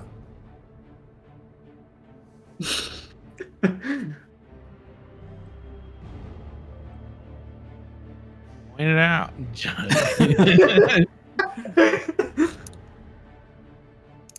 Oh wait, that's what it doesn't. I think for reasonable sake, I think it would make sense if would Oberon be able to hop around as directed by Kuuvalo for Blandon and myself. You can if you'd like, yeah. Okay. Just so we can During also this, You can have him do that. during this whole time, would Kuva was describing what she was seeing through Oberon's eye, right? I think she'd also be relaying a summary of the conversations happening, and she would have read. Okay, but- she would have repeated the puzzle, the inscription aloud as well. Okay, but no like physical descriptions of rooms or anything like that. I think she'd try and describe the general layout. Okay. During that time, Bueno would just have his back towards Kuuvalo and just putting a description of that, just working in his book so that he has the general layout of it as well if he needs to, so that he's familiar with it in case he needs to run in. Okay. Can But Kublai? when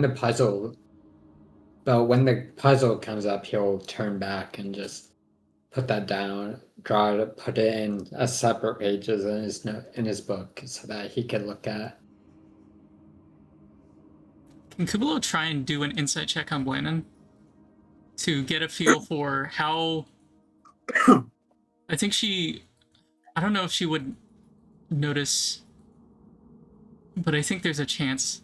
The skill with which he drew the diagram and also his mentioning of having a journal before. I think she wants to see how he's thinking and like how invested he is in keeping track and notes. It's a 10. Okay. Yeah, it's tough to pick up all of that just from like his body language and how he's regarding this. I'll say at the very least, I mean, you get the sense that he's practiced from seeing the accuracy from before, and that he seems to be comfortable with drawing and in a loose form scribing. It seems so. Something to potentially ask about later. Mm-hmm. Interesting.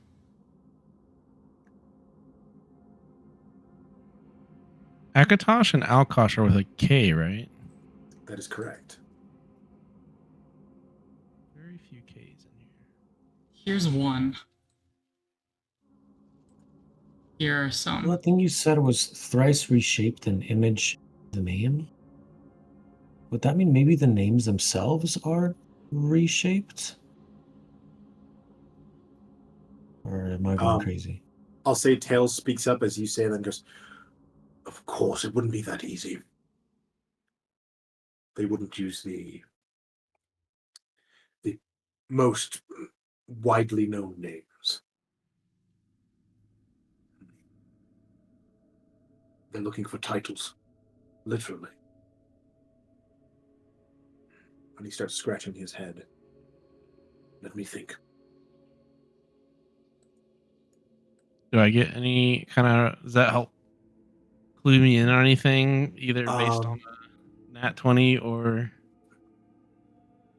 I'll say you did roll a natural 20.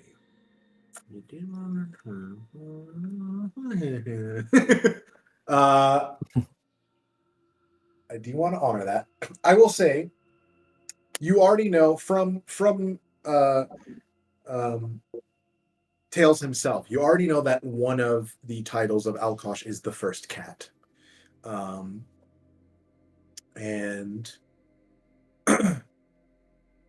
I would say, are any of the other rest of you trained in religion at all? I am. Gaia is not. Okay.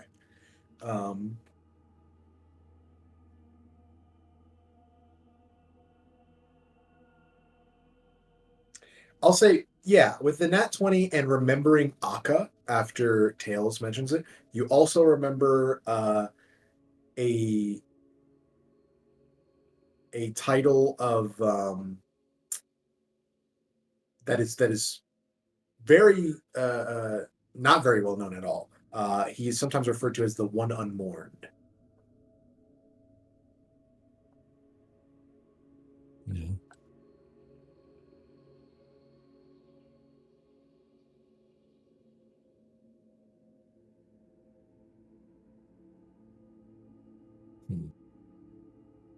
Would it be his whole title though?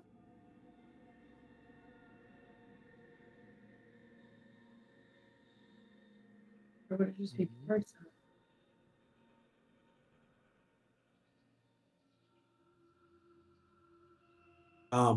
I will say Tails speaks up. Actually, no. Tails has dug into his bag and is like flipping through some of the books he has as you're doing this. And just goes, he just starts calling out things. He goes, look, if you see Ariel, or Aurel El, actually, that is the Elvish name. If they would have An gone A that or an far. O? I'll type that out for you. Thank you. That one's hard. That one's hard. Well, first you said Ariel, and I was like, oh, it's got to be an A. And then you said Oriel, and I was like, Aurel El. That's my bad. yeah, I was like, Oh, hell nah. it goes.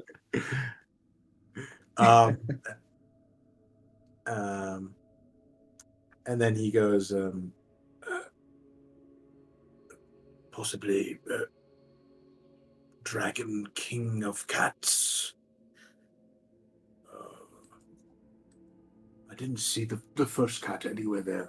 Let me keep going. What if it's initials? What if it's not a full thing? What if it's like DK, like C, Dragon King of Cats? DK. I suppose it could just be first cat instead of the.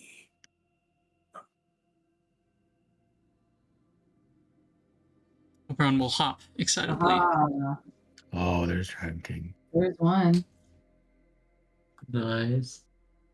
How do these tiles work? Is it just a tactile, you touch it, or do they press into the ground, into the surface? You're not sure yet. Okay.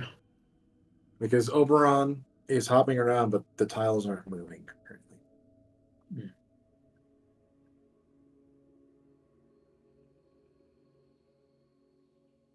If he's pointing it out to somebody like heavier, like can I go over and follow?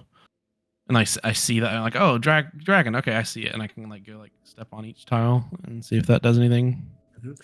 You are starting on the bottom, so. Oh, you'd have to like. You got to get there somehow. So, they have to physically move there. It seems that way, yes.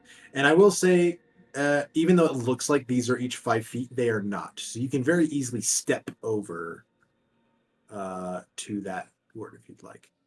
Each of the tiles, I would say, is about a little bit less than a foot in length, or in size, like a little bit less than a foot by a foot, each of these.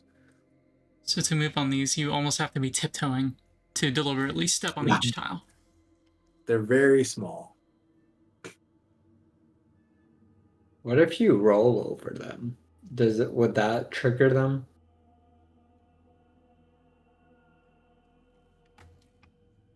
Because if Nico's wheelchair doesn't trigger them, he could wheel himself over there.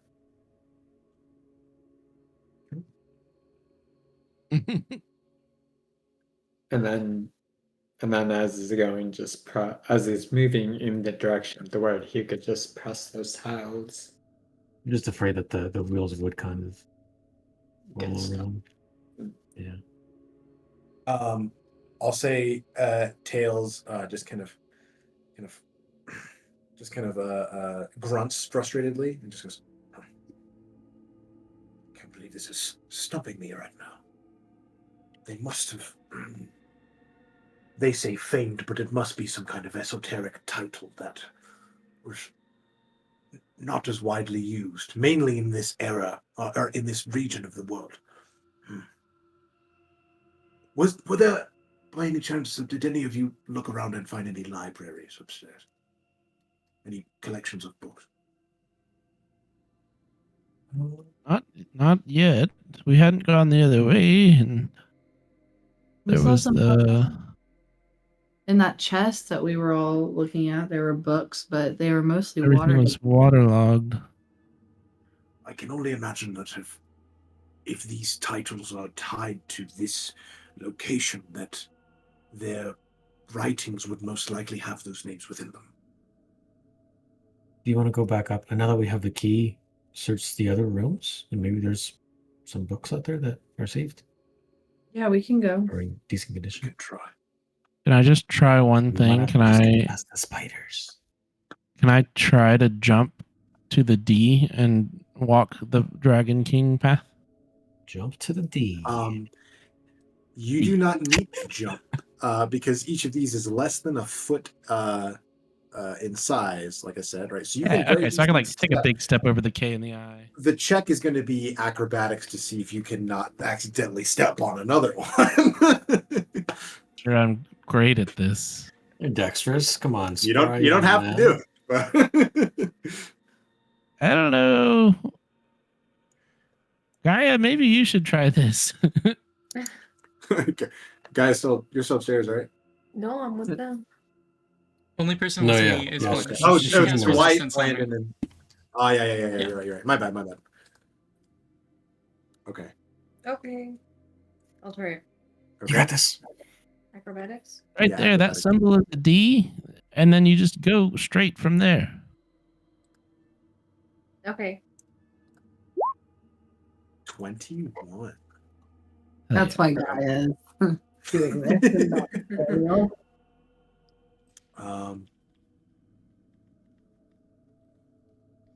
Okay, awesome. So, I will say, as Gaia, you carefully begin stepping your way across, and you were like trained for this kind of stuff. You've done countless balance exercises. You've had to walk along freaking tight ropes and stuff like this. Like this is no sweat for you. So you quickly step over and like perfectly balanced across these letters. You step on the first one. You all hear an audible click as it sinks into the ground. You kind of freeze for a second. Nothing happens. Balancing on one foot.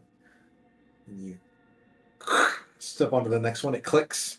And you keep going. They stay depressed as you step past them. And you begin to move a little bit quicker as you're confident.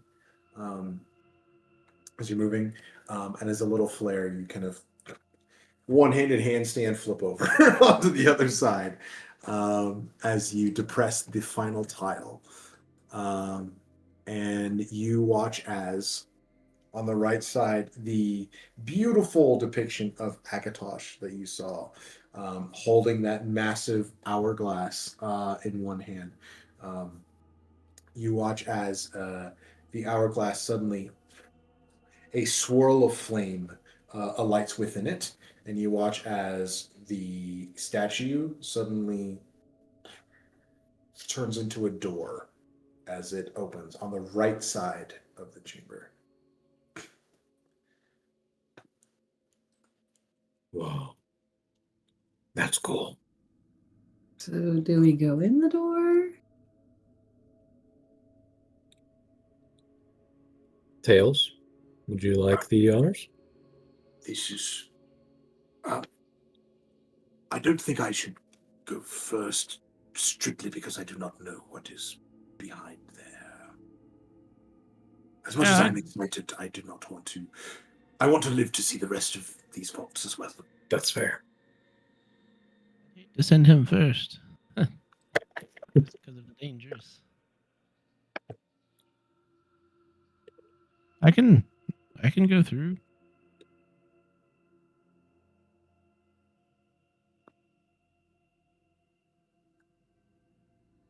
So with this vault open, how many are left? Just 2 more vaults? 2 more, as far as we know. Two other Although there was a statues at door in the least. room. Right. And there's one stone door that was to the left on the wall that you guys walked. Mm-hmm. Yeah, who knows if there's more vaults or anything. I'll keep looking. Okay.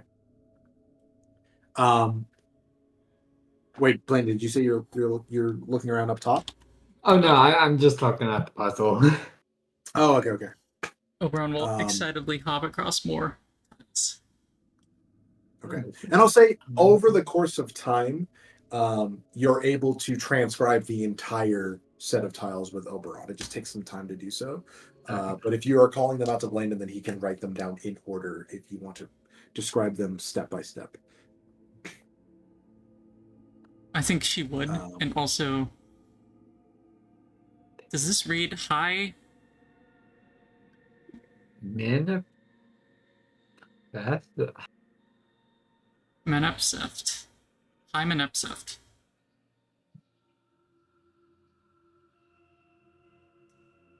Which could mean That's something what it reads. in another tongue, perhaps. And it leads to the word Dragon King. This could be something, could not be. While y'all are doing that, Samuel, you said you're stepping into that chamber? Yeah. Okay. Light out? Yep. Okay. Is anyone else following him? I'll follow him. I'll peek in behind Maggie. I think right about now would probably be a good time to do this. Now, the nice thing is this allows me to specifically do this. And hopefully that is... Okay, only that top part is revealed, correct? Yeah. Good. Okay. Just a small, like 5x4 room. Fantastic. You can see those. That's what the tiles look like. I guess I could have shown you this originally. But, Okay. Where and is this? Maggie, you said you were coming as well? Yeah. Okay, I'm only showing it to those of you who are in the room. Oh, okay. You're there as well. Okay. And then technically, Guy is there as well. And So we came in Nico. here, right? You came in. Hold on. Are you pinging? Where you would have came in here. This door, yeah. And at this point, this door. Whoops. That's not what I want. This door is now open. So I'm gonna color over that because it's now that is open. That's good enough. you get what I mean. Yeah, that'll work. Okay. So Nice. you're stepping into the chamber there. Okay. As you do so, you can see pitch black in here. But you can see there are sconces here for torches to have been placed and lit along the way, but they have long since been put out. Many of the wood from the torches that would have been placed here is splintered and long gone. But as you walk through, let me get my reveal tool here. You walk in just about 15 or 10 feet before you reach a wall and a corner that turns around to the left. Why is that not? Okay, I have to hold shift. There we go. So you head in there and you reach a corner here, have to turn left, and you turn in that direction and you can see an open archway at this point. That's what this piece here is, that juncture. That heads into what appears to be a large chamber beyond. I need a perception check from you at this point. Caption.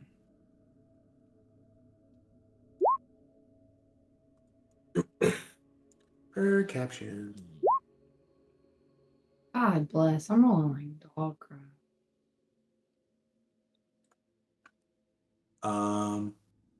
Okay. So 15 from Samuel and 8 from Maggie. So, I will say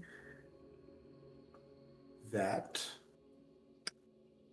you glance into this room and you can see what appears to be, you have 60 feet of dark vision.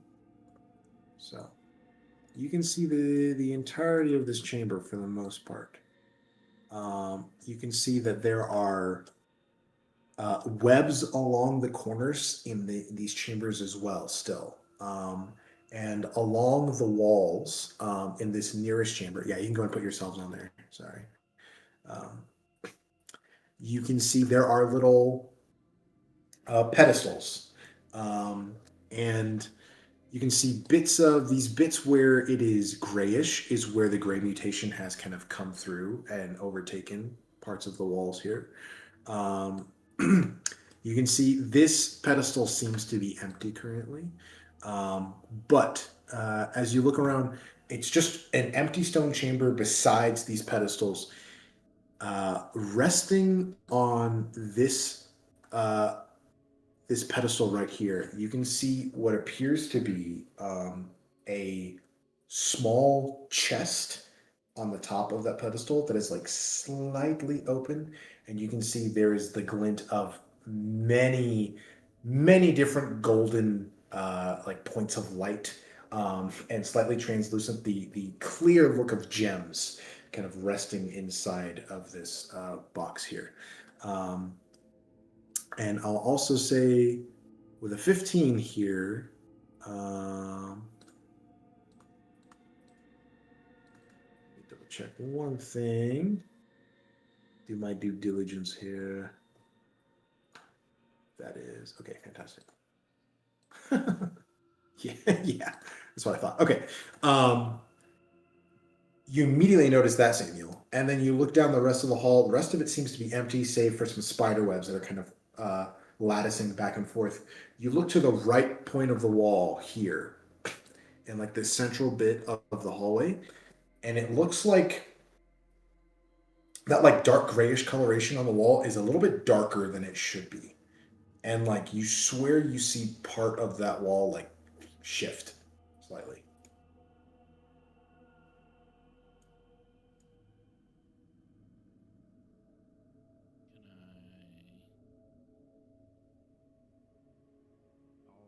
Just to kind of give Maggie a clear line of sight and to see a little better, I'll hold my, a scythe like lit up out in front of me and just take like one step closer and kind of clear a space. And I'll check my corners left and right, make sure there's nothing on the ceiling right above us or. You look up to the ceiling. You don't see anything. There's that chest to your left.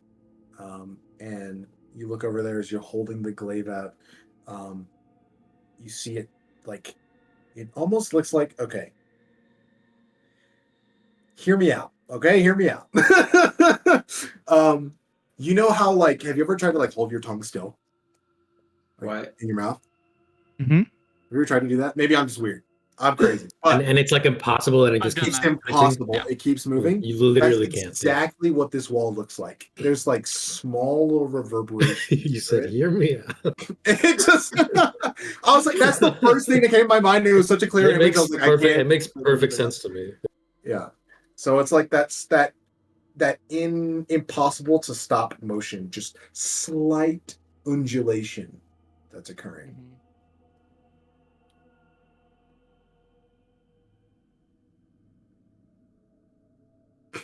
There's nothing moving about the chest, right? No, there's nothing moving about the chest. Looking at it. Okay. I mean, we'll come back to that. I'm focused on what's moving. Mm-hmm. Take like another couple steps closer, Bless but you. kind of stay back, like to the Thank side you. here. Okay. Would you have gone in there without Oberon? I figured y'all were working on the puzzle. Right. I think after I finish transcribing, we'll send Oberon after you fly and land on Nico's chair again.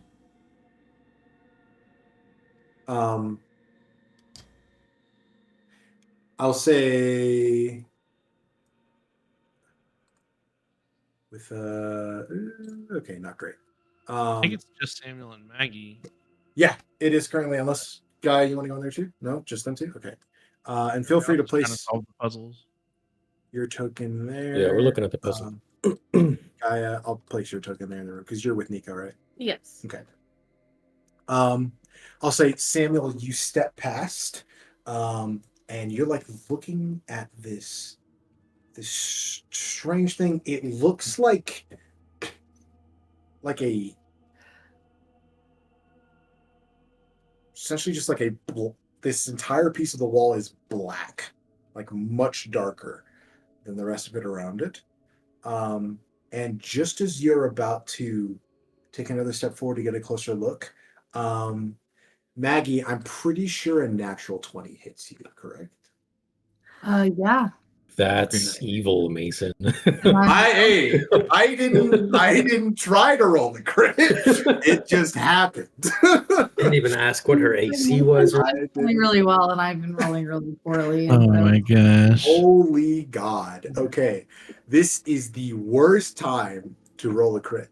But I will say, And I'm you the one that watch- has Revivify, so if I die, we're fucked. Why did both people with healing capabilities go in the room?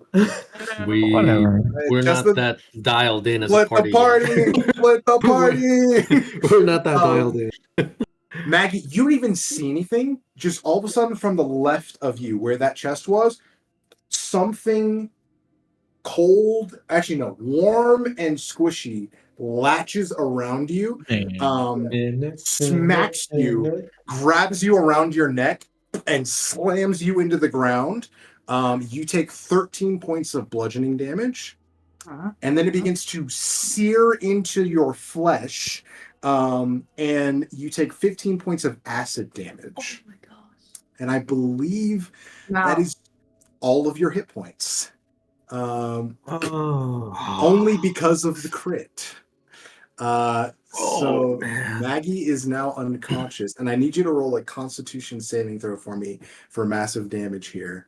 Samuel, as you whip around, you see this entire pedestal plus the chest itself morphing into this strange creature, this strange blob-like creature with teeth that are emerging from the edge. And yes, for the D&D fans out there, it is a mimic. Let's go! Yes. Let's We're gonna go! have to check every single item now if it's a mimic. Yeah, every chest is getting a karate chop. And honestly, that might be a good place to call it. Yeah. That's fair. Would we have heard this in the other room? Oh, you would have heard a scream from Maggie, like a and boom. then, yeah, like a massive impact. And I'll also say, because you'll be rolling initiative after this, Samuel, out of the corner of your eye, you would have seen that black section of the wall begin to peel off and move towards you. Mimic wall. Oh my god. Cool. Just to add effect, Morty would like start hauling ass down the stairs like right away. Okay. Gotcha. Does he like fit? Blanded and Kuuvalo. It's real Isn't it- tight. Because he's a large creature. Well, He's large, yeah. I'll say he can squeeze through, but he's probably going to be at half speed. Like it's tight for him. Okay. Yeah. But yeah. Oh, that's fair. Oh, yeah. Wow. All these. Get shit on, Maggie. I was like, I rolled the crit and I was like, okay, it won't be that bad. And then I rolled exactly her hit points. I was like, oh my god. The balloons that you guys saw. That was awesome. Wild. Whatever. I rolled. That's the stupid thing is, yeah, I didn't even roll max. That's crazy. At least it wasn't exactly like enough. I rolled insta-death. close to max. No, it's not insta death. Not yet. But Wait, who has the parry app again? I gave it to Maggie, so she should have it active. Okay. I believe. Oh, yeah. Yeah, she attuned to it. I believe. Wouldn't that pop you back up to 1? Or what does it do? Is that what that does? No, it's an action you can use to basically do a one-shot potion of healing on yourself per day, and it gives resistance to being poisoned, I think. You rolled a 17 on the con save. Okay, so you don't take a permanent scar from this. Right. Nice. Nice. If you survive. Draw right Stay now. pretty. Bonded. Remember when I said we needed a plan to that end? I'll be honest. I mean, I don't want to say too much, but I was surprised when y'all went in there by yourselves. I'm like, all right, here we go. Like, there's a chamber and there's multiple shoots I off. was like, of oh, it. we I was got like, the puzzle. whatever. Like the hard part's done. Like I'm, easy No big pickings from deal. here. I'm sure you could tell when I asked where Oberon was, that was the moment where I was like, the wall's twitching. Is there a mimic? I didn't expect it would strike from across the room. Mm-hmm. God. Wild. I thought about I was it. like, oh shit, that was a lot of joy. You said there was a chest like half cracked open and you could see shit in it, and I was like, that's gonna be a fucking mimic. Like, I'm glad Nico didn't go because I was not on my. That mimic was trying to be Just as obvious as possible. As Like, ooh, delicious as shiny. possible. Yeah. Come touch me. But yeah. Oh my god, I just found another word. I was gonna say, This is an actual word. I'm definitely, because we didn't last time. We didn't. Well, no, we did. But like, I feel like we didn't have the right opportunities to use like some of these iconic monsters. I'm definitely trying to do it this time, like the gelatinous cube and now the mimic. Hell yeah. Giant spiders. Giant spiders. Yeah. All this yeah. The Displacer Beast again. Classic. Hey Mason, can you make this token large? I can't change the size of it. Is it on? What map is it on? The the one you're on. The one with us for yeah. Oh yeah. Let me do that. There you go. There you go. Ooh, that's a cool. That's a big boy. Yeah. Do I need to customize that for you, or can you do all that? That's it. What do you mean? Or like give it HP and all that? Or No, because I have an actual character sheet that I can. oh, okay. Oh, wait, I think it should work. I don't know. Well, I think I need to tie it to. Oh, I you might be able to might let you edit this, and you can do it. Because you've used Roll20 before. It says it's controlled by you. All right, do you have the ability to like enter in its HP? There you go. Yeah, you got it. Yeah.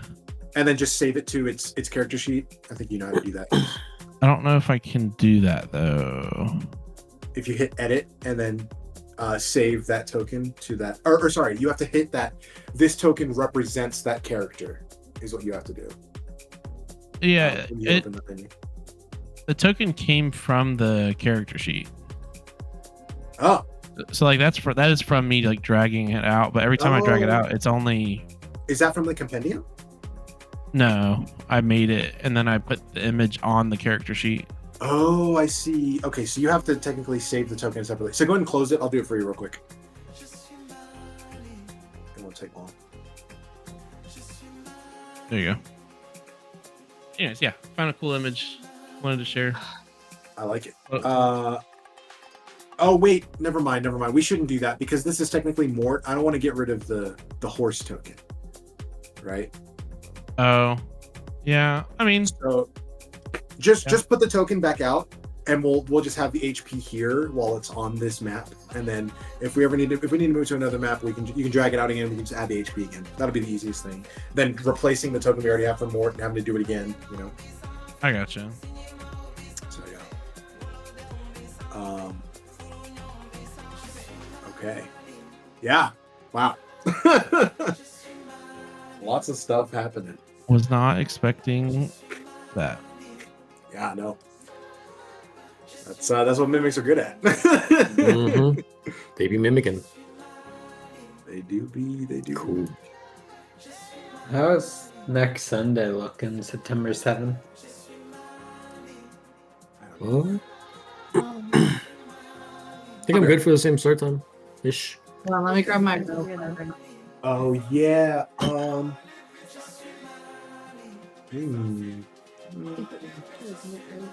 What'd you say? We could. We might be able to play. My parents are going to be here. But I'll let y'all know. I'll see how, feel it out. Yeah. And see if we'll Yeah. something. No pressure if family's family, so be good. Yeah. But, yeah, I'll give y'all, if we don't play, give y'all some time to think about what's going on here. We're gonna revive Maggie. Yeah, it'll be all right. Yeah. Out of the frying pan into the oven, so to speak. Oh yeah. Oh yeah. You'll. Yeah. I was gonna say, I think when I did that campaign questionnaire, multiple of you were like, more dungeon crawls, and I'm like, here you go. Here it is. Exactly what I wanted. Hell This yeah. is fun. I don't know how Yeah. people put more mimics on there, but you know. Hey, that comes with the territory. It's true. Could have targeted Wait. the people who actually wanted the mimics. I will say, I mean, that was not supposed to take you out. I mean, the natural 20 is the only reason you got knocked out immediately. No, it's honestly accurate to how that session was going though, because I was rolling like. You were Yeah, rolling great. this is You were a rolling. bad- That's I what usually- on your That's side. usually how sessions for me go though. It's either I'm rolling really great and I'm annoying the shit out of Mason, or I'm rolling really bad and Mason's annoying the shit out of me, and there's no in between. I don't have Symbiotic relationship. Exactly.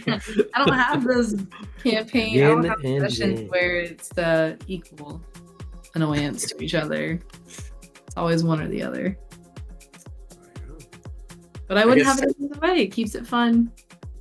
I guess the last thing I'll leave you with is the mimic is definitely like the pseudopod is wrapped around Maggie, and it's definitely pulling her in to like start eating her. So Oh my gosh. there's some urgency there. Awesome. Next character building question: how tasty do you think your character is? Exactly. Oh my gosh. What's your background character? You should probably have one. Oof. Oh boy. Demonic Psychological questions. damage is going to happen if Nico's twin dies. I'm just saying. Emotional damage. Emotional damage. Oh yeah. Literally in There the it is. in the Thank room you. over. They're actually triplets. Yeah, they just keep coming. Long lost. Oh my god. Your name Uh, is Another also one. Maggie? I have a, And you have the You're also exact a same sorcerer? personality and Wow. skills. Honestly, you know what? If Maggie dies, I think I might just bring Annie into this campaign. Oh, The yeah. hell, dude. that would Annie be was fun. the sorcerer. You were never there because your character was always sleeping. But Annie was the sorceress who has no control over her spells. Oh shoot! Yeah. Oh, redhead. Yeah. Yeah. I mean, Yeah. redhead, but bald for most of it. Bald Redhead redhead. with balls. Yep, I might Princess, yep. back. Definitely not a princess, you mean? Yeah. No. Yeah, no, Hmm? Oh. never heard of her. Yeah, Annie was fun. Never seen you It'd be neat around. to see. How seriously are we taking the backup character barbarian pact that we swore? Because I'm starting to wonder. Gosh. At this point, I'm starting to wonder if we really need a barbarian. I would say if feel like one we of the need a healers rogue. goes down, not that serious. Because we need a healer. Yeah, I was thinking, like, honestly, just Neither- a straight up cleric would be nice. Does Yeah. anybody know how to pick a lock? Because I don't think any of us No. are. That's another I thing. was gonna say Gaia- a rogue would be. We also might. I think Rogue would Gaia be has cool. does Gaia have sleight of hand or something like that? I vaguely recalled something like that, where she was the only person that stepped up to even try picking a lock before. Mhm. I can't Yeah. remember. I mean, do we need to know how to pick locks? Can't y'all use cantrips to use acid and melt the lock? I mean, this is true. Depends what kind of lock. Yeah, because Or- Simon didn't know how to pick I will locks, but he say- just froze and broke them. Or you Cantrip. just smash the chest. Yeah. Duh. That worked out great. Smash the chest with music in it, Lock maybe I on the wouldn't have gotten hit. Lock on the so- door, smash the door. Problem solved. Samuel's basically a barbarian with that belt. A Mhm. little bit. A little bit. Yeah. Honestly. I have Sorcerer's Burst. Sorcerer's Burst is weird because I've got a lot of stuff that I can do, but I don't think it's like a finesse spell. Like it's kind of just all or nothing. And so Bam! Sorcery. yeah, and so like could I hit the lock with acid? Yeah. Would I also probably deteriorate whatever's inside? Hmm. The box also yeah. Cuddlings. It doesn't read You're really like selling yourself here. it doesn't read like a finesse spell. Like it reads like a fireball of any type of whatever. Yeah, and the way they balanced it, right? That one has exploding dice. Like if you roll with max damage, you roll an on 8 one, if right? you get it on. Yeah. Yeah, so it's super high risk, or not super high risk, but Just volatile. Yeah. it's volatile, yeah. Like it's just It's either huge or it's nothing. exactly. And so that's why I'm like, I could hit Locks with acid, but also I may eat the whole chest by accident. If you were just a better sorcerer and could control it. Yeah, if I manifested better, maybe my powers would be more. Level 5. Level 5. For the record, as soon as we find a spell scroll for knock, Kuuvalo's gonna snap that up immediately. Oh yeah. Nice. Then we got problem solved. Wait, can't we also use a crowbar to open up a chest that with the lock just have enough strength to pry it open? That's true. I'll just Mundane items whip still work. out a crowbar and then just hand it I to don't know if Sam. you realize this, but most of the party is very squishy, other than you and Gaia, and like kind of Samuel, but Samuel's is fake non-squishiness. So He's very not squishy. Yeah. And he had like a freaking, I don't remember what his original strength was. It's like 16 or something. It's not nothing. There are 3. He's got that old man strength. There he really, does have that old man strength. Who here would consider Oh, their man. character Low center of squishy? gravity. I definitely do not. Paladins are like just as I'm like semi tanky as squish, any other. Yeah, because I think but we also all have plate armor. So- Yeah.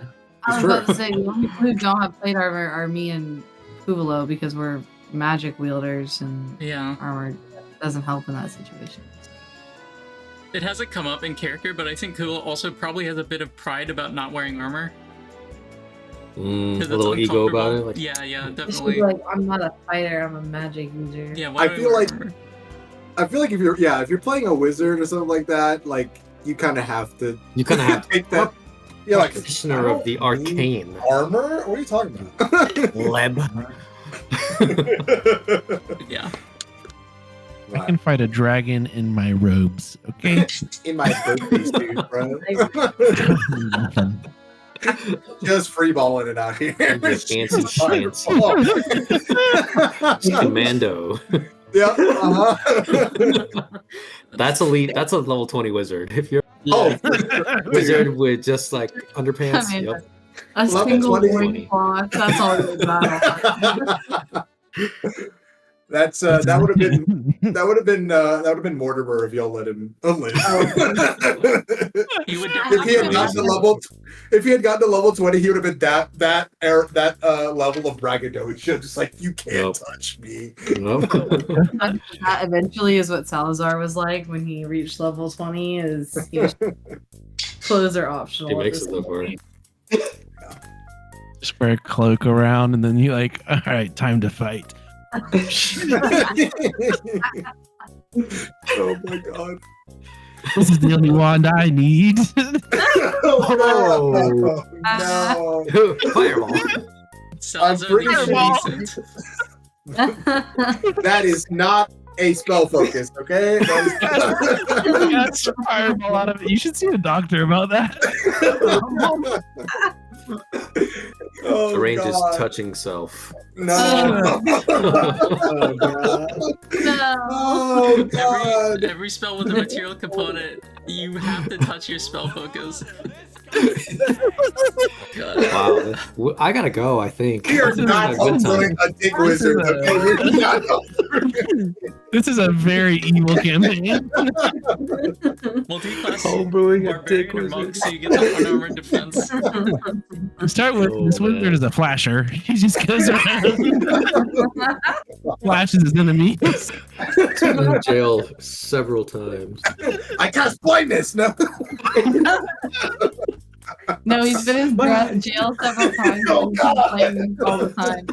He's like, I don't know why they keep putting me in here. I was just doing my magic. Like, I don't understand.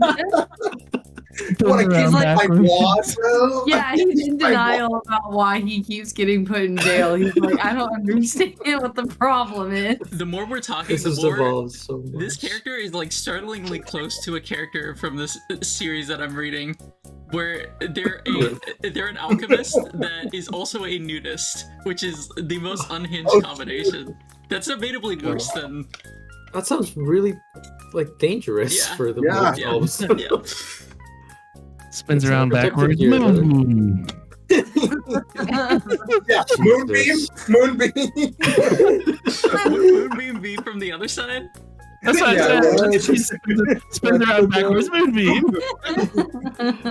That's crazy. Oh, that's terrible. Wow. Okay, so Well, I got a wait. backup character now. There we go. No, no. If anyone rolls up with that character, It's gonna be the only time Mason has told any of us no for a character. Oh no, We're gonna be Nico looks like he's gonna be like, hey, like this is my character. Here's the backstory. He's gonna read it. And he's just Veto. gonna be like, absolutely not. I'm not even gonna respond. I'm gonna be like, come back You're later. kicked. You're kicked from the campaign. Come back in 6 months. 20-page I guess- backstory justifying the nudity. Yeah. I ain't reading all that. I'm just look. There's a whole spell list. All right, you like stinking cloud. Oh God. Booming Great blade. water. No, stop. He's like booming blade. Don't do this to me. Don't do Thunderclap. Oh, God. Cossphere. That's an easy Dropping the one. thunder. This He's dropping the thunder. character. This character's really coming together. No, God. Like, Oh my god, wait, this should have been our NPC. oh my Oh god, my that would have been This is so our good. NPC. Yo, fuck Because Remington. then Get Mason would out have had of to here. play this person, and that would have been the best for him. Can we like change our mind for like one Yeah, of the wait, NPCs? we haven't met both of them yet, have we? Yeah, the other one could We be met this guy. Remington. I know, but we haven't met the other one. Oh my god. Grease. What would we name him? No, I don't like that one. I don't like that one. No, no. I'm good. That was not good. Thunderclap. Oh my gosh. Wow, that's hilarious. Jesus. Yeah, I don't feel bad about almost killing Maggie now. You got that veto. You will feel bad when you kill my character and I bring the nudist wizard into this game. It's gonna hide it. You're gonna hide it until like a really high profile moment, like you're meeting the king or something, and be like, actually. Oh my god. I've been here the whole time. The whole time. The only way I would be okay with that is if you were playing a kobold, because that would be hilarious. Just a freaking nudist kobold. Just a little wizard guy. Yeah. And everyone would be like, "Ah, this is a little guy."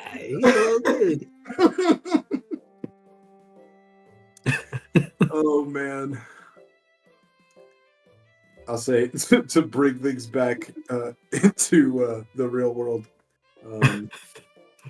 You know, y'all were feeling pretty good after that bandit encounter, huh? Oh, we rolled Yeah. them. Yeah, exactly. Mason said, "You need to remember your place." Well, no, you know, I like, No, you know, I four. gotta ease you into level 5, make you feel powerful, and then then we break the Yeah, channel. then fireball the entire, nearly kill all of them, and then one shot Maggie. Yep. Well, y'all lined up for me. It was just too easy. I mean, A dog didn't do his job. Still mad at the dog. Exact same That was mistake wild. that we made in the Dark Plains. We lined up. Y'all be fine. Just a little bit of elbow grease. Grease. Right back up. I shouldn't have said that. Okay, Are you so still recording, Rose? I'm still We gotta- recording. I've been recording. We gotta go. Like, got it. It's time to go. I'm just Anyways, yeah.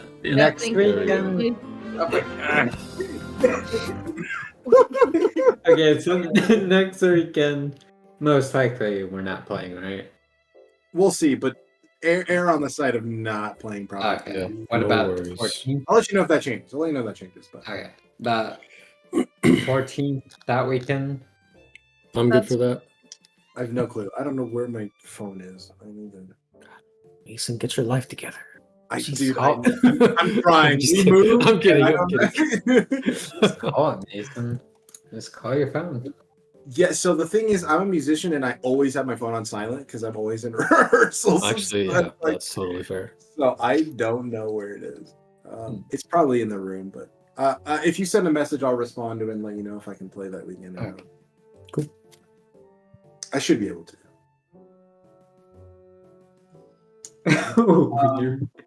I guess last thing, does anyone also? Oh wait, not that it would make a difference, but Maggie, you would technically still have mage armor up.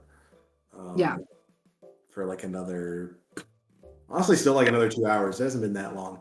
Does that last after you're knocked unconscious? I mean, it's just there. It's a spell. It's not Like- concentration, right? It's not So concentrated. No, yeah. Okay.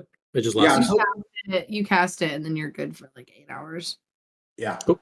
I have comprehend Until I would say it wouldn't fade languages. till you're dead. I have comprehend languages up for the next hour. Okay. Kuuvalo, comprehend languages. And the tiny hut is also active for the next, Okay. let's say 7.5. It's probably been around maybe half an hour since I first cast it. Sure. We probably spent a while staring at the puzzle for Yeah. a bit. True. And then Maggie, I'll say mage armor for another 2 hours. I should have took a screenshot of that. Yeah, puzzle. I'm feeling that. Yeah, so I can work on it. I think I'm actually against that. I think I want you to use. Well, no, I think I only want you to be looking at it when we're playing. Okay, that's fair. Fair. I feel Because you bad technically that don't have unlimited time when you're looking. I recorded my screen for the puzzle section, so It's fine. I mean, I'm not that anal about it. If you I mean, want to go back in the video, I'm it's also not gonna Yeah. like go back and like look just so I can get a jump on it. big. I mean, I found Jeb. I think I've done my job. I think that's true. Oh man. But yeah, what do y'all think about that? I haven't done an interactive puzzle like this before, and I wanted to for a while. No, I like it. That's think cool. it was I like cool. We all went quiet I like how because you- we collectively were like, "Ooh, puzzle!" Oh, yeah. I was We're all like, trying to just like pick it apart. I was like, okay, Mhm. I couldn't find anything. I definitely stopped talking for like a solid 15 minutes as I was just like locked in. Yeah. But yeah, you got one of them so far. If y'all haven't watched anything from Dimension 20, honestly, they do those quite a bit. I feel like like he'll do like not all the time, but like he'll do like maybe like one a season or whatever if he can. Mhm. Their seasons are a lot shorter. They'll do like a few, 10 episodes or whatever. But Yeah. the newest one they're doing right now is Cloudward Ho. It's like a steampunk guy ship pirate kind of thing. Ooh. And they did one where they're in like a foreign land and they're trying to decipher the language. And he hands them a letter, and one of the girls that plays a lot, can't remember her name. Siobhan? Emily Axford. Not Emily. What? Who'd you say, Ganesh? Siobhan? Yeah, Siobhan. Yeah, she's apparently like really good at that type of shit. And he handed that paper out, and they all just like directly like handed it to her. And like within a few minutes, was like, Figure "Is it this out. a G?" And then he was like, "What?" And then she was like, "Is this word this?" And like within a few minutes, and Brennan was so like not really pissed, but pissed. He was like, "What the Yeah. fuck? Like I spent so long on this shit." And That she is like insane. shredded it apart and like had figured out the whole thing in like a few minutes. That's crazy. So entertaining to watch. I think I saw that clip actually. That sounds familiar. Yeah, there's that, and then there's a clip of what's his face doing he's doing like a recording on a radio where he's calling out for help. If you haven't seen that, it's freaking hilarious. I'll also find it and send a link of it. Dimension 20 clips are always bangers. Or not even just Oh, from man, them, but yeah. from Dropout in general. Yeah. Oh yeah, dude. I need to get a Dropout subscription because I'm missing out on so much stuff. So good. Both from that This- and make some noise and all that stuff. Mhm. Make some noise, This game more- changer. Like Game Changers last episode was really good. I want to go back and watch them all. Like every clip I see, I'm like, I need this. It's They're They're so just good. good. But yeah, so yeah, definitely trying to incorporate more interactive puzzles like that. You can Yeah, this touch, is you can feel.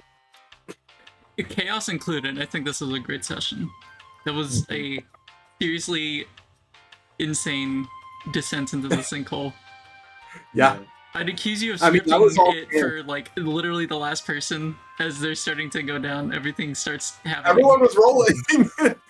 You were rolling super low. I was like, if it's above, what did I say? What was I thinking? I think I was like above 14 or 15.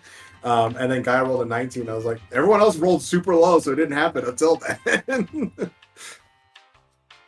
I thought I was safe the whole time.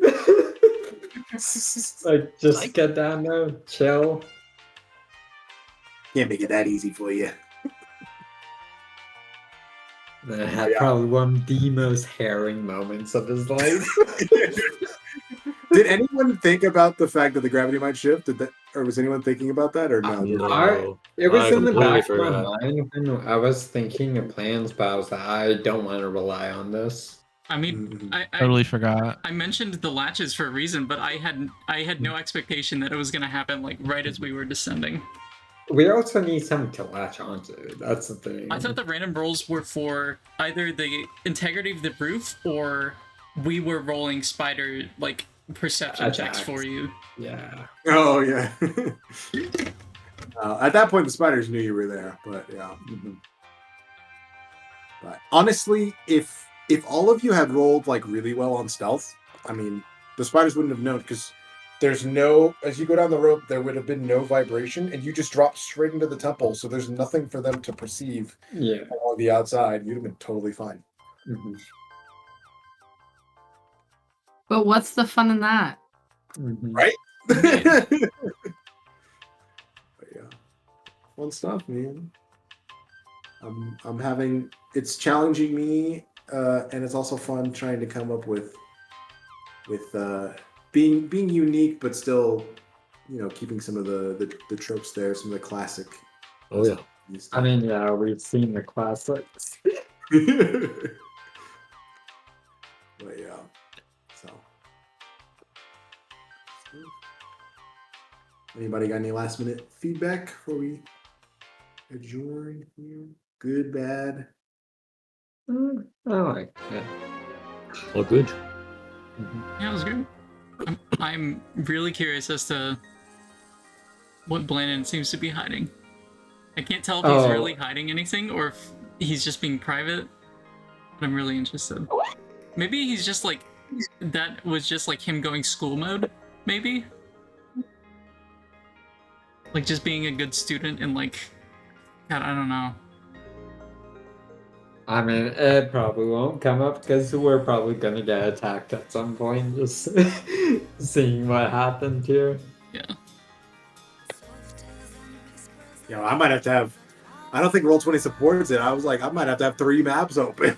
Oh my gosh, yeah. Jeez. Split the party.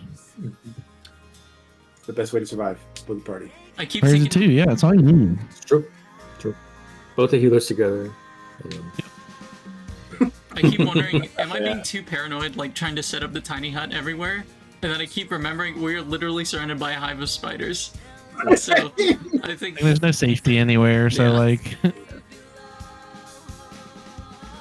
I think we're okay. We'll be alright. No, super fun. I like it. I like the cave delving, diving stuff. Religious lore, history drop stuff in the temple.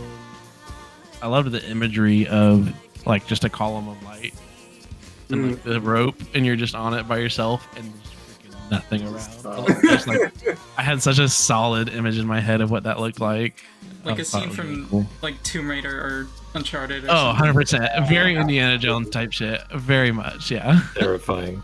Yeah, I'm having a great time. No, it's freaking sick. All the giant spiders, I love it. It's definitely adds like some real creepy scariness to everything. I feel like that's why like everyone's being overly cautious because everybody's actually scared. We're gonna die. We will die. You like walk under an archway and there's a spider. You're like, oh, fuck, okay. Great.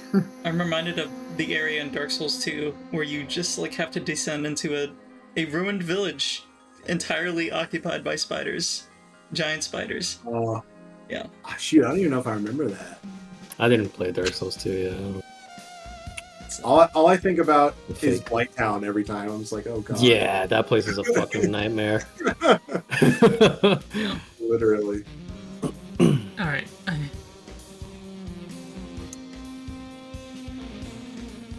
We're gonna log off. Alright. No, yeah, I think Yeah. Thanks for a great sesh. Yeah. Catch y'all next week or in 2 weeks. That's good. Good night. Night, y'all. Yeah. Alright. Alright.